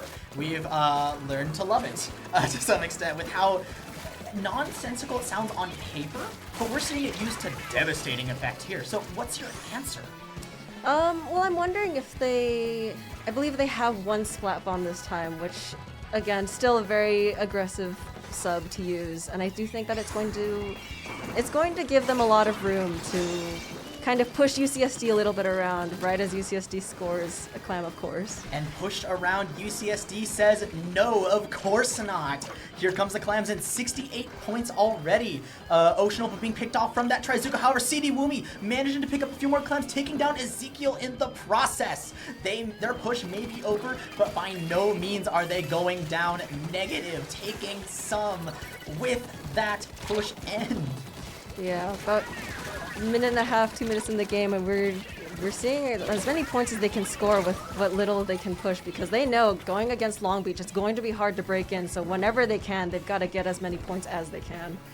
I mean, looking at this, I'm not so sure. It looks like Gold has a very strong presence of just being everywhere at once. Those suction bombs can't beat a team that never clusters. We haven't seen Gold, like, bunch up and fall victim to one suction bomb with 3 members. CD Woomy going on an absolute rampage over here, throwing even more clams in, bringing the score down to 46, 43. Yeah, it's looking pretty rough for Long Beach now. They're trying really hard not to get locked out and trying not to go down as they try to get back in and shut down this push, but the clams just keep coming. Yep, and here we go again. Clam Basket's still open. 25 points on the board right now for UCSD to score game 1. Goatchild having to retreat, giving their team some space. Respectable, trying to get people back in. You don't want this team to manage to get the jump on you, because once they've got the space to maneuver around you, those suction bombs suddenly are the thing trapping you in. Funny Man going down on the stack right there as the power clam is being pushed back again. 2 down in mid. Yeah, it's looking like Long Beach is going to lose both of the power clams that they just had, and they're under threat once again for another push by UCSD. Here it comes. Oh, and devastating as we see their Ocean Opal managing to cover Nerdy Adam on the way into the basket. Very powerful teamwork that they've shown so far. Ocean Opal and Nerdy Adam have had a very strong showing tonight, just being able to, as we're seeing right here with a knockout, that synergy of those specials just being able to punish every little positioning mistake. Yeah, absolutely. I mean, Long Beach had an aggressive comp, but UCSD had the aggressive play. The more aggressive play, getting to lock them out as soon as possible. Right, and as we're seeing here, the victory dance coming out from Ocean Opal there on the bottom left. Very well deserved after a push like that. So, with that, I wanted to look at the next game being Rainmaker Humpback Pump Track. We've seen this before, and it's a very interesting map. We've seen a lot of sneaking come through with that Rainmaker. Shout out to Fress being the one to sneak by with that. But what else is surprising? Boom! The game. No, he has legs now. Don't look at my failure. I've spoken to the producers, and because I was mean with this one, I decided to add another letter here, so the C's are free. So, Thank you. Kaiju, if you would please. How about an H? Because that's how I'm feeling right now. Oh, that's a good guess. And there is not one H, but 2 H's. And I'm gonna put this board down for now, so you can't guess what it is until after the next match, because suspense, people. This is how we keep the rating. I mean, we're cooking, right. so to speak. We are indeed cooking. And for this match, I want to see if Long Beach Gold can pull out that sort of aggression now that they have some workable choke points. MakoMart Clan Blitz is a very open map where there's a lot of points to score from. With the addition of the left, I guess their left on defense, with that in existence, how are they going? Like, I think their defense is going to be a lot stronger, even after that first check has been broken. But what happens on offense? I'm wondering that how they're going to have an answer for CD Woomy sharking under every ledge, supposedly. Ocean Opal and Nerdy Adam having that punishing combos with being able to push forward. Goat Child having a sight line over every single approach option. And Enduck coming out of nowhere with these amazing skirmish picks to get these plays going. Oh, it's true. I mean, Humpback is littered with perfect places to shark literally everywhere, and as you mentioned, very great choke points as well. Very easy to get locked out, and also kind of difficult to get to push in if the other team is playing defensive well. I'm also interested in the fact that both of these teams are very aggressive. They lack some of the range that comps with traditionally anchor weapons do have. So a little bit more mobility, but I do wonder if that sacrifice of range is going to cost them in this map mode. Sacrifice of range, indeed, having to contest with that. And just looking over the match, I guess, the previous games so far, Long Beach Gold definitely had their foot in the door. So it's just a matter of being able to take advantage of that opportunity, exploiting any sort of weakness to find their in. We've seen the way that they've been able to be overwhelmingly dominant, and the fact that I guess in this matchup against that Carbon Deco having range against it and being able to work as a team so they can't all get one shot together, potentially their comp has been very good at fighting teams that group, but maybe grouping themselves wouldn't be a bad idea. Yeah, I mean, in this map mode where there are, I mean, Humpback in particular is just one of those maps where you can really capitalize on certain locations as opposed to, like the map we just saw, Mako. It's so much more open, so much more difficult to find positions where you can really capitalize on your strengths. Oh, and we're seeing a comp change. We are seeing a comp change on the side of Long Beach Gold, pulling out the Tri Nouveau and the N Parry Dualies. We've seen the N Parry Dualies. I don't believe I've seen the Tri Nouveau. No, but it looks like they are giving up a little bit of that lethality in those bombs for mobility. And it seems to be paying off right here, securing a pick on a Nerdy Adam and managing to keep CD Woomy away from that right area and dipping back around. Oh, there's a trade coming out on the left side with the teams relatively equal in mid, just chucking fizzies out, trying to poke a bit more. Yeah, we've got some quick picks, and UCSD's already got a special up, hanging on to it to see if they've got a perfect opportunity to use it and get a push in. I mean, that is Ocean Opal with that crab. We have seen the effectiveness of it before. When it's coming out, who can say? CD Woomy getting another treat. That's a 2-for-1, actually. So UCSD ends up from that exchange. We've got 2 specials up on Long Beach this time. 2 specials as well on UCSD. They're going to pop one of those, and we'll see if it gives them any room. It looks like with one down, they're going to have enough time to dunk this into the checkpoint.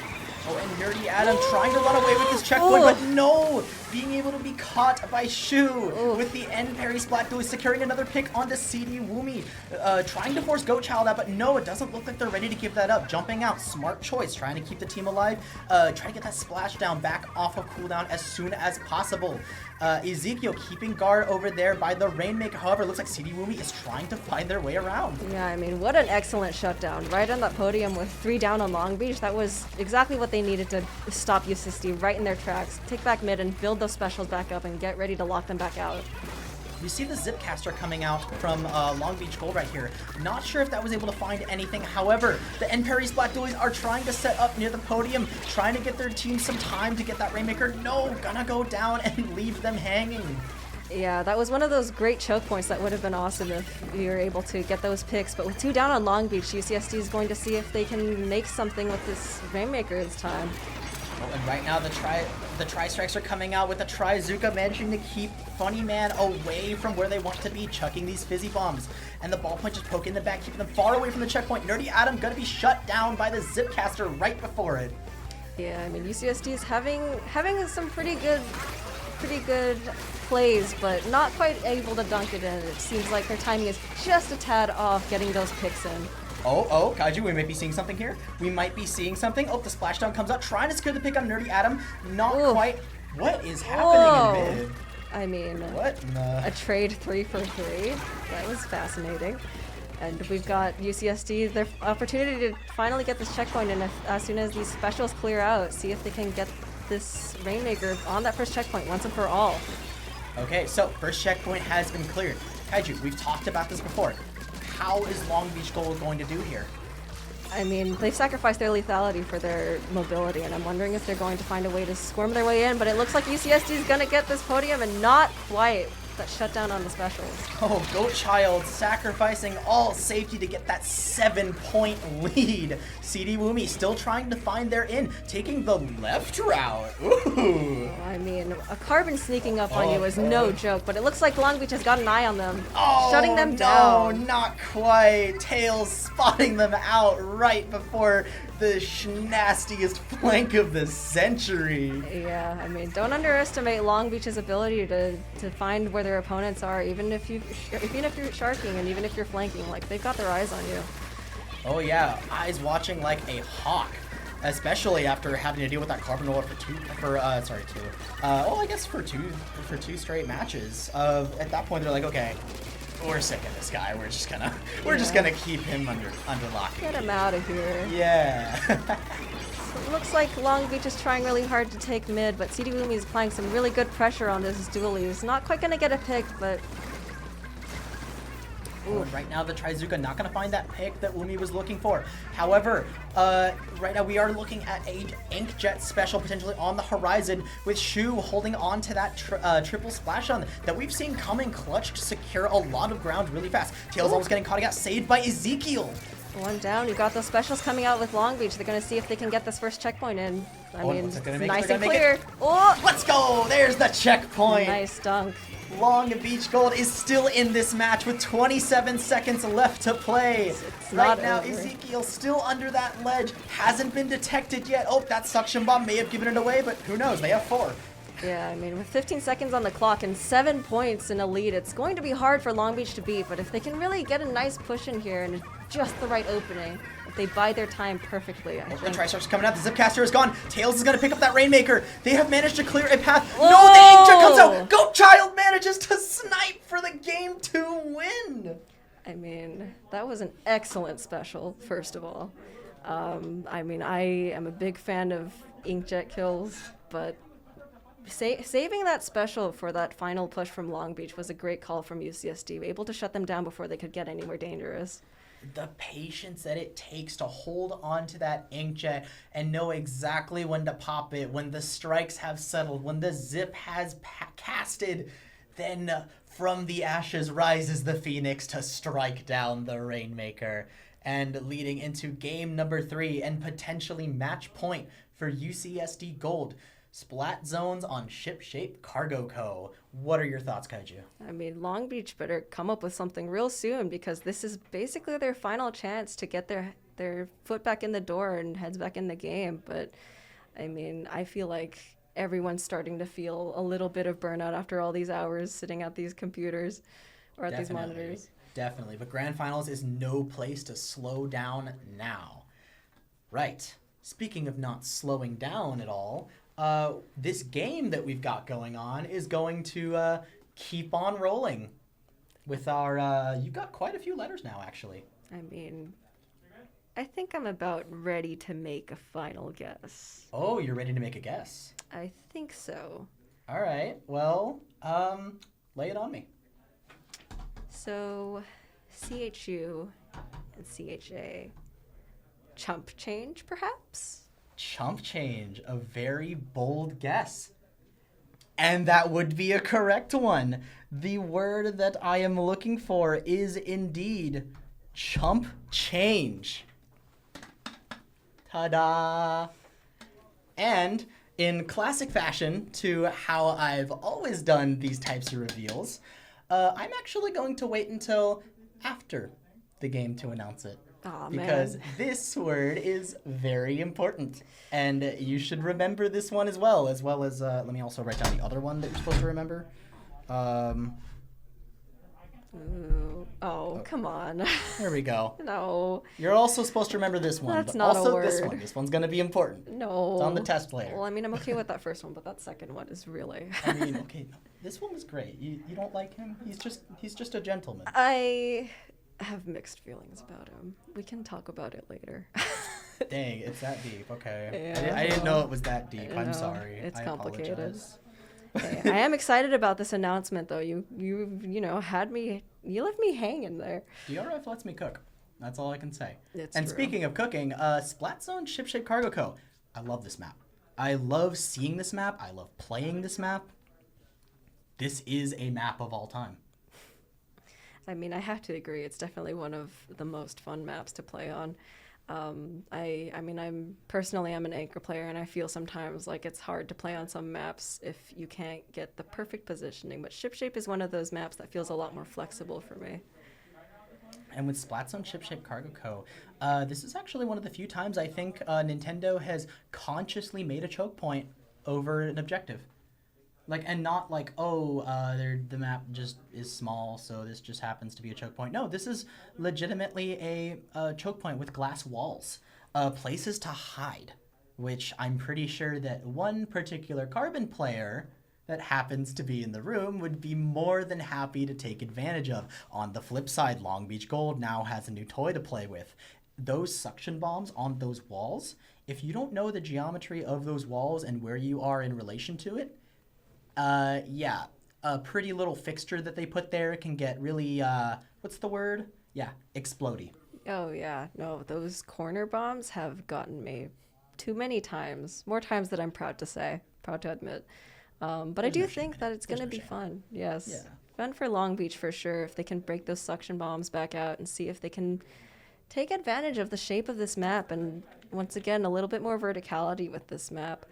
And like you said, I mean, UCSD has got lots of great places to hide and to take advantage of the element of surprise if they're able to grasp it.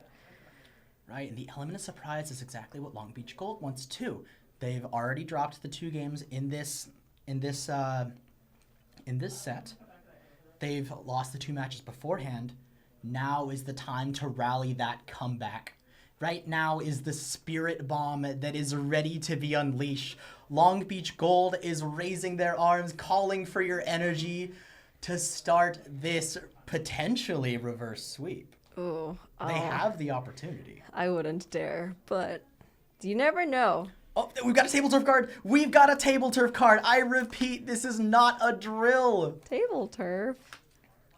Yeah, there was a table turf card there. Oh my god. I saw it. Okay, table turf cards are like really cute. Not to like break character or anything, but that art is adorable. Nah, that's in character. Everyone likes. There's Oh, the there table it turf is. card. Yo. Oh, why can't I look that good? Come on. I mean, We love to see it. yeah. I mean, I worry that they're getting a bit too comfortable, but Comfort's what you need, honestly. sometimes it is. Yeah, I mean, it's been a long day. Comfort's exactly what you're looking for in this kind of environment. Just that's the thing that a lot of people so far today have said they like about LANs. Just like the ability to just kind of hang out with other people that play funny Squid Game. It's true, and it's the perfect place to network, especially if you're a new team. I think that's one of the really cool things about this LAN is seeing some newer teams. That's a Chump's weapon. That's a Chump's weapon. Let's go. Here it comes. Let's go. Filmopolis with the NZAP 89. We are seeing the return of the Super Chumps. Potentially, maybe to counter CD Woomy, giving them less space to maneuver around. We're seeing Goat Child on that E-Leader as well. I'm wondering if they're going to want a lot more of that range and that sight just to see, especially with that zone right in the middle. It's the perfect place to lock someone out if you position your E-Leader. Oh yeah, 100%. We're seeing the specials come out from Long Beach Gold, but it doesn't look like they're able to secure themselves the zone or even a zone flip. As right now, there's a lot of pressure being put onto Long Beach Gold's, is that stack? Is that flat? What do you call 3 that? down. Oh. I mean, I don't know words anymore, but Oh, 3 down on I don't know words Long either after Beach. that wipeout. It's looking really rough, and zones is one of the fastest modes. If you just, with this lockout, it's going to be real tough. Oh, and with that leader set up on the left stack area, it is going to be difficult for Long Beach Gold to push in. That is 2 down on their side. The zone has neutralized, however, not quite flipped. Long Beach Gold needs to flip this zone if they want to stay in this match. Are they able to secure it? There Yes! it is! And 3 down on UCSD as well. This is their opportunity to push up a little, take some more space, and build those specials. Keep UCSD locked out if possible. Long Beach is down, but they are definitely not out. As 81 points, not quite the lead they need, however, it is a start. They have proven that they can push into the zone and hold it. They are holding it again, actually. Yeah, locking that zone out and making sure that they capped it bought them a little more time before UCSD, can even score if they are able to lock the zone again. Oh, and it looks pretty messy right now for UCSD trying to push back in. Not quite finding the entry they need with the tri-strikes online as well as the triple splashdown. Fighting back to get this zone back with their own tri-strikes. No, Tails getting caught out by Nerdy Adam. As right now, though, the zone flips again and Long Beach Gold gets a hefty 50-point penalty. Yeah, UCSD is able to get away with their nice tasty lead from the beginning, and it's looking like we've got a lot more back and forth in the zone now that the teams are in neutral and trying to find a way to take the map and take numbers. Ooh, Go Child doing a great job at keeping Tails and Funnyman from approaching. That right angle is very deadly. If they forget about that even for 1 second, but nope, Ocean Opal is there to cover some paint, giving the backliner a bit more space to move around, with Nerdy Adam keeping the zone painted over, and CD Woomy going absolutely wild in the enemy base, taking that 1v3. Looks like Long Beach is all trying to push in through left, and it looks like with that special, they might be able to toss some paint on the zone from the top, capping it and getting to work on that penalty. This is a very good position if you are Long Beach right now, with the carbon roller down again on the side of Long Beach Gold. CD Woomy can't seem to secure themselves like they were earlier. Potentially lack of ledges or that choke point in the middle. Getting around seems to be separating them from their teammates, giving them a bit of trouble, right? Oh, absolutely. And with Long Beach coming down on its penalty, UCSD better act fast and get that zone back before they're able to start ticking away at the actual timer. And there it is. Oh, there it is, giving them back that penalty again. Still making progress from before. However, that 39 points is still not easy to break through. The tension is very high. That is 2 members down from Gold, as Long Beach Gold is still trying to push their way back into zone slowly but surely. The chumps come out to deny Woomy the entry. And there it is, another cap from Long Beach. Lots of back and forth this game. It's a very high stakes match. 2 down on the part of UCSD Sports and a special on each team, looking to see if they're able to break in. Oh, and right now Long Beach is just farming those specials. We see Shu already with that triple splashdown again, potentially saving it to neutralize the zone if need be. Maybe waiting for someone to go in. Right now, Nerdy Adam trying to set themselves up. Beautiful pick on Funnyman there, forcing the bucket to retreat, throwing out those tri-strikes. Manages to secure the pick on Nerdy Adam, but no, the zone has flipped. Well, worthy sacrifice for the right cause. And with 2 down on UCSD, it's going to be really hard for them to hang on to this zone. The score is super close, both sides.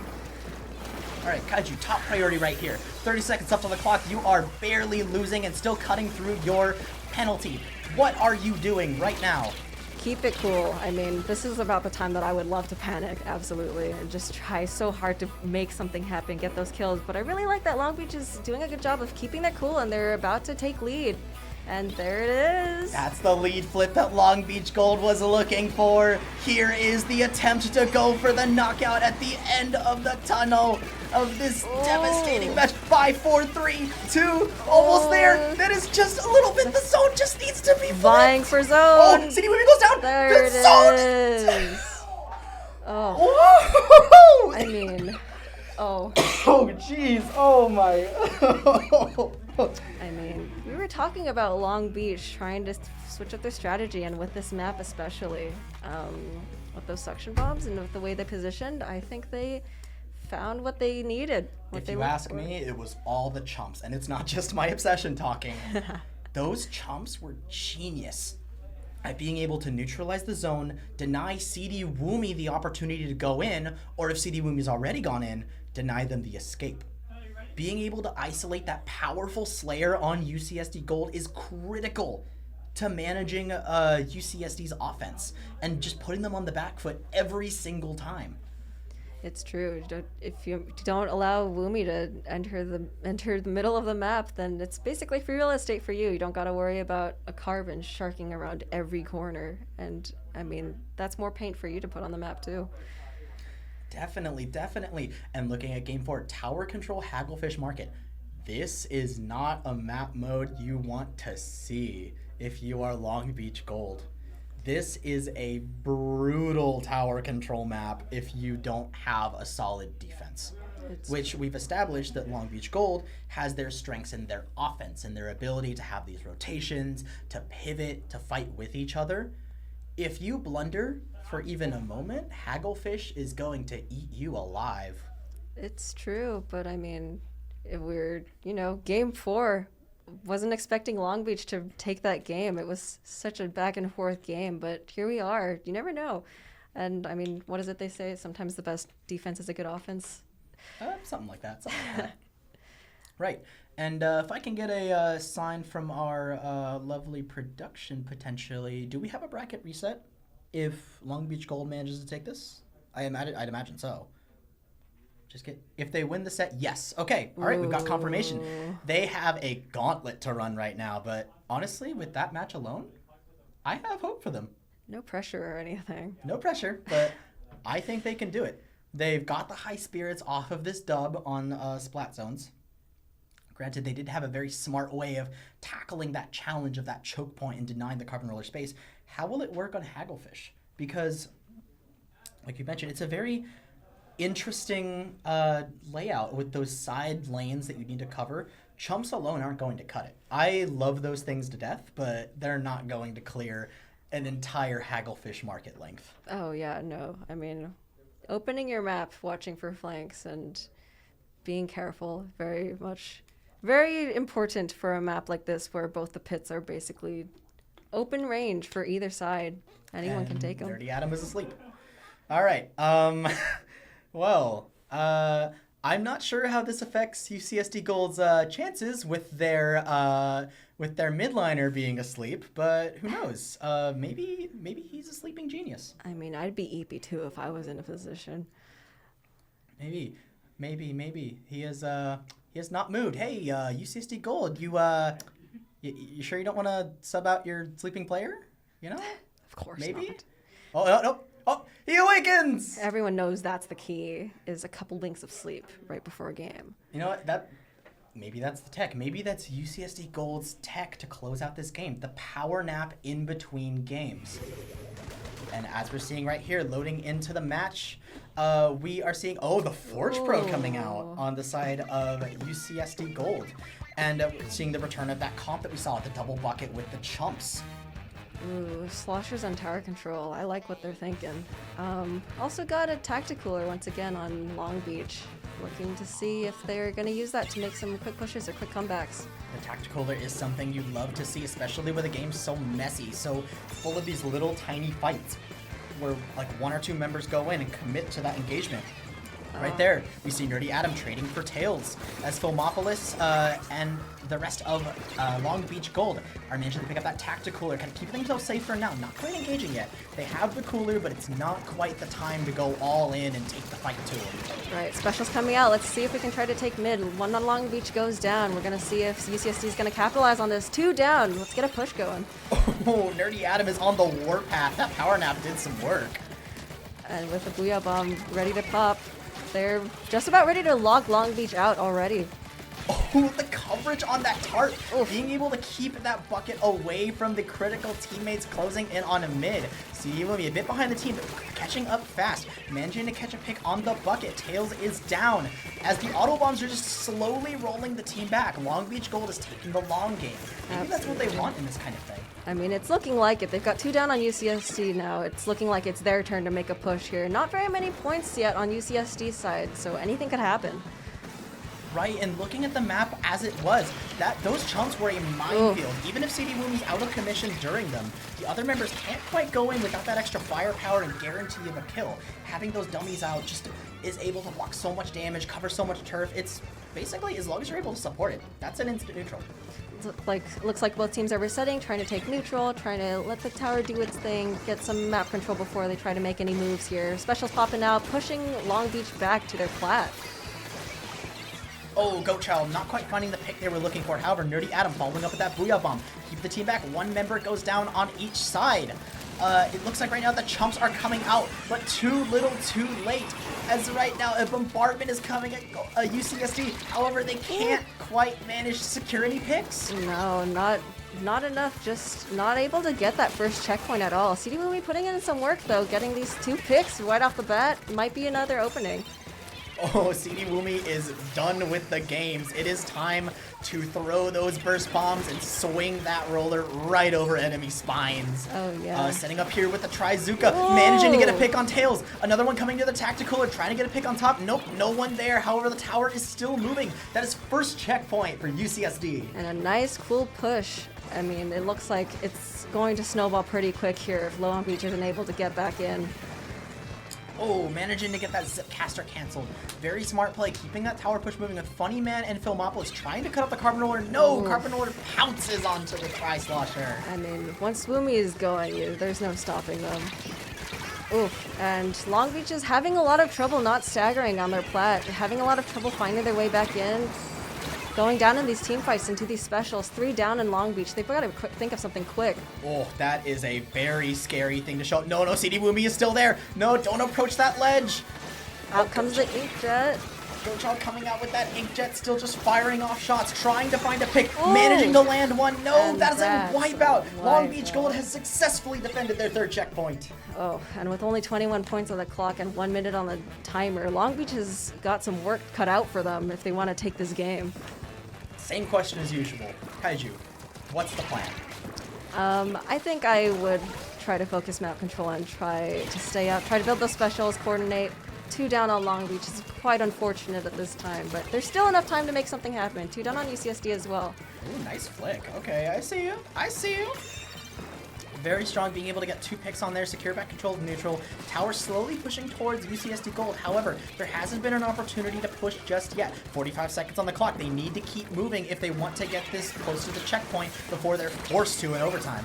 Oh, absolutely. They seem to be having a lot of trouble staying up even when they have their specials built, and UCSD is doing a really good job of shutting them down before they're able to pop them and take mid back. Right, Ocean Opal riding that tower. Are they close to the crab? Probably. I mean, why else would they be there? Once you have that 20 seconds down, just paint up, get that crab set up, you are set for a while. Yeah, backing up, playing it safe. Good move. Taking out that zap and that brush. That's 2 down on Long Beach already. 10 seconds on the clock. Long Beach better get on that tower.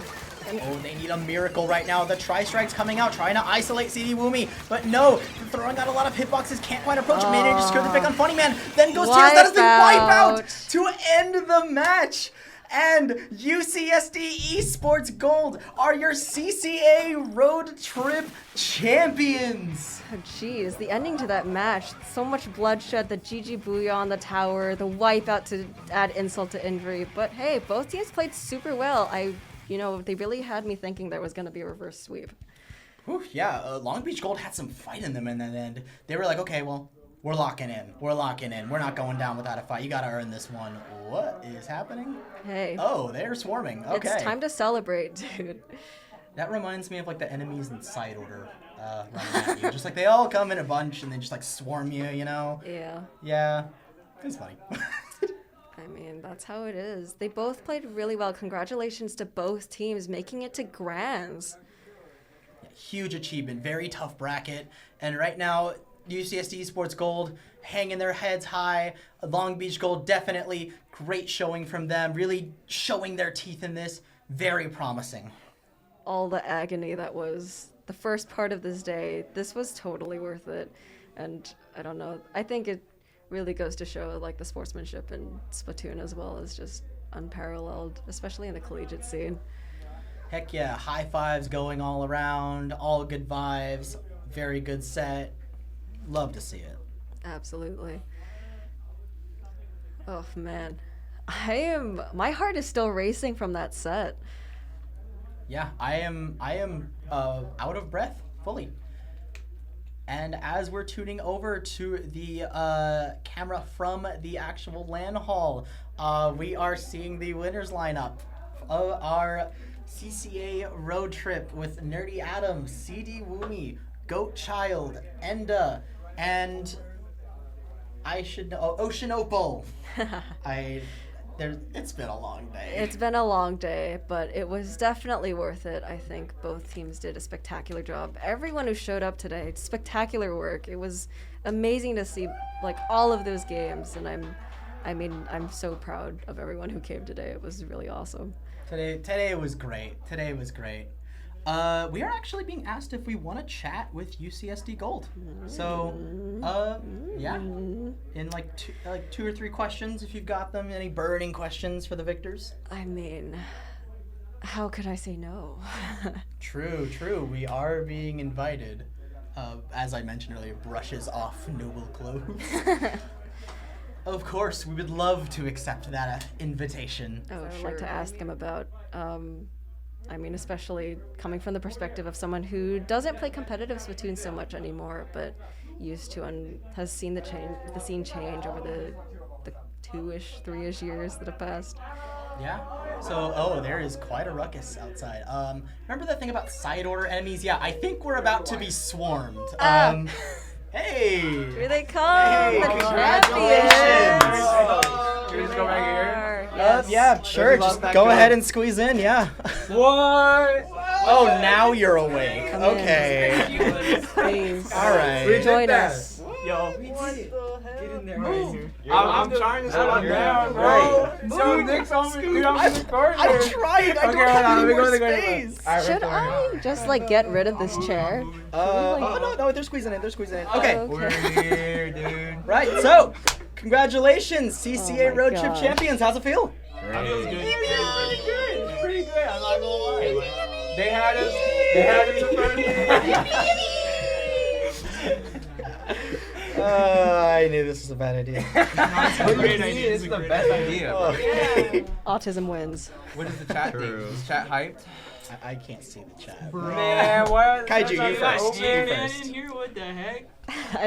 Y'all fought really hard today, and how was it fighting for gold at this LAN? It was such a long haul, but you made it.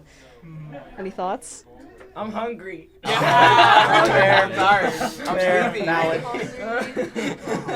So, okay, speaking of sleepy, how many collective hours of sleep do you think y'all had the night before? I had 8. I had 8. If I don't have 8, I'm fucked. Okay. Actually sleeping. Okay. We are not the same. So, all right, you heard it here first, folks. The key to victory is a good night's sleep. And hydration. Hydration. Your doctor didn't lie. You have to be laser focused. There's so much water. You gotta be academic, as you said. I never come back! I can never come back! It's beginning. Self-care is the Don't key get to them started. anything. Don't get them started. I think the canes powered us up too. Oh yeah. No. That was a nerf. He did not like the cane. That was a nerf. No. I do have a for cereal question. No, yeah, we got For the cereal Euro question. Bombs after. For cereal question. Go for it. If y'all are willing to answer this one. So, which one? you've been playing since Splatoon 2, and you've been watching the scene grow. How does it compare playing now versus playing when Splatoon 2 was out before Splatoon 3 took off and the collegiate scene really blew up? Well, for one, we had support from UCSD has expanded a lot. So initially, we had to bring our own docks and stuff over to the esports centers. A huge hassle, and we have a much better system now, and we're still trying to get even. But then also the CCA, you guys are just insane. It's basically professional production at this point. Quality, dude. Yeah, It's crazy. the quality is. Well, we certainly try, and definitely the teams today have definitely made it that much more better. Thank you to all of you that have played so far in this LAN, and all of you who do play in the CCA League. You guys are the best. You're the reason that we're able to provide you with this kind of amazing content, because, the commentators. We're just like half the content. Oh, absolutely. Teams that really put it all out there are the real, reason that we're able to do this kind of thing. So. Yes, 100%. I My mean, leg fell asleep already. Oh my god. yeah. All right. In that case, Time we to should go home. probably have y'all stand up. And Don't fall asleep here. please don't fall There's asleep a dead here. bug in I'm this not- room. I'm not calling you out. Wait, there's a dead bug in this room. I don't remember where it is. No, it was in the corner. Wait. Oh, it's still there. Yo, A snack no, for me? No. For me? There's a dead what? There's a dead bug. Okay, so let's get your mind off of dead bugs for a second, because I think that now that the excitement, we'll give ourselves a little something to cool down with a reminder of our little game. Remember this word? Not this one. This one's important, but not this one. Ugh. How could I This forget? one, chump change. And in fashion like I have done for the Season 4 finals, I am now announcing the continuation of the CCA Tailgate Cookbook project. This one being called CCA Tailgate Cookbook Chump Change. And the gimmick with this one, those of you that spent like $50 to $100 on your dishes, you're crazy. Let's be honest, I'm not, I graduated, but y'all are college students. Y'all don't need to be spending like $100 on your food. So, this time around, there is a $20 limit on your recipes. Therefore, you'll have to itemize your lists, and that cookbook will be released with some fan favorites that also fit that $20 description from the previous CCA cookbook, as well as new additions by you, the viewers, and the members of the CCA community. This is a huge project that I love doing, and it's super cool to just also explore other people's passions and my own, and just kind of, come together for something amazing to, have some snacks before the before the division finals. And this time we're doing it early because I made the mistake of doing it too late last time. And this one is going to be so fun. I can't wait to see some of the recipes that y'all come up with. And the submission form for that will be opening tomorrow because I am lazy and forgot to do it. I mean, we've been building up to road trip the past couple of weeks. I don't blame you. There's been a lot going on, but it's all been worth it. I mean, we've said it a non-zero number of times, but the CCA would really not be what it is without all the collegiate teams who participate, from the games to submissions for the cookbook. None of these projects would be possible if we didn't have such an amazing community of players and producers and commentators who, they just all come together to make this happen. Yeah, and I guess huge shout out to the staff too. Also hyping myself up, but honestly, y'all put in so much for this community and that kind of stuff, and the fact that we were able to do something like this, that's crazy. We had 10 collegiate teams for a LAN just in the building. Yes. That's crazy. 7 schools as well, which is a lot more schools than I was expecting for, one LAN. I'm very impressed, I will say. There was a lot of kinks that we had to work out with Definitely setup. a lot. As the saying goes, everything goes right until you're actually ready to do it. So absolutely. Huge thanks to IVC for letting us use this facility. Thank you guys so much. This has been such a great event, and I'm still I'm still struggling to put my words together. Yeah, no, I'm so sweaty. I don't, not to be TMA, but I'm so sweaty and my heart is still racing and I feel tense everywhere. But I got jitters. I got so many jitters. I know, yeah, it's crazy, but it's been a really awesome day. It's been so cool to see all the teams come together, and I think we're all ready to go home. Yep, and go home we shall. In that case, this will be us signing off for the night. My name is Frosty. You can find me on Discord and Twitter at Control-Alt-Frost, like the keyboard shortcut, but I butchered the ending. Yeah. And Kaiju, where can the lovely people find you? I go by Fossil Garden and Kaijujubi. You can find me on Discord and nowhere else. All right. And with that, thank you so much for tuning in to the CCA Road Trip LAN. This has been Frosty and Kaiju. Good night. Drive safe.